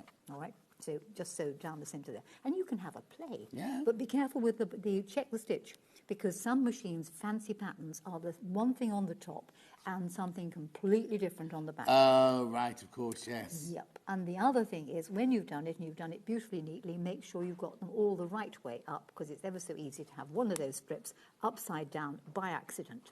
All right? Yeah. I am having done that. Right. Right. So you're gonna show us. I'm going to show you just a couple more. So these are stiffened. So this is this block here, what has been stiffened. You like that stitch, don't you? Yes, I do like Oh, that. it's a different one. Yes. Different, Yeah, sorry. I've got 2 stitches on my machine, you know. I think there's 3 Oh, wow. I've Oh, really yeah. looked for them. Okay, what I'm going to show you is how to do trumpets. Trumpets. Trumpets. Right, then there is a trumpet block. Where's the actual finished one? There's one here. Here. There it is. There it is. Right. What a trumpet is basically it's a prairie point. Okay. So this is the trumpet. Now, to make a prairie point is you take a square, you fold it diagonally with right side on the outside, and you fold it diagonally again. Okay. Now that's a prairie point. Right, yes, because we've seen those on the edges of quilts and things. Yeah. Yes and no. Somerset, which is a square folded in half, making a rectangle, fold over, that is known as Somerset mitered or folded patchwork. Okay, these two are exactly the same shape. The one's got a seam. Yes. Yeah. One has a fold down the middle. Yes, fold, one has a fold there. Yeah. They get muddled up, and I do get cross with people sometimes. That's Somerset. That's a prairie point. Right. Now, there is another way of doing a fold where people get a little bit muddled. I need to get rid of that thing there. Oh, please, by the way, when you're using your rotary cutter, even with one little cut, cover the guard. Yeah. Do not ever have it open because if you do, something goes wrong, you drop it, it goes on the floor through your foot, and boy, oh boy. So even one cut like that, cover it. Yeah. Right. So the other way of doing it is sort of muddle the two up. So you do diagonally, and then you go over to there and over to there. Now, that doesn't really have a name, but it ends up as a square. So that's great to go in. That's great to go in a corner. Yeah. And these are great to go along straight edges. Mm-hmm. So having looked at a prairie point, it occurred to me that these prairie points could actually slot inside each other, because you can do. And this is how they often use Yes, them. yeah, on around the edge of quilts. Yes, exactly. And you can actually do it as a continuous piece. Yeah. And then I thought, well, if you stuck it into a seam by itself, what would happen if you lifted it up and squashed it? Ooh, look! You get that shape. Wow. Interestingly, this edge is on the bias. Yeah. So what do we know about anything that's on the bias? We know it will Fold. roll and fold back in an arc shape. So if you move on from that, if you were to set this into a seam, so suppose we took 4 squares of our black, say, and we took 4 of these, and we folded them like that, and put a pin in to hold the 2 fold end flush, because patchwork people like everything to be nice and lined up. This is going to fit along the edge there, and it matters not at this point in time as to whether the opening is here or the opening is there. Okay. It doesn't matter at all. Other square goes on top, and if it had a right side or a wrong side, its right sides together, we're sandwiching it. You will sew down that edge using preferably 1/4 of an inch seam allowance, because the trouble is if you mess around with your seam allowance, although it's squares, you could sew any seam allowance you liked. It may not fit the rest of the blocks. Yeah. Right, so we're going to sew down here. So underneath the presser foot, I've moved the needle over so it's going to do 1/4 of an inch seam allowance, which on most of these size machines is moving the needle to 5.5. Yes. Right. And Question, go on. Hi, I may have missed this, but are there instructions in the book to make the quilt with all the twists and tucks, please? Thank you from Anne in the West Midlands. Yes. Yes. Anne. You mean this here? It's not a quilt as such, Not, is it? no, look, let's put our hands through the holes. So it's a wall. Oh, hang on. We're just seeing that, Dan. Yeah. It's a wall hanging. Yes. Right. So it's not a quilt. But it could be a It quilt could be a quilt. because if you swing us the cushion, please, the black and white one. There you are, and there's your. If you could put the blocks together with sashing, if you wanted. And by the way, this is half a fancy fandango in the middle. So you could have it as a quilt. In fact, there was a quilt at Doncaster that somebody had used my techniques and done it all in cream. So you could sew all these blocks together without any stiffening, obviously, and just add some sashing. The only reason we're adding sashing would be because some of the blocks are quite thick. So the sashing would help to sort of offset the seams and offset the bulk. And incidentally, when it comes to pressing seams, although I'm an advocate of opening seams, which I think are better on many occasions, on this particular time, I would press my seams towards the sashing because you then want a little bit of a ridge round here to look like a frame as you're doing pictures round the edge. So yes, you could make a quilt out of that and it would look stunning, and please enter it at a quilt show. Lovely. Right, when you get to the end of your seam, sewing onto a small scrap is not a bad idea. It saves having to unthread the machine or the needle unthread. Right, so there we have our trumpet stuck in the seam. Quite a good idea when you open it out is to make sure you have a seam allowance top and bottom. Right. If you don't, what you do is you undo a bit of the seam and you give this a tweak and you pull it back and you re-stitch it again. Right, I didn't say that, did I? No. It's a good cheating way. Right, I'm going to repeat the effect. So you're going to take 2 more squares and one of these. Make sure you've got the pin in, keeping the 2 folds flush. I seem to have got threads everywhere. Oh dear. You all right, Millie? Yeah. Other square on top. Remember, right sides together. Underneath here. Take the pin out as you go.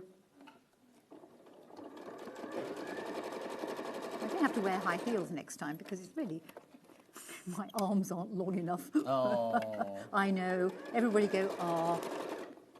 Right. That's gone off a bit. But never mind. You will have a seam allowance, so this is where I will correct it. Yeah. Right, it's at this stage now. Open it out, squish it into a triangle. Right, apropos your seams. The seam on the back, John, I would actually open. Right. Because it A, spreads the load, and B, this end, if I turn it round, you've got a little rounded bit. If I iron that rounded bit down, we get the camera really close, between the top of the rounded bit and the edge of the fabric should be my seam allowance. Right. And that will give me a chance to sew exactly past there, get the top of that, which will be the top of that, on the right side. Yeah. So in the open seam, you can often see information about where you stitch. Now, this is going to be very badly put together, but everyone will forgive me, I know. I had to go to Doncaster and be nice to people for days. Right. Against your nature, is it? Yeah, to be being nice to people. Oh, crikey. It's difficult, you know. Right, so I'm going to do 2 more of these. And this is where the design can go horribly wrong. But it's a different way of doing it. So does it matter? The answer is no, it doesn't. Now, I had another square the right size. What have we done with it? There it is. It's hiding. It's hiding as a Somerset, or comes from, you know, she comes from Somerset. I better not say that on the telly, right? Get told off, get sacked. Right, having got my other 2, I like to have this block going point to the middle. Yeah. Okay? You can have it the other way around if you like. You can have it any which way around you like. So take one of the 2 halves. Right. And you're going to put one of these on one side. Oh, yes. One of those on the other side. Now, does it matter where we're facing again? You want to make sure all your openings are towards the outside edge. Okay? And when you've done it, here is the same thing, but just in the reverse way round. Ooh, careful. Once you've done that, we lift these up, we can open and flatten them, and we get the little trumpety things. Lovely. Could do with a press in the middle, but it's fine for now. But I thought, okay, that's all right, but it's awfully boring round the edge there. So why don't I add some folded squares? Now, when it comes to adding these folded squares on the outside edge there, you could, if your fabric has a right and a wrong side, just fold squares and put one of these onto each of the four corners. Oh, yeah. And if you rotate them going round anti-clockwise, when you come to stitch round the very edge to hold them in place, you're going with the flow. Yeah. If you go round clockwise, the trouble is you then got to jump over this, etc., etc. You've got something missing in here. No, it's Oh, yes. it's lying down, it's having a rest. So these squares can go around the outside edge, but if you've got fabric that's got a no right or wrong side, we can open this up, bring one point to touch the centre, fold it over, because that gives us a double whammy for rolling back. So we can roll that bit back, we can roll this bit back. We can play with these, we can lift them up and pull them back, we can anchor them on the corners. So you can do an awful lot with that one particular block. These things you could use anywhere. You could use them in a line. I think I've got them down the back of my waistcoat. Are they down the back of my waistcoat? You've got the Elizabethan sleeves Yes. down there, and then you've got your trumpets That's here. right. Those there, yeah. You see? John suggested if I stood in between the middle, I'd look like sort of the joining piece. Because the between- red this morning but merged in with the background. The book is very, very, very popular. £11.95. How many people in baskets? 70 people got it in their baskets right now. Message on the bottom. Morning, John, Jenny. Can you make the blocks bigger for, say, the side of bags? Yes, of course you can do. I mean, the trumpet thing comes from squares all the same size. So you just make the squares the same size. Okay? So they can be any size? They can be any size you like.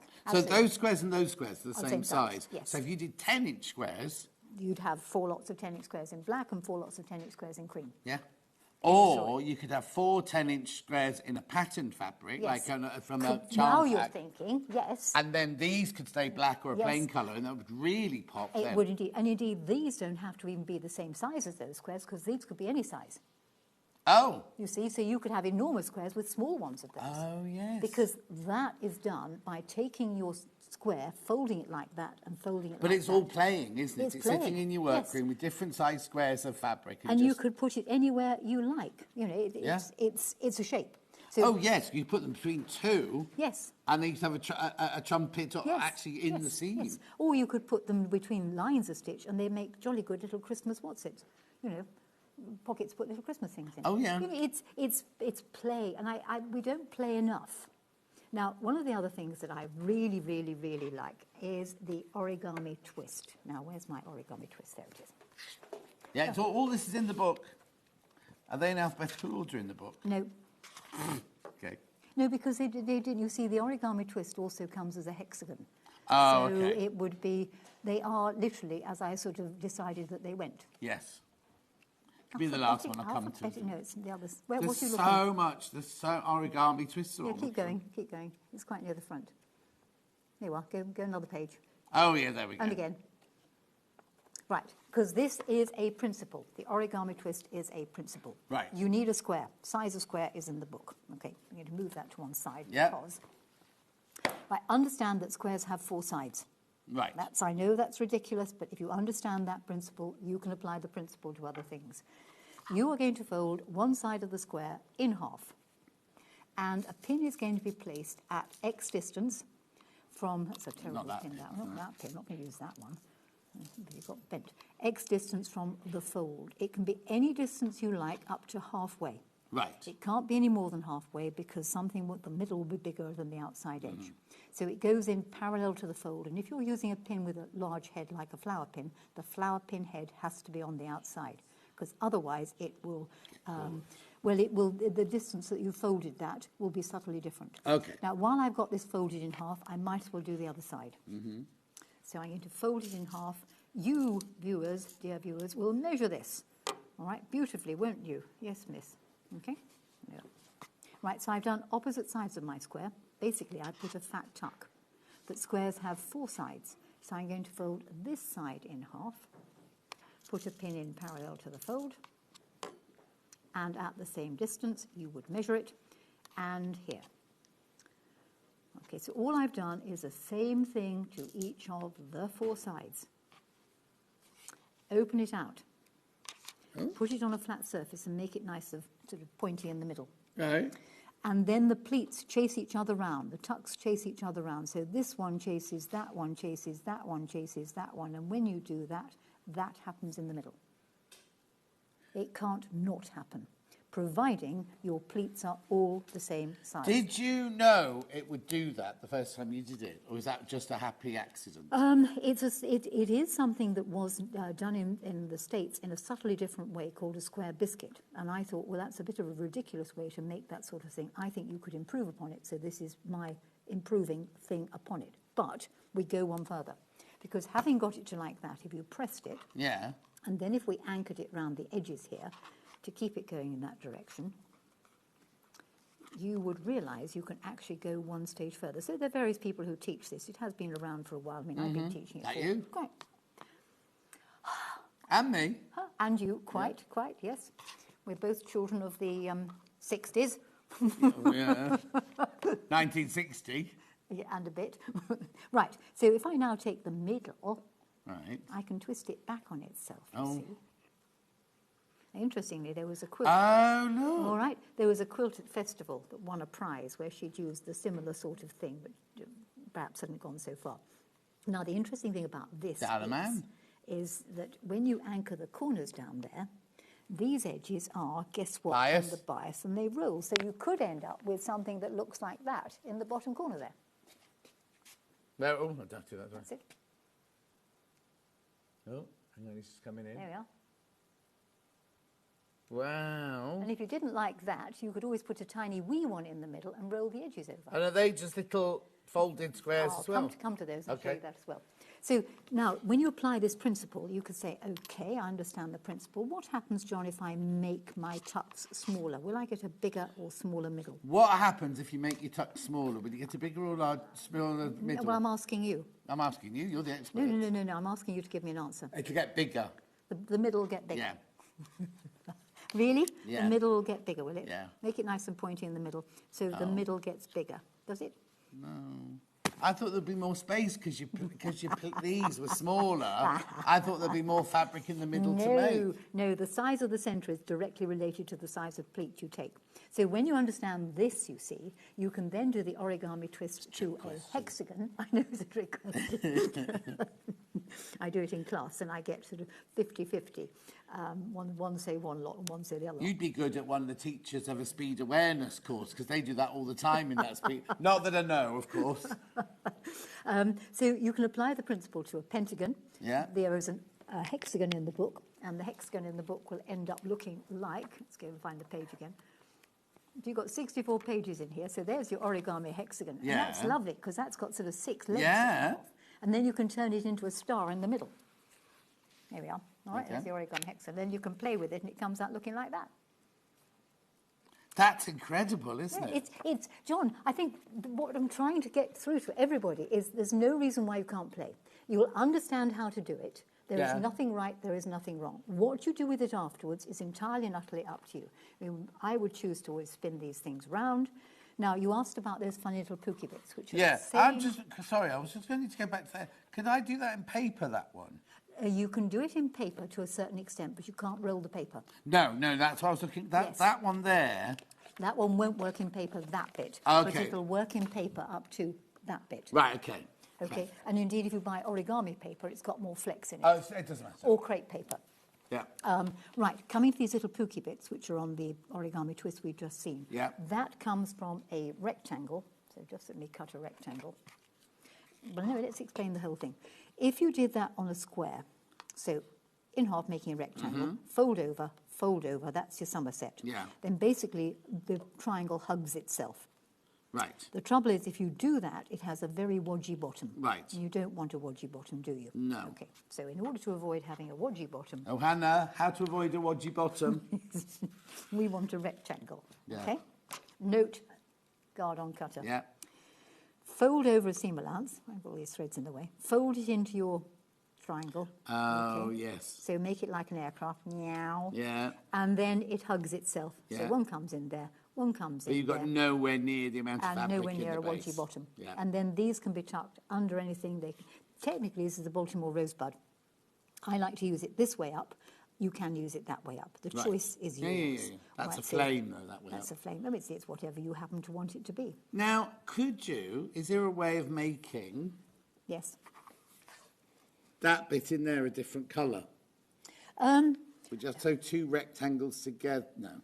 No, you get a seam in the wrong place. Okay. You can do it with Somerset. Where's another square? There's a square. So if we join two different ones together, when you do the Somerset one, you can get a different colour poking through there in the middle. Yes. But the trouble is that these are all on the straight grain, so they're not going to do anything. No. But Now- sometimes you don't want them to do anything. Absolutely. Going back to this one, this little one here, Yeah. the interesting thing about this is because that's folded diagonally, I can then roll that bit back and I can roll that bit back. And you get a little flower shape, you see? Oh, yeah. It's hours of endless play. That's what you're going to have with this particular book. It's incredible, isn't it? Yes. 11.95. There's a queue on the phone lines at the moment. All right, so... Quickest way is to do the web. Right, so if you're going to do... What else can we do? I know they've got many other things cut out. Now, some of the blocks, like these, which is a hexagon turned into a little flower thing. Again, you can use this anywhere. It can be an applique, it can go on a quilt. You can make them really tiny and hang them from your ears. This, when you come to do the blocks behind, will need to be applied to something. And this particular design has to, whether you like it or not, have a button or something in the middle. Because Yeah. there is no way of getting rid of the raw edges. It's lovely. It's gorgeous, that one. Though, I know, isn't but you it? see, you can play with this as well, because you could roll the sides in and anchor them down. And No, I don't like that. it's all right. Well, I don't do something like that. So. No, I just think that. I Yes. just think that's Yes. such a lovely thing. Yep, and I haven't got a. It does need to be done over stiffening. So basically, it's a hexagon, and you need to mark the. And what stiffening do you use on that one? The S80. S80. Yep. This will be a very small one. You need to mark the midpoint of all the sides.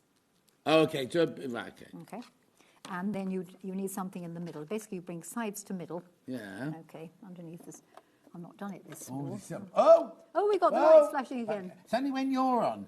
I know. Well, it's just that the lights are so excited because I'm here. No, it could be someone's come to visit you. Oh, it could well be. There we are. Right, and I take my stitch length down to being really small. You are testing me, John. Right, so you sew across the middle. Let's just knock it off the edge there. Right, so you bring opposite sides together in the very centre there, stitch across the middle. Right, you might or might not have noticed that actually I did the... No, you wouldn't have done. And fortuitously, I had it the right way up. The marks I did when I marked the middle point of each of the sides were on the right side of the fabric. Right. Because what happens now is I'm now going to bring each of the sides to touch in the centre, and they make a series of little ears. You see the little ears? The thing is, not only is this brilliant, how are you remembering it all? Well, you haven't looked at the book once to go, oh, what do I do with that bit? How do I... You've just kind of gone, oh, I can make that. Yeah, I can make that. Hold this. I'll just do this. I'll just do that. How are you remembering it all? Well, I don't remember much else of anything else, Okay, you see. fine. So my brain is basically, I'd be useless at any general knowledge thing because my brain is full of fluff. Okay. So you do the same thing with all of these bits. This is really tiny. I've never done it this small before. And when you've brought all 6 points together in the very centre, you've got these little flaps. Oh, let's put another pin in. Testing me, you are. Mm-hmm. I just asked. That's all right. You can always ask. I Now, will. listen, I'm a teacher. You can all say no. Yes, I like being helpful. Oh, This okay. is the trouble. It's awful, you see, being a teacher, as other teachers will know. When someone gets into a problem, then you're there to help. I'm a trained teacher, you know. Yes, you see, and if you're stuck in a supermarket and someone's got a problem, you have to help them because you're a helpful sort of person. Last time I tried to help somebody in the supermarket, and they got punched, so... Oh, dear. I said to her bra that she was wearing the wrong size bra. Oh, dear. Right, it's at this stage now where I give the whole thing a jolly good press, flatten it all down, really flatten it, give it the iron. And then you take one of these little things. Yeah. Okay, and we flatten it into a kite shape. Like But that. even if just leaving it, that other shape is a nice shape. But Yes, go you on. see. And then the tip of the kite gets pulled back and it yawns. Oh, look, it's yawning, and it makes a little diamond, you see? Yeah. And then you take the little diamond and you flop it forward. Oh, my goodness. This is why you didn't want to make such a small one. And there it is. That is exactly the same as that. It's a little wee one. So where's the book? Oh. Let's show you where it is. Oh, sorry, loads of messages just come through. See, Hi, Jenny and John, says hexagonal Mandy. Hello, Jenny Raymond, I love you. Fabulous fabrics, fiddlick, magical manipulation. Another Christine says, Jenny just got the book, thinking of making a quilt, like a sensory quilt. My dad is registered blind, and he'll be able to feel all the work that's gone into it. Hilary says, love Jenny. She was the first person to get me into quilting many years ago. Met her several times at the shows. What a lovely lady. I think that's the other Jenny you're thinking of. Yeah, I think so. That's my alter ego. Yes. That's on a good day. Yes, so it's, you know, you can do it, and you could. Go on. Fascinating, the most incredible teaching session, and I could literally listen and watch from Jenny all day. Oh, I can do it here. I had no idea you could do so much with fabrics to scale. It is. I mean, I've worked in fabric for a long, long time, and this is I'm absolutely. Yeah. I've got the book now, so it doesn't matter. But Well, you're all right, you see. Okay, one last very quick thing that you yeah, can do with now a square. the most important thing is now we get. I mean, we had hundreds of these books, right? It's now important you check out. Yes, it's fun listening in. We'll keep watching and everything. It's the launch of the book, right? Loads of people got it in baskets. You do need to start checking out now, otherwise people will start missing out. Right. Hi, John Jenny. A second instalment could be 22 Textured Twiddle Take 2. Yes, that would Says be Chris. wonderful. Yes, that would work really well. Yes. The trouble is I'd have to remember all that, you see, because I did do a book for Batsford, and they called it Creative Tucks and Textures for Quilts and Embroidery. The trouble is, by the time you got to the end of the title, you'd gone to sleep. Yeah, exactly. Added 22 Twiddles to my collection of your well-thumbed books, Jenny, which are a wealth of knowledge from a very knowledgeable lady. Oh, Well, she's been around. You see, she's like an old filing cabinet, isn't she? One mustn't commit violence on Shopping Channel or Sewing Street television, but you can imagine what I'd like to do to him. Been around like an old filing cabinet. I find filing cabinets very attractive. Jenny is the master twiddler fiddler. Brilliant, says Jean. Thank you. Thank you all. I like a good old filing cabinet, me. Yeah, she doesn't know what to say now. Come on. Right, okay. So the little flowers that are on there are Yes. made by taking a square, folding it in a certain way because you don't want any raw edges. You then bring opposite sides to touch in the centre, open it out, bring the other side. It's actually related to the hexagonal happening. There we go. I need to just warn you, right? There are so many people in baskets. I know you're loving listening, but I don't want you to be listening and then go to check out and they've all gone, right? Because literally, I've only got 20 books left. Once you've all checked out, I've only got 20. We started with. She was worried that they weren't going to shift, right? We sold 100 before we even after we just flashed it like that. I do need. I'm not adding any undue pressure. I'm not doing any of that. But what I don't want you to do is go, oh, show us that, Jenny, show us that, and then come to check out and there's not any books left. Because it's not anywhere else you can get it at this moment. No, you can't get it anywhere else. You can only get it on Sewing Street. You can't get it on my website. You can't get it anywhere else. It is exclusive to Sewing Street for the moment. So there you go. So that's that, right? How many baskets now, Hannah? Sorry. Okay, there are 14 left once you've all checked out. That's it. That's it. So it's really important you check out. Anyway, sorry, carry on with the... Right, so we did sides to middle. I've done sides to middle again. Got my little ears. Take your little ears, flop them back, and you get a flower. Oh, yes. You see? Or what's that show with them all with the red hoods on? You know the one I mean, where they all walk around? I've never watched it. Well, what? I don't know. No, the ladies in the red hoods. No, not call them midwife. You see, so there's your flower. You don't want to overfluff your flower, so No. you don't want to overfluff it. And you can put that anywhere. And you can then do it in felt. You can do it in what you like. You need a square. Yes. So most of the things in the book are, you need a square. If you want a template, your templates are in the middle. I just need to tell you there's more people in baskets now than we got stock of. Sorry, carry on. There's more people in baskets There's than more you've people who've stock got of. it. Right, okay. Right, there's 72 not checked out, Yes, right? yes. But there's over 100 people in baskets. So there's not enough to go round. Right, so climb out of your baskets, Yeah, girls. no, and boys. don't climb out of it. Check out your your basket. Right, check out your basket. You don't want to be stuck in a basket. Right? You don't want to lose out on this. What were you just showing us then? Sorry. I've forgotten now. Yeah, fair play. I can show you where the templates are. Oh, yes. So I put the templates in the middle. Now, I have to confess, this is an idea I nicked from a friend of mine. Right.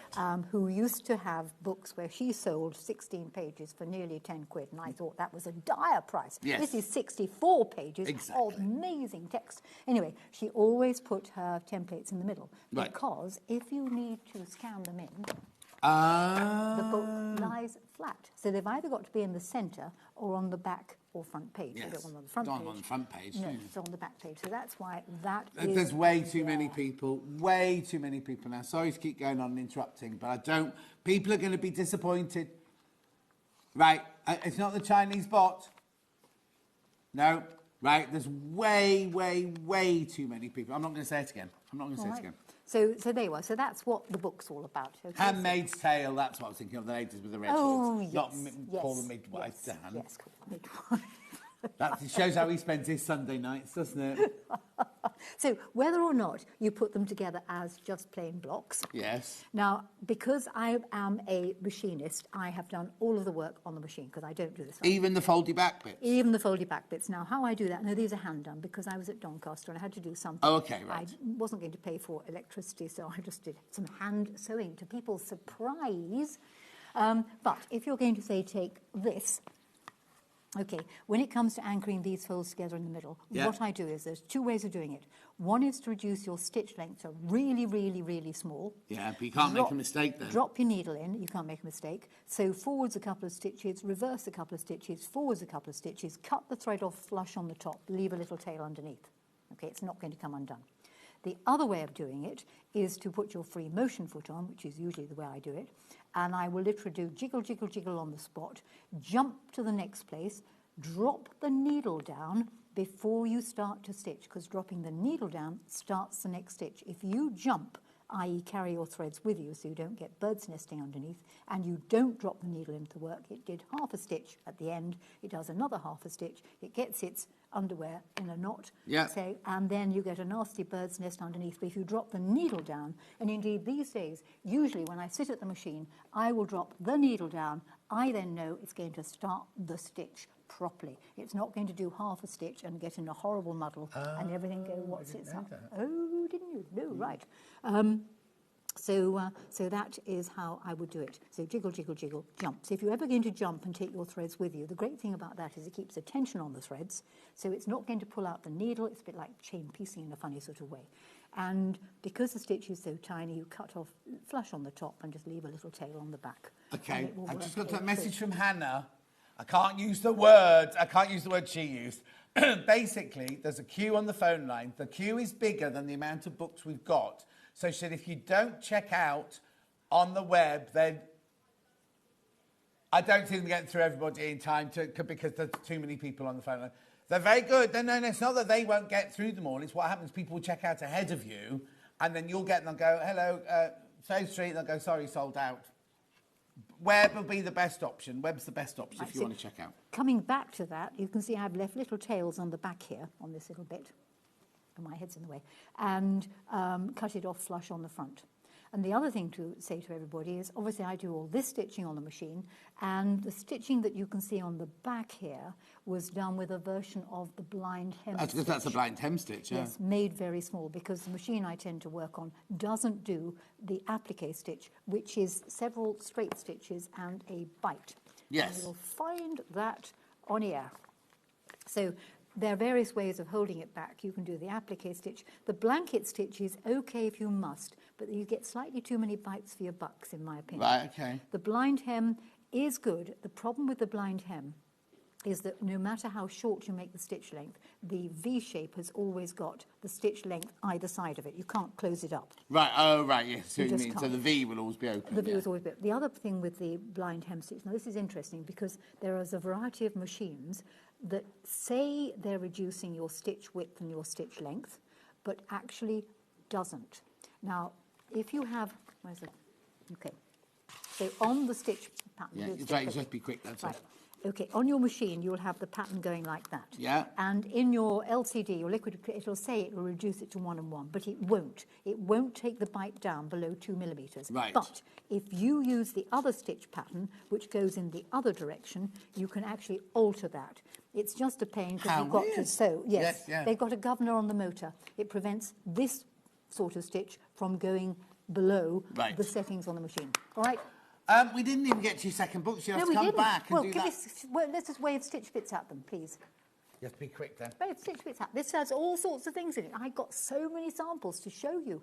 But you I'll can come back and do another I'll show come on back that and do another one. Come back and do that. It's $9.95. I don't know. Right, there's only 43 of those left as well. 43 of those left. We'll do right, that very next quickly, time. last time, 22 textured twiddles, brand new today, exclusive to us. Can't get it anywhere else. Way too many people. Okay, right, I now need to tell you, apart from the phone line, right, which has got lots of people on it, there's 100 people got it in their baskets, and there's 12 left. Thank you all very much indeed. I do appreciate this. This is well worth writing it, and even worth coming on the show and putting up with John. What's she going on about now? Oh my goodness, this is fascinating. I'm learning so much. Just get the book. Yippee, says Caroline. There are so many messages. Sorry we didn't read them all out. Hannah's been hectic the whole hour. It's really... They're going to go 8 left, Yes. right. When are you in next? Sometime in November, around about the end of November, I think. End of November. Make sure you... And I'm on Christmas Eve as well. Oh, are you? We haven't got our Christmas ones yet. I know. All I know is I'm in on Christmas Day. That's all I know. Yes, but end of November. You what? Oh, they'll be in. I don't know. Well, last year I only did Christmas Eve. Oh, no. No. I can't remember. I've got to go. Yes, you have. Lovely to see lovely you. to see you as well. Right, Take care. tidy And up lovely this to see you desk. all as well. Take care. Don't go anywhere. Sam Sabido up straight after this 4-minute break.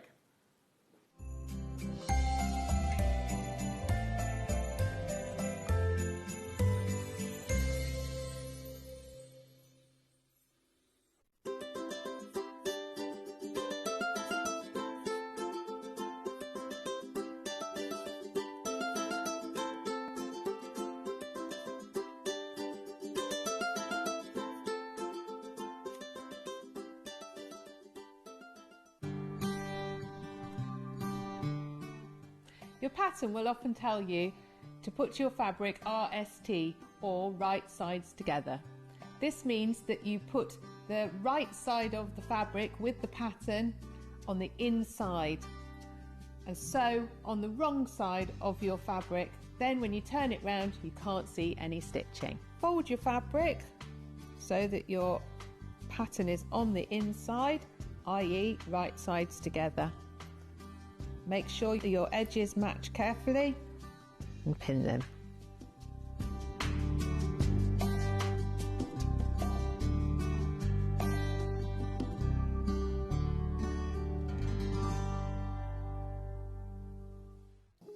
Here at Sewing Street, we only charge 1 P&P throughout the day. You can add as many items to your basket and check out and still only be charged once. Once you've checked out the first time and want to order again, you simply add the item to the basket and click on the Combine Order button. Remember, standard P&P is £4.95. Charges may differ for outside the UK. Or upgrade to our premium option for £6.95 on certain items. Shopping made easy at Sewing Street. We're proud to have some of the most skilled and experienced experts in the industry.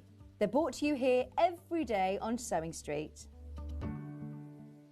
Hello everyone, Andy here, and I'm very excited to announce that tickets are now available for our next Craftopia weekend retreat, taking place at the Abbey Hotel in Redditch from Friday the 24th of October to Sunday the 26th of October.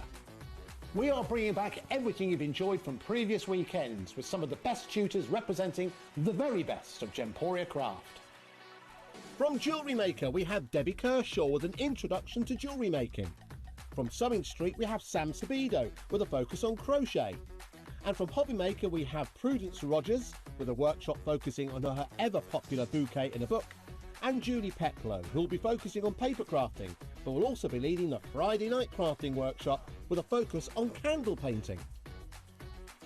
As always, your ticket includes all the workshops, all the food, all the goodies, and all the fun. You can find out all the details and all the options at sewingstreet.com. We'll see you there.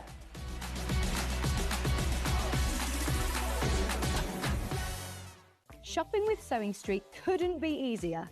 You can shop via our website at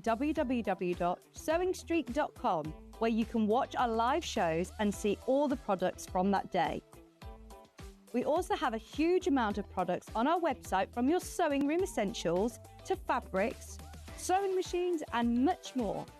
You can download and shop on the go with our Sewing Street app. Simply head over to your app store and search Sewing Street.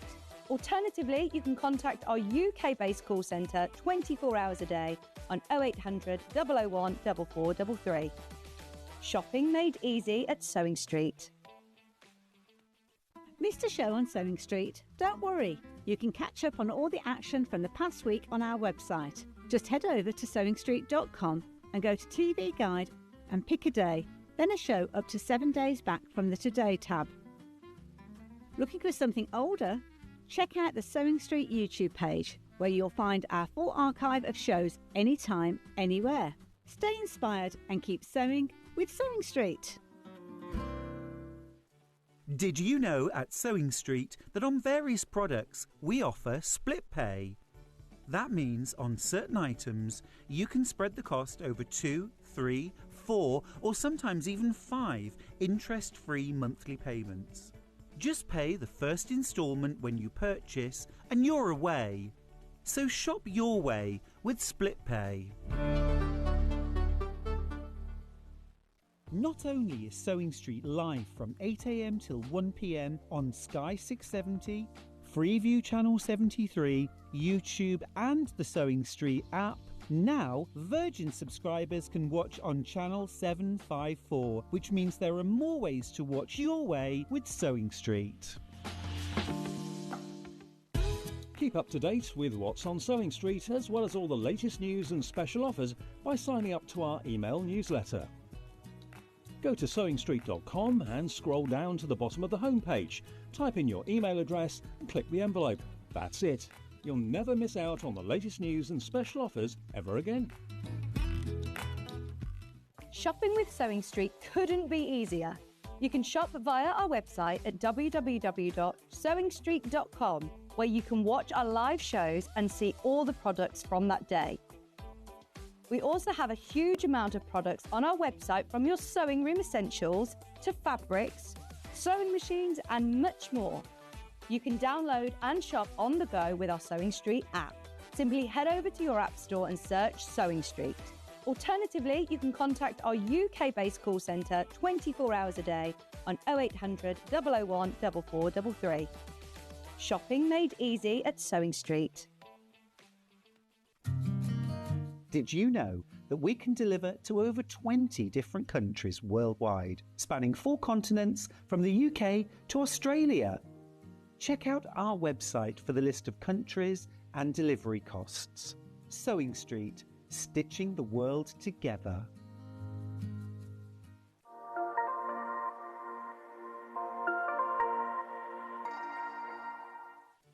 Did you know at Sewing Street that on various products we offer split pay?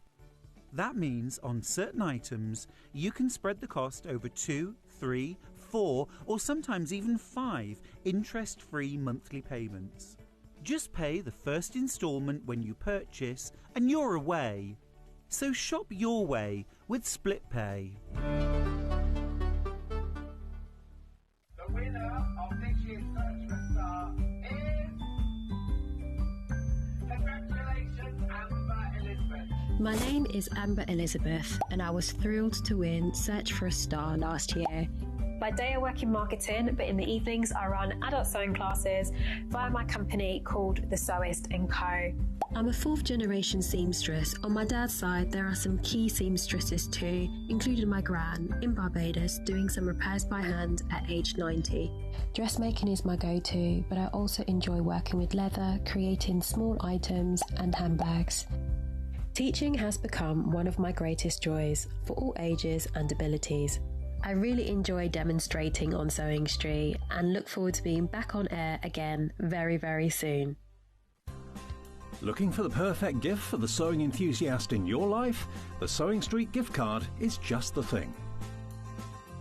Choose between a physical card delivered to their door or a convenient e-gift sent straight to their inbox.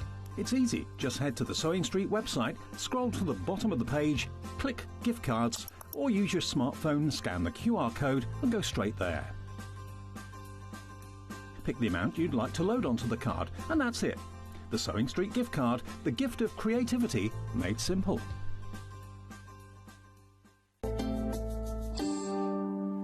Now, you see, I said at the beginning of the show, I don't know why I'm in on Mondays. I don't normally do Mondays. And me not doing Mondays means I never get to see Sam Sabido. So that's got my added bonus today. How are you? Really well, thanks. How's the clan? Yes, very well, yeah. I've only gone off to university or anything Yes, yet? one this year, 2 weeks ago. Yeah, it's been very strange. That's it. Yeah, Yeah, but we're you've all still got very about 20 unsettled. others. I've got, yeah, still got the 3 others, yeah. Oh, and how's everything going? How's the classes going? Really well, thank you. So, And yeah, if people want to go to one of your classes, how do they find out where they are? they can find me on social media as Sam Sabido Crochet. Yeah, because you changed. I have. I used to be Adventures in Crafting. Yeah, because and my yesterday website on still Sunday, is. you know, I always do Oh, with yes, me this yeah, week. yeah. And I was like, oh, she's obviously blocked me. I can't find her. no, So never. you changed the name of your company now. Yes, so I've gone more, since the book, I've gone over to Sam Sabido because I think that might be what people are looking for. Yeah, exactly. Seems a bit less obscure than... So it's Sam Sabido. Sam Sabido Crochets on all social media. I have still got the Adventures in Crafting website, but I've also got a Sam Sabido Crochets one that will point you there. So, yeah. Brilliant. Right, let's go on. So you're in 2 weeks ago. This sold out completely. Within in 10 every minutes. colourway and Yeah, everything, right? yeah, it was This is the amazing. Harvest Moon Poncho. This is a brand new colourway. What date was it you were on? Because we're not going to demo it today, are we? 22nd of September. Oh, you beat Hannah then. Oh, I hope I'm right, though. She might have a different date. Oh, she hasn't got any data for it. All right, 22nd of Anyway, September. yeah, $39.99. So what do I get in here? I get 8 balls. Oh, what lovely colours. Lovely, that one, isn't it? Gorgeous colours. Right, at $39.99, we'll get you 8 balls of the yarn. Oh, it says there, look, King Cole, price-wise double knit. Do I get a crochet hook? No, you don't. You will need a 4mm one. 4mm Yeah. crochet. Oh, yes, it says there. Right, beautiful. And all your instructions and your pattern all in there, which I can show you. Oh, it's a different colourway on the Yeah, front. so the one on the front is the one I'm wearing today, and I couldn't restock that one because King Cole had sold Oh, out. I see. Is that why we changed the Hence colour? going for new colours. So I've got a sample made up here. It's beautiful. I'm desperate to finish it. Oh, There's it's not enough time in the gorgeous, world. But yeah, so it's just beautiful, beautiful pinks, a wine red, a bramble purple. It's just lovely. So that's the colour. That's the colours. That's you're getting they're that the colours kit. you've Yeah. got there. They're the colours you're doing fine. And it's what you're wearing, It's is what it? I'm wearing. So it's a Harvest Moon poncho. So it's a blanket style poncho. Yeah, I've why- just realised I've got it on inside I was going to say, out. why are you going like I'm that? Stroking yourself. It's got pockets, but I've got it on inside Got out. pockets on the inside, security. Yeah, I will change that when I can. It's 2 rectangles. It's such a straightforward make. So here I've got the beginnings of the wheat field one that's also restocked. Got that colourway coming up in a second. So you make 2 rectangles like this that go over your shoulder and down your back, and then you make 7 little granny squares. Oh, yes, I hadn't seen those. Yeah, and then you can add, so the reason I'm wearing this colourway, even though we haven't got it, is because I wanted to show you that you can add sleeves. That's in the Right. pattern. Because it's blanket style, I've only joined it together a little bit up under the arms, but you can join it all the way down if you want. But I really like the kind of flow of it being a blanket style poncho. Oh, look, she's off. She's off. Is there enough in the kit, in the bundle, to do the sleeves? Yes, plenty. So I can choose whether to do the short sleeves You or the choose long whether you want sleeves. short sleeves, long sleeves, whether you want pockets. And is it one size fits all? No, it's 3 different sizes with an XS, so extra small, small, a medium large, and then an extra large 2XL, which is what I'm wearing. And it's very generously sized. It's designed to be oversized. So if you make it smaller, so I'll tell them in a minute what they're going on about. If you make it smaller, you can make it longer if you want to. Exactly, Yeah. or shorter. So that we had a customer last time I was on who inquired about making it shorter, and I did the maths and sent her the information about that. So if you want to, you don't, can. don't all thousands of you be messaging it now. How many baskets today? Right, there's only 5 left. Once you've checked out, there's 5 of those left. That's the brand new colourway. What colourway have we called it? I called it Bramble. Bramble. Yeah. Yeah, the picture on the web is that one, I'm presuming, which is the colour. Oh, yeah, they go. They're going to go. They're all going to go. Let's go on to wheat. What was this one called? Wheat field. Oh, did you want to put it on? No, I'm changing. Oh, no, I haven't I've got my wheat field pockets. on. I need my pockets. Yeah. This is not. This is your wheat field one This here. is the Oh, one I they're was lovely just holding up the colours. rectangles from. That one's single figures already. Let's show you the stripes. So this is beautiful, beautiful natural shades that are so wearable, just with anything. So last time I was on, I wore mine over a dress. This time I've got some cords and a top on. Yeah. I wear it all the time. In fact, Stuart put this one on last time I was on, and then I mentioned that I'd worn it for my dog walks and put my poo bags in the pocket. Oh, nice. No, I hasten to add they were unused poo bags. Yes, exactly. But I wear it all the time. It's so wearable. It's lovely. It's lovely warm. Yeah, that's the wheat field. Single figures on your wheat field there. So you get 8 balls of yarn, you get your instructions, and you need a 4mm hook to go with that one. Right, there's 4 left once you've all checked out. 4 left of those once you've checked out. This isn't even what today's show's about. This is just a revisiting from the last time. Beautiful. Then, my colourway. Oh, I love these colours. Isn't it? Oh, 6 of these left now. Oh, no, hang on, sorry, I'm reading the wrong thing. Sorry, Hannah. What did you say? What colour is it? Night Skies. Only 6 of these left. Yeah, Night Skies. What? So you've got Topaz. Tempest. Amethyst. If I remember. Oh, aubergine. Aubergine. In there and a crocus. Crocus. Just lovely. How good. And that's this one. Let me show you. So the fronts are just rectangles with pockets. Yeah. Right? And then the back has got your granny squares down the back. Oh, this one's got pom. They all got pom. Yeah, they've all got the edging. Again, that is optional, but they've all this lovely pom-pom edging. Yeah. Who made this? Who made all this? Terry Ann made that one. Terry Ann. Terry Ann. She didn't do her pom-poms aren't as long as you. As long as you're... She must have slightly tighter tension than me, because, That's what it is, then. But, and she's not put the sleeves on, so you've got that difference there. Yeah, so I could make it like yours. You could add the sleeves, so the pattern in every kit is exactly the same. You can put those options. I put it on, right, and I thought, I'm on Joseph and his mate Technicolor Dreamcoat, one of the brothers, aren't I? Joseph, And then Hannah said exactly the same thing, so that's why I was giggling. How many baskets? 3 left. There's 3 of those left once you checked out. Right, now I have got the pattern on its own, both digital and physical. Right, hundreds of these went last time Sam was in. Here's your physical pattern, $9.99. So again, you've got all the information you need in there. The size chart, stitches, assembling, making the granny squares. All there, everything there. £9.99. Even, where's the little pom-pom thing then? Is that on there as well? Yeah, you've got that. You've got the edging. And I did this clever thing with... Oh, there you go. Add edging optional. Yeah. The pockets. The tension square becomes a pocket. Oh, clever. So, there's no wastage. Yeah, exactly. £9.99. £9.99. We also have that in digital.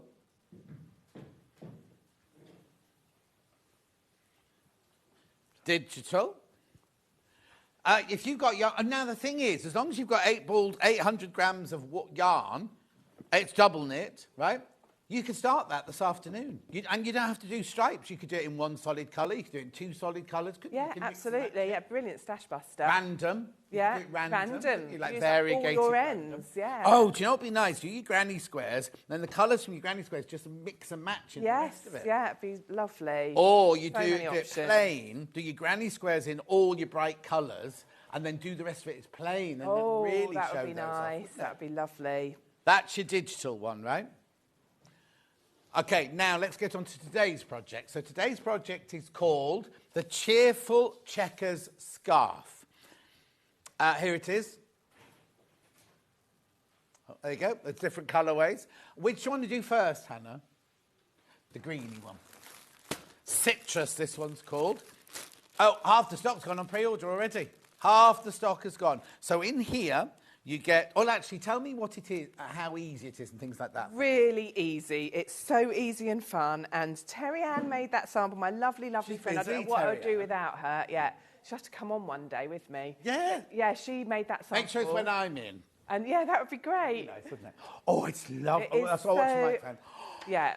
It's such a fun thing to make. If you've not done colour work before with crochet, it's a really simple colour work project. So you're carrying your colours. I'll demonstrate that shortly. Now, I've just had a message from Terry Ann. She said, by all means, John, you can keep that one. Did she say that? Oh, I wouldn't be at all surprised. Oh, no, I just think I suit this one.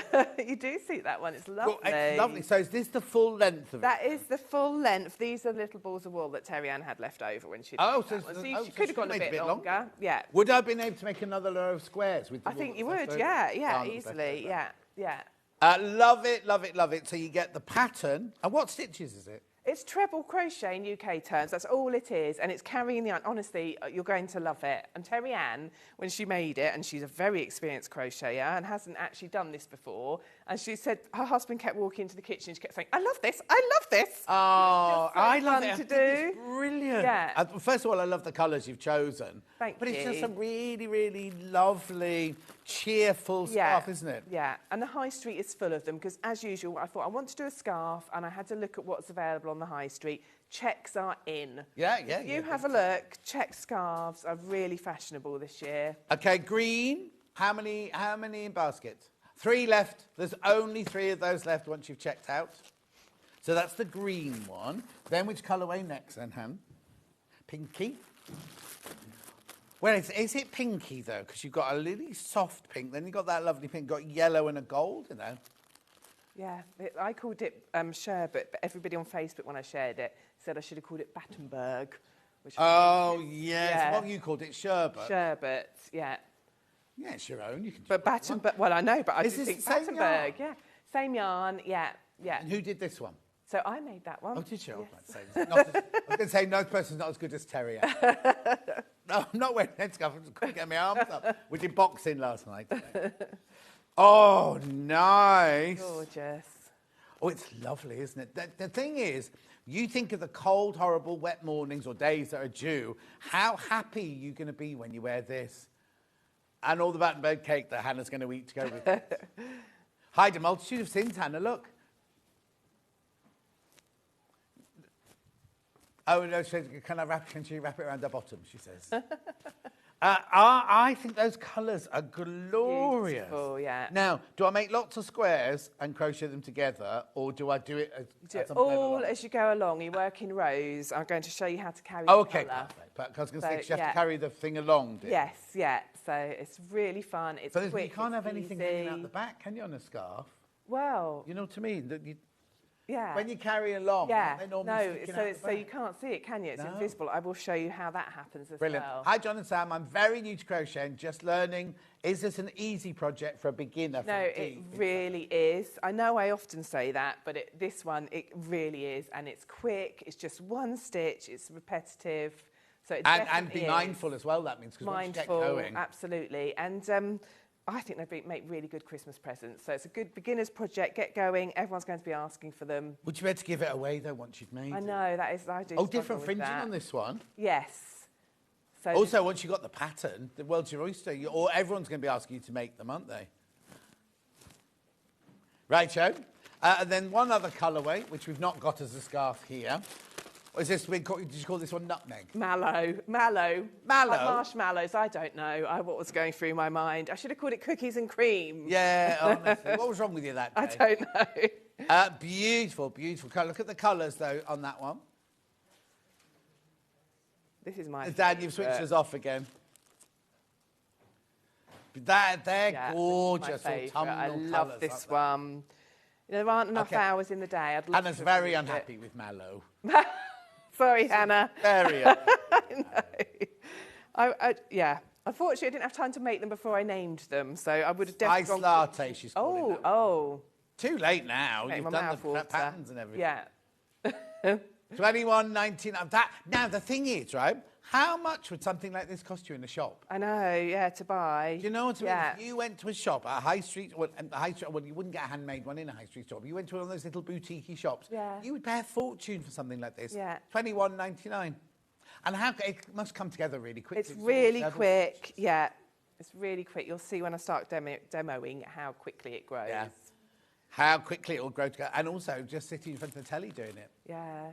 Right, I'm a bit worried about mallow, because how many are in baskets? Apart from that, it should be called small spice latte. There are only 7 left once you've checked out. 7 of those left. We're only 21 minutes into the show. We haven't crocheted anything yet. Pattern on its own now. Pattern on its own. Now, you just need 4. Well, if you do it like... Oh, you know what you could do? If you've got loads and loads of leftovers, you could just do it every colour. I was thinking that on the way here. I was thinking about all the colours you could... Because I've chosen 4, and I love the way they work. 4 sort of complementary colours for each kit, and I love that. It's quite restrained for me. I would normally go every colour under the sun. But you could. So, you mustn't use that much for each square. No, well, no, you could. So you're going to be surprised when I demonstrate it because you work back and forth in rows. And yeah, you don't need much at all for each square. So again, a stash buster would be fabulous to see. Wouldn't it just? And what would it be? You'll have to message Hannah. So what you need to do is you email Hannah with the colours you're going to use, and she'll name it for you. Oh, that's a good idea. I have to consult Hannah next time. There you go. But she says if you can message in when Ben's here, that would be much more helpful. Keep going through for that. That's your pattern on its own, £9.99. Loads of you there. You need double knit, did we say it was? Yes, double knit. Double knit and a hook of... 4mm 4 hook. millimetre. Yeah. Right, 20 of you need to check out. Message on my bottom. Sam, you are pretty much single-handedly responsible for my crochet addiction. I love it. Thank you from Teresa Ines. Oh, thank you, Teresa. Oh. How lovely is this? I still feel like the green one best. Right, check out on the pattern. Still no message from Terry Ann then. Oh, there's only one of the green one left. That's what's it, isn't it? Oh no, I don't want to crochet it. No. Oh, I tell you what, I'll buy the last one and I'll send the yarn to Terry Ann. Pattern on the own. Pattern on its own is going absolutely wild. Good, good. Go to digital so we can get on with the demo.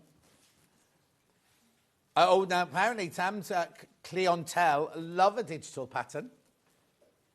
You might have the yarn at home. You could have. How long does this take to make? A few evenings. Honestly, it's so quick. So by the end of the week. By the end of the week, yeah, definitely.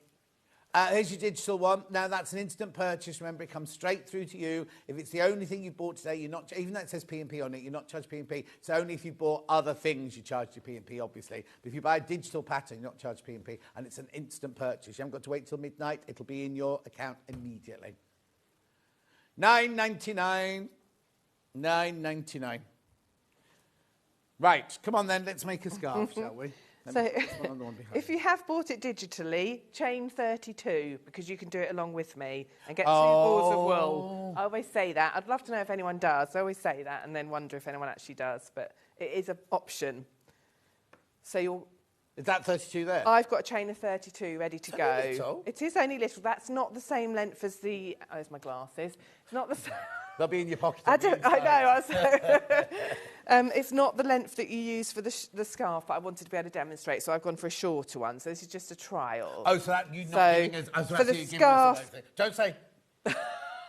is longer. Yes. I think, and it's a nice width for a scarf. It comes up at about 30 centimetres I tell you what I also love is the weight of this. Because yes. I can't bear heavy, thick scarves. Yes. I want the warmth. I don't want the... Mallow... Sold out. Oh, thank you, everyone. What about my green? One left of the green. And the sherbet? No, it's not called sherbet, is it? It is called sherbet. Oh, it is called sherbet. It was Battenberg was the other option. There's a few more of those. Right, I'll take green off and I'll put Battenberg. Oh, that is my favourite anyway, the Battenberg. Like you said, you can't help but smile when you see that one. Right, so you've crocheted 32 I've got a chain of 32. So if you want to practice at home, even if you bought the kit, you can grab some yarn, have a practice. And as I said, we're just working in treble crochets. So you're going to find the 4th chain from the hook. So you don't count the loop on your hook. Your first loop that you count, your first chain, is this one that the yarn's coming out of. Okay. 1, 2, 3, and we're going to find the 4th one along. So for the person who's brand new to crochet, who just messaged in, you make your chain. If you haven't made a chain before, you can find that on my YouTube channel, Sam Sabido Crochets. And you find the 4th one along, 1, 2, 3, 4. You're going to put the yarn over your hook first because it is a treble crochet, and then just slide your hook. Go on. Do we not do a fake one first? Well, then that 3 that we skip becomes the fake Oh, one. So okay, it's because very- normally if you do. trebles, Yeah. you do a faux, you do And 3 chains in the air, don't you? Absolutely. See, I do so listen. you do. So that 3 that we skip becomes that fake one. That's why we go in the 4th. Yeah. So yarn over first, under that chain, that's just that top loop of that chain, nice and easy. Hook onto your yarn and put it back under the one you went through, so under that chain, which gives you 3 loops on your hook. Yeah. Grab the yarn, come through the first 2 of them, leaving you with 2. Yeah. Grab the yarn again, come through those 2. And that's your treble crochet made. And then I can show you, look, you've got that your faux one. Yeah. Your pretend one is this skip 3 here. So effectively we've made 2. Oh, so you've turned the end of the chain up into your first. Exactly. Yeah, so that becomes number, really the one we've just made is actually our second, because this one that we skipped, this 3 chain that we skipped counts as a stitch. Yeah. Now I'm going to work along and I'm going to do the same thing in every chain, no more skipping. Oh, every single one. So I'm going to do it in each of the next 8, so that in total I've got 10. So 1, 2. Yeah. So faux, what? Oh, yeah. Yes, it comes to yes. 8, yeah, 10. Yeah. So how 10 many in, 10 in total. Yeah. So these are 1, 2, and plus another 8. I was going to confuse yarn it by going faux 2. So yarn over, under the next chain along, pull the yarn back through, 3 loops on your hook, grab the yarn and come through 2, leaving 2 loops, grab the yarn and come through 2. And then you find the next chain. So you can see, this is a question I often get asked for beginners. Where do I go next? Yeah, So where do you go next? Where I've pulled it here, you've got this post. So the anatomy of your stitch, you've got a post, which is this bit here. Yeah. And then at the top of it, you've got a little V, which is the top of the stitch. Yeah. If I just pull that, it pulls at this loop here. So that's where I've already worked. So the next place to go is that chain so a lot of people there. would count that one. Yes, wouldn't they, a lot of first? people would be unsure, I found when I'm teaching beginners, whether to go back in there or not. Yeah.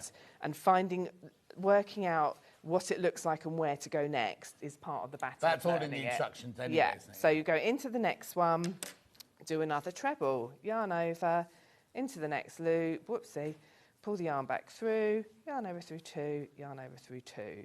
So that's 4. I'm going to go a bit quicker now. Yeah, if you don't mind. 5. Next one, 6. So I've counted those first 2 as part of it. 1, 2, 3, 4, 5, 6, 7, 8, 9.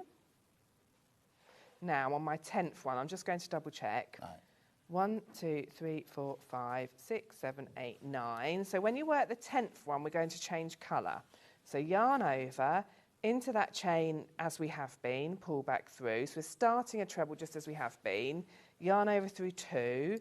And to change colour, it's a really good way to change colour any time in your crochet project. When you've just got 2 loops left on your hook, pull a loop of the new colour through those 2 loops to finish off. So you're finishing off the stitch. So the V at the top of the stitch is in, this colour is actually called Cookie. Yeah. So the V at the top is in that lighter beige, and the loop on your hook ready to work is in the gold. Right. So I've got the new colour ready to go, and often with crochet you'd then fasten off the old colour. Yeah. But this time we're not going to, we're going to carry it along. So you're going to work in gold, so yarn over, and as you go into the chain, also go underneath. This is the working end of the yarn, so this is attached to that cookie colour. So yarn over, into the chain, and see how I'm going underneath that yarn end as well. So it's really easy, we're just going to wrap that up in the stitch. Oh, so we don't cut anything off? No cutting, we're just going to wrap that up in the stitch and So carry this it along. stays attached the whole time? So every row you've got 2 colours attached. Right. So pull... Which is why there's no end to it. Exactly. And then this one, I'm presuming, is inside the gold stitch. Yes, that's right. So you're carrying it along. So as I said, it's a really simple introduction to colour work. So when you see things in crochet that are made all in different colours, and even things where little pictures have been formed in the crochet, that's how it's done. Wow. So pull the yarn back through the chain, and you can see I've come underneath the other colour too, the first colour. Now I've got my 3 gold loops, yarn over through 2, yarn over through 2. So just to really show you how that end of that cookie, this bit here, is encased in the stitch. Right. So I'm going to do 9 more, so I've got 10 in total. Yarn over, don't need a tail involved, right. So we're going into the next chain, but also underneath the cookie colour. Pull the yarn back through. So you keep the cookie running alongside the chains. Exactly. It's not running alongside the gold. No, the cookie is running alongside the chain. Yeah, exactly. I thought, because that's what I thought. Yes, yeah. And then you're just working with the gold. So you only ever still pull one. Yes. I don't recall it, strand of the yarn through, but you're covering over the two. Exactly, exactly. And then the next one into the chain. So there's my chain, but I also need to make sure I go underneath the cookie yarn so that it gets encased in the stitch. So that's 3, 4, and all of this is included in the pattern. Oh, and I see you've also been very clever because you've only got 2 colours on a row. Exactly, yeah. If I was going to be doing random, I'd end up with 4, 5, yes, I think of these. If you decide to stash bust and you want to use lots of colours, still keep to just 2 colours per row because it's going to get a bit messy if you've got several strands. We can work. But I don't need that much yarn for 2 squares. No, not at all. I mean, let's think. It's 100 grams of each colour. Physical pattern, please check out. Loads of you there. Remember, Sam sold so many hundreds of the Poncho one. Let's beat them. That would be good. That would be brilliant. Digital as well. Which digital? Sam's clientele love a digital. So I've got to my 10th one in gold. Right. So 10 in cookie. This is just the tail, so that can stay there. Yeah. 10 in cookie. 1, 2, 3, 4, 5, 6, 7, 8, 9 so far in gold. Going to make the 10th one. Yeah. Yarn over into the chain, working under the cookie. Pull the yarn back through, gives you 3 loops. Oh, I know what's going to happen now. Go on. Yarn over through 2. But make a loop of the cookie. Exactly, and there it is waiting for me, look. And if I'll do that first. So finish the stitch when you've just got 2 loops left, pull the cookie through. And here, just be careful, you don't want a big baggy bit, so just hold it quite tight so there's not much of the cookie showing. And if I just show you now on the back, so you can see I've finished that stitch, I've got 10 gold stitches, but loop of the cookie ready to go. If I just turn that over, you can't see the yarn that I've carried through. It's just. What am I going to do with that tail? I'm going to weave it in, and I have don't cut it off then. If I've got time, I'll show you how to sew that in. Okay. So you do end up with some tails on the work. I sat and sewed them in on here. But you only have 2 for. It's hard, yeah. One exactly. for each row. There's 2 tails for the colourway, and I'll show you now where you do end up with another one. But I sat and did this whilst I had my breakfast this morning. I sewed the ends in on here. Okay. It's hardly any. Yeah. Oops, sent those balls flying. So I've now got my cookie. I've got 10 more to go that I'm going to do in the cookie. So when you do the last one, you don't need to carry this because you won't need it again. On theirs, they'll be carrying on for 5 squares. You're only doing 3 in the demo. Exactly, just to give me time to do it. So on yours, you'll carry on again, and I've got this one here. So I've done, if I compare it, 10 in the cookie, 10 in the gold. You'll do another 10 in cookie, 10 in gold, another, and then now once I've made it, once I bought the pattern and everything, can I then do 20 and 20? Can I? Absolutely. You'd need to change the starting chain, that's all. Hang on. 10, 20, 30, 40, 50. There's 50 stitches I was just altogether. giving it away, sorry. No, it's you chain 52 at the beginning, and then you get your 50 stitches. Yeah. So you could do anything that divides into 50. You could do... into 10. Oh, yeah. Could you also do like a big square, little square, big square? Oh, my word, you could do. Or rectangle, the odd rectangle. You could, Sorry, I'm the mind boggles. I mean, in the pattern, you've got... just stick to the all the instructions, and you've got the sort of colour guide as well as you go, but you could play about with a similar sort of colour guide. And then on the final page, you've also got your... this is not what you received because this is me. I've done it at home to have one to show you. I did it upside down when I stapled it together, but that's just me being silly at home. There you go. That's what you got that's your back better. page there. You get your back page photographic tutorial of what I'm showing you here. Brilliant. So everything you need. So for the final 10, because I'm going to work these final 10 stitches in cookie, and then for the next row, the same colour, I don't need to carry this. Does that make sense? Oh, yes, of course. Yeah. Oh, so that's where your I'm other leaving, one... that's where the other tail comes from. I'm going to leave this here, and I'm going to do 10 You don't chop it off then? No, because I will pick it back up in a minute. Right, okay. So I'm going to do just work 10 without carrying it, just for these last 10 in the cookie. This is where I start hoping I've counted correctly at the beginning. All the way along to the end. Keep going through for your physical pattern. Loads of you there. Loads of you there. Check out, check out, check out. The kit I'm wearing, the sherbet. Only kit that's now available.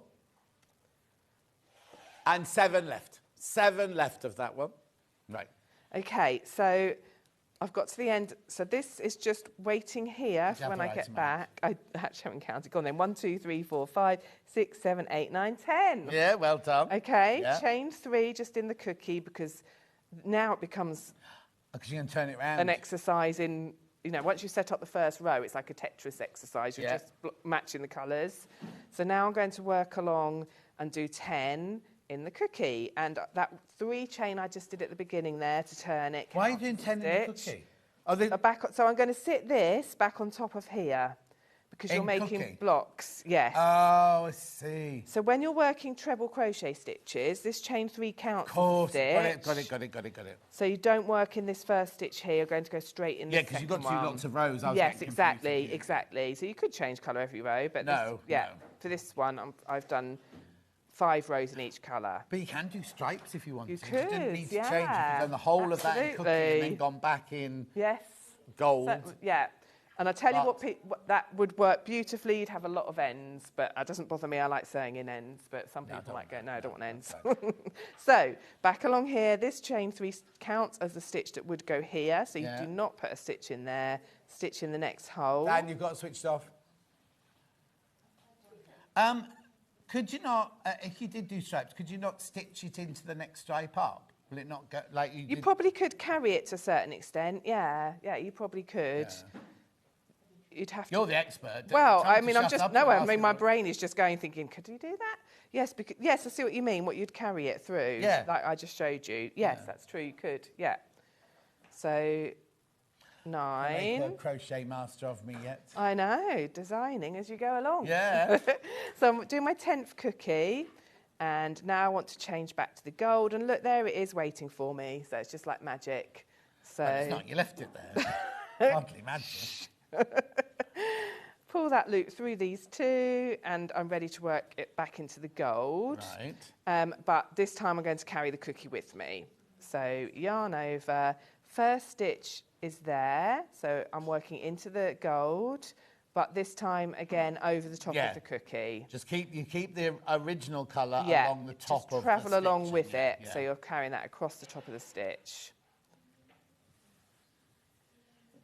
So you get a little bit of a end, but hardly any.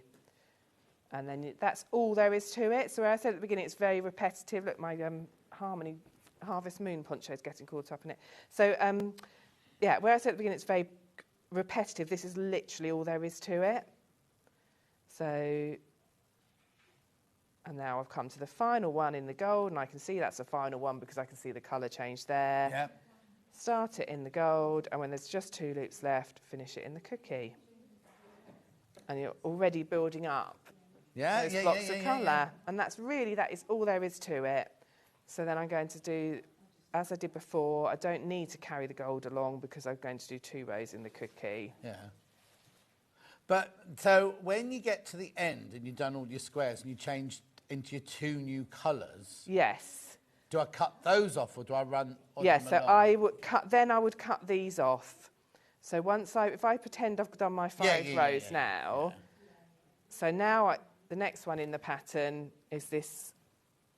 What's this colour called? I can't remember now. It's got a lovely, yummy name. I can't remember what it was. But something like mallow. Probably.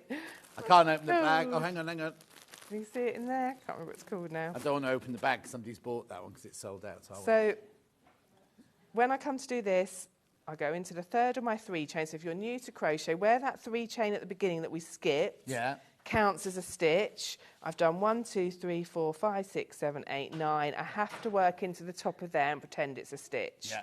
So yarn over, push under there, pull the yarn back through, which gives me 3 loops on my hook, yarn over through Buttermilk. 2, buttermilk. I knew it was a nice, yummy name. And now I'm going to finish it in the buttermilk. So, like magic. yarn over, pull through these 2. And I'm just going to do the 3 chain, so it's nice and secure. And then all I have to do is cut off Cookie and Gold. Oh, so I do have ends. There are some ends. There are some ends. So, and then I'm just going to turn it, and I'm going to start working in the buttermilk. Right. So again, this 3 chain counts as a stitch, so you do not need to go into that first stitch there. You go into the next one, work along until you've got 10, including that 3 chain. Anyway, you can see because you're going to the top of the cookies. So the pattern sort of sets itself up really. And I'll just show you because it's really fun to see how the colours. I like working with like the 2 sets of 2 colour because every time you work and you do your rows and you get little squares in the 2 colours and then you change it, it looks different. I love the way it looks different. So where I've got 2 loops left on my hook. This one I think is called Spice Ginger or Spice or something like that. Ginger Spice, Ginger Jerry Spice. Halliwell. Pull a loop through that one. And then, as before, I'm working over the top of the buttermilk. So yarn over, into the stitch, working around the buttermilk as well, and carry that along with you. So you see how it builds up. So you can't see the yarn that's been carried. All that you can see are the tails. Yeah. And just sometimes it loops out like that. Just pull it a little bit. So sometimes it peeks out, and you think, oh no, I'm not pulling it tight enough. Just give it a little pull. Oh, right. So if I can just finish this bit, I can show you how it looks.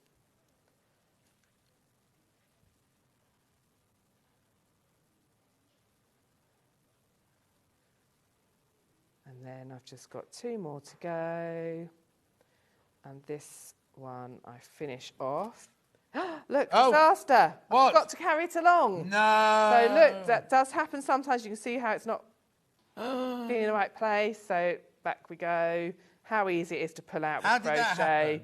I lost concentration. I was rushing to the end. So don't worry, just take it out. Remember to carry it. I did do that a few times when I was making the samples. So just always working around. That's what we love about crochet, is you can just take the hook out and so easy to take it, out, exactly. Let's give that a tug so it doesn't come out. Now back to the buttermilk. So I knew when I got to the end because the buttermilk wasn't waiting for me. No. There it is. I've carried it along and now I'm going to change back. And just every now and then. The thing is, you get addictive. You'll be like, I'll go to bed in a minute. I know, I'll just do another exactly. row. It does, yeah. And then I just work, let the ginger spice wait there for me. And just work those last 10 in the buttermilk. Don't forget to run. Oh, you don't need to run it along. I don't need to, just because I'm going to be working the beginning of this next row in the same colour. Yeah. So the buttermilk, the ginger spice is waiting there for when I get back. When you get back. So yeah. Yes, because you can turn it round. You're going to carry on going along until you get to the ginger. Of course you are. Yes, exactly. So the yarn is just where you need it to be when you get back. But I'm going to let you carry on crocheting that. I'm going to do a roundup because I want to see how to tie in if we can at the end. So this, right, first of all, let me tell you, the green one and the mallow one, completely and utterly sold out. This one I'm wearing here, the sherbet one. How many? 2 left. 2 left once you've all checked out on that one, right? So now, really, your only chance is the pattern. You can buy it physically, $9.99. Right, there's loads. You've got this in your baskets. Make sure you check out. 21 of you need to check out. £9.99. We also have it digitally. So now, when you buy the digital one, when you press on the button, it'll say, it won't say put in your basket, it will say instant purchase, buy now. It says buy now, right? Click on buy now, and what happens is it's an instant purchase, and in the next few minutes, it will go, you go to your account, your Sewing Street account, and it'll have the little listed down at the bottom of all the things like that, all your downloads and things. Now, it'll stay there until you close your account or until whatever, because it doesn't disappear. Someone put on Facebook yesterday that they bought one, and they were talking about the direct to the supplier. Not Sam, but the person they were talking about was the direct to the supplier. We don't. Ours doesn't do that. Right. $9.99 stays in your account. No. I thought about that as well this morning. But anyway, so that's that. Now, I just need to go back to the poncho slightly because now, colourway, brand new colourway. Oh, no, brand new colourway is this one. Brand new colourway. They're all gorgeous, these, aren't they? Right, okay. There's twice as many people got those in their baskets we've got stock of. There's 6 left and 12 people want it. So if you want that, check out. Then we had the wheatgrass.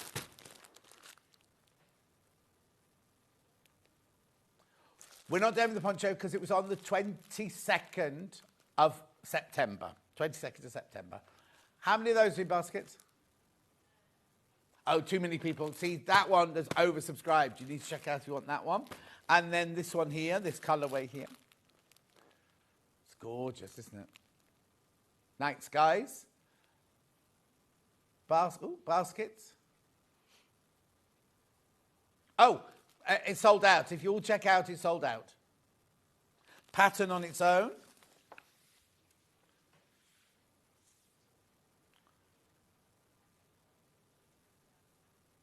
Oh, right. So we can't find the question. Somebody mentioned saying, would it be all right to do without the strip of granny squares down? Oh, she's found it. Hang on, let's have a look.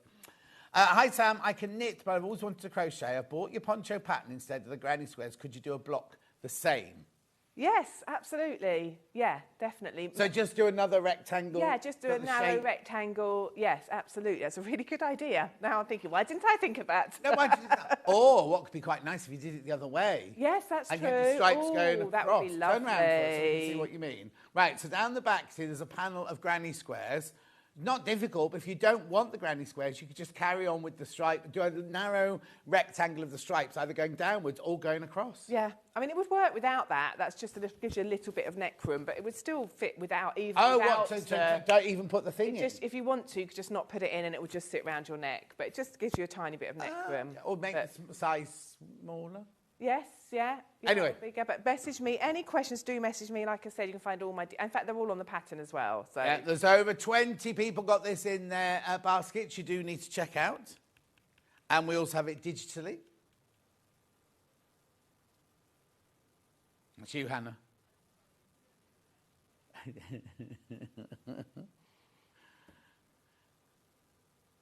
Brilliant. Right, I'm coming back now. So, we've got a couple of minutes. What are we going to show now? So, I'd like to show... I'm going to show you how to weave in the ends. If then we have time, I'll show them how to make a tassel, but only if we have time. Okay, tell me if I've got time. Okay, so these are the kind of ends you have left, and you'll have some on one side and some on the other. And it's okay because you can weave them in. You'll see from the samples we've shown you that they are invisible. I like to use a needle with a pointy end. It's like a darning needle. Right. So, a big enough...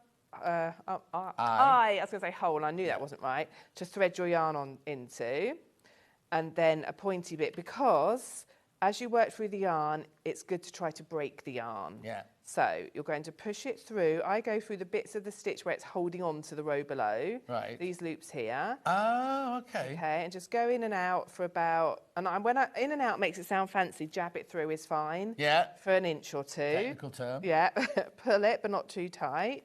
So what you're aiming to do is to felt the yarn together so that the fibres all become meshed together. It knots them and you can't untangle them.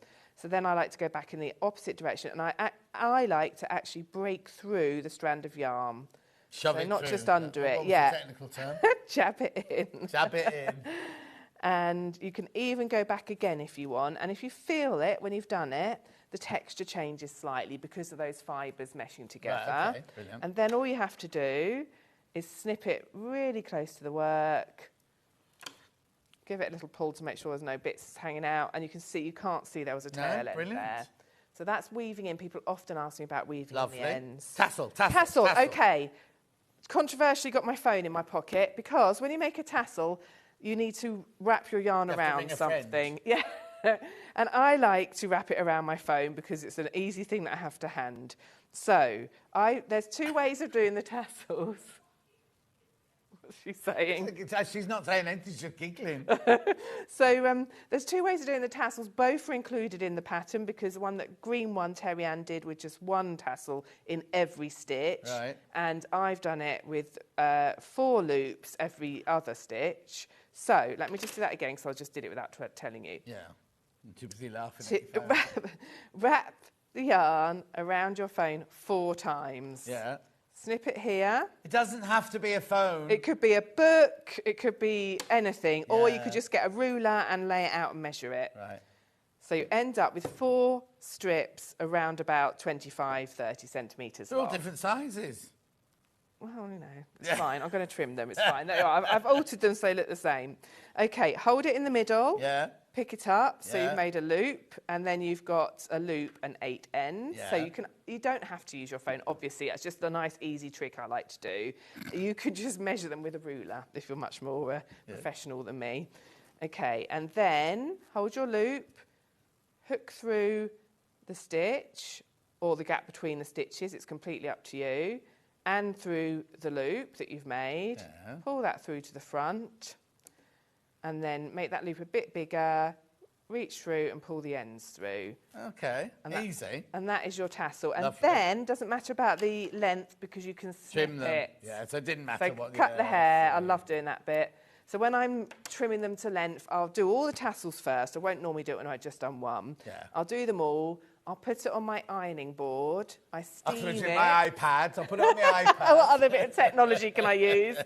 I steam it so that they straighten, because especially if you're heading towards the end of the ball, these might all get a bit wiggly. Yes. For want Hannah of a said better you block- word. Wavy, curly. Do you block the scarf after you've done it? or- Yes, you can, but it doesn't really need it. This has not been blocked, so you can see how nicely it lays, but you Okay. can do two. Right, while and then you're we've there. got 1 minute to do the other tassel. And then trim it. Okay, so phone again. Are you one of those mums that used to cut your children's hair? Then, Yes. When you went, oh, cut the fringe. Yeah.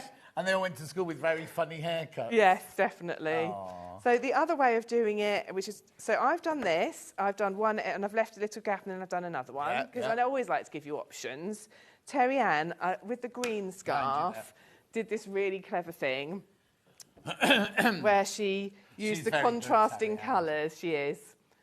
And she just did one in every one. Oh, same You thing then. see, just did same one. principle, yeah. So just one, and I love the way she contrasts the colours. So you got this end, Oh, and then she's you've got, isn't she good? yeah. We have an expression, we call it Terry Anning it. Oh, right. Terry Anned Doing it properly. Doing it her way. I don't know if she used her phone or not. No. So she's just used one. Oops. Oh. Get sharp scissors if you can. And done it in every stitch, just to get, but changed colour as she's gone. So same principle, and then you can probably use your hook look and then put it through. So you've got a narrow tassel or a short or a bigger Yeah. tassel. Same Brilliant. principle. Right, check out. We've got to go in a minute, but check out on everything, right? Before I go, I'm just going to do tomorrow's menu and then I'll say goodbye to Sam. So at 8 o'clock, beautiful V&A fabrics. 9 o'clock, autumnal and winter embroidered bags with... Cara Ackerman's in tomorrow. I love Cara Ackerman. Bag making, haberdashery and fabrics at 10 o'clock. Autumn and Christmas sashiko cushions and pouches. And then 12 o'clock, miss it, miss out quilt kits. Make sure you check out your baskets on everything on Sam's Hour. Come on. Been very, very busy. Been really, really busy. When are you in next? The 10th of November. 10th of November. And how do people get in touch with you? On Sam Sabido Crochets, all social media. All social media. Oh, Always. it's been so nice to see Lovely. you. It goes so Lovely. quickly. I know, doesn't it does. All we've done is a treble stitch, for goodness sake. Right, now I've got to do this before we go. There's a web exclusive Halloween glow-in-the-dark pin badge if you spend £25 or more online. So that means anything that's not on the shop, in our show today, if it's on the web shop, you can go and get it from there. So you don't... And that doesn't think the £25 does not include your postage. It's £25. You get that funny little badge. Look at it, it's a ghost with a sewing machine. How funny. Anyway, I've got to go. I'm back in on Thursday and Friday this week. I'll see you then. Thank you very much. Thank you you. very much. Check out your baskets. Christine from Pinfair's up next. I see no chocolate. I'll see you on Thursday.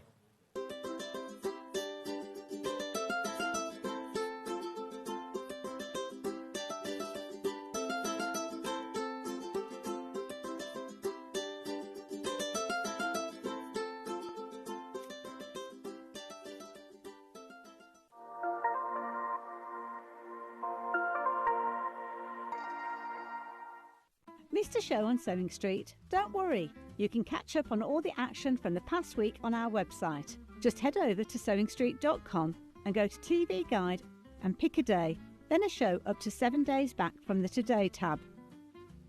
Looking for something older? Check out the Sewing Street YouTube page.